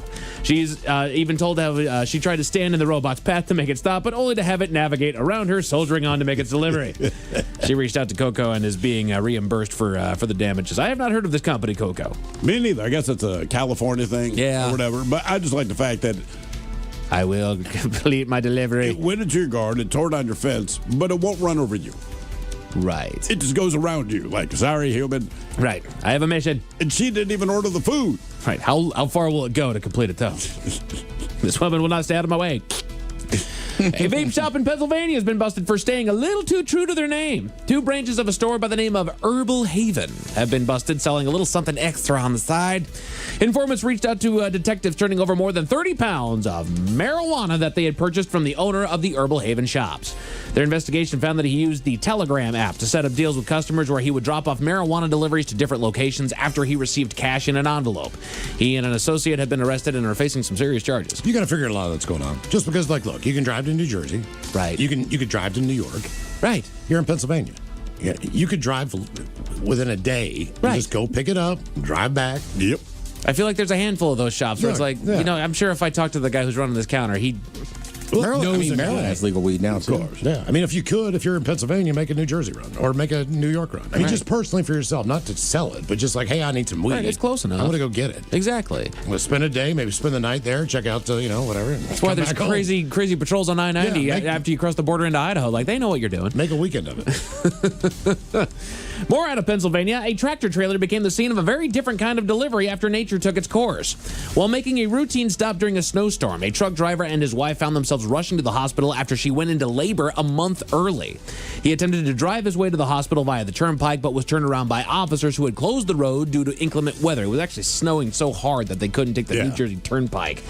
While trying to find an alternative route, she could take no more, and the two were forced to have the baby right there in the sleeper portion of the truck. Unfortunately, after bringing her into the world, their child needed to be rushed to the hospital because she wasn't breathing. As it turned out, she had a hole in her heart and only had a 15% chance of survival. Luckily, after spending a month in the NICU, she's now back home with her family. Wow. Though they're still on watch. You know, she's back home is what they said. Like, she's not exactly out of the woods, but that 15% I think has gone up.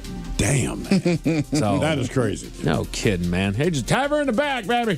Hang on, I'll get us there. But just in case those stories left a bad taste in your mouth, thankfully, there's good news. we go to Russia, where life has been saved. Several witnesses observed the moment that a 7-year-old boy was playing on the windowsill of his high-rise home. In spite of pleas from surrounding adults to get back indoors, the young boy continued to enjoy himself on the sill until the inevitable happened, and he was pushed by a Secret Service agent. No. That was my thought. Right, exactly. It's a boy who wrote the book report we not like. No, he did fall from the 7th story. Luckily for him, the building caretaker was quick to react and was able to break his fall, sending both of them tumbling into the snowy ground. 80 feet, and he catches a 7-year-old. 7-year-old's going to weigh what, 65? Round there, probably, yeah. The 8-year-old did lose consciousness following the drop, but after a short bout of chest compressions, the child was brought back and is currently in the hospital in good condition. Damn. Saved his life, dude. That's impressive. Russian windows, man. No kidding. Hey, maybe they are just that dangerous, Miles. I guess so, apparently. Maybe they are just that spooky. We have told you. We tried to tell you. It's all accident. No one knows. Men's Room Sports, college hoops over on ESPN and CBS Sports, and you got pro basketball over on Peacock. Don't worry, the Kraken are going to be back on Wednesday. That's when they'll be back, so hang out for that. As far as your weather, cloudy and a low of 39 tonight, and tomorrow they're expecting more clouds and a high of 47. As if your headlines with that, Mike Hawk is out. We'll see you tomorrow. Sit and spin all about rain songs as we get ready for the rainy season. Ah, yes, indeed. Lovely Jolene's coming up here in just seconds. Yes, indeed. It's all true. But in the meantime, well, we be all about this bitch. So until tomorrow, please do what you do best. And for Aletha's sake, stay beautiful. The Men's Room has been taped before a live studio audience. Wardrobe and makeup provided by Mantastic Limited. This has been a presentation of the Men's Room Radio Network. Oh, man! A Double Flush production.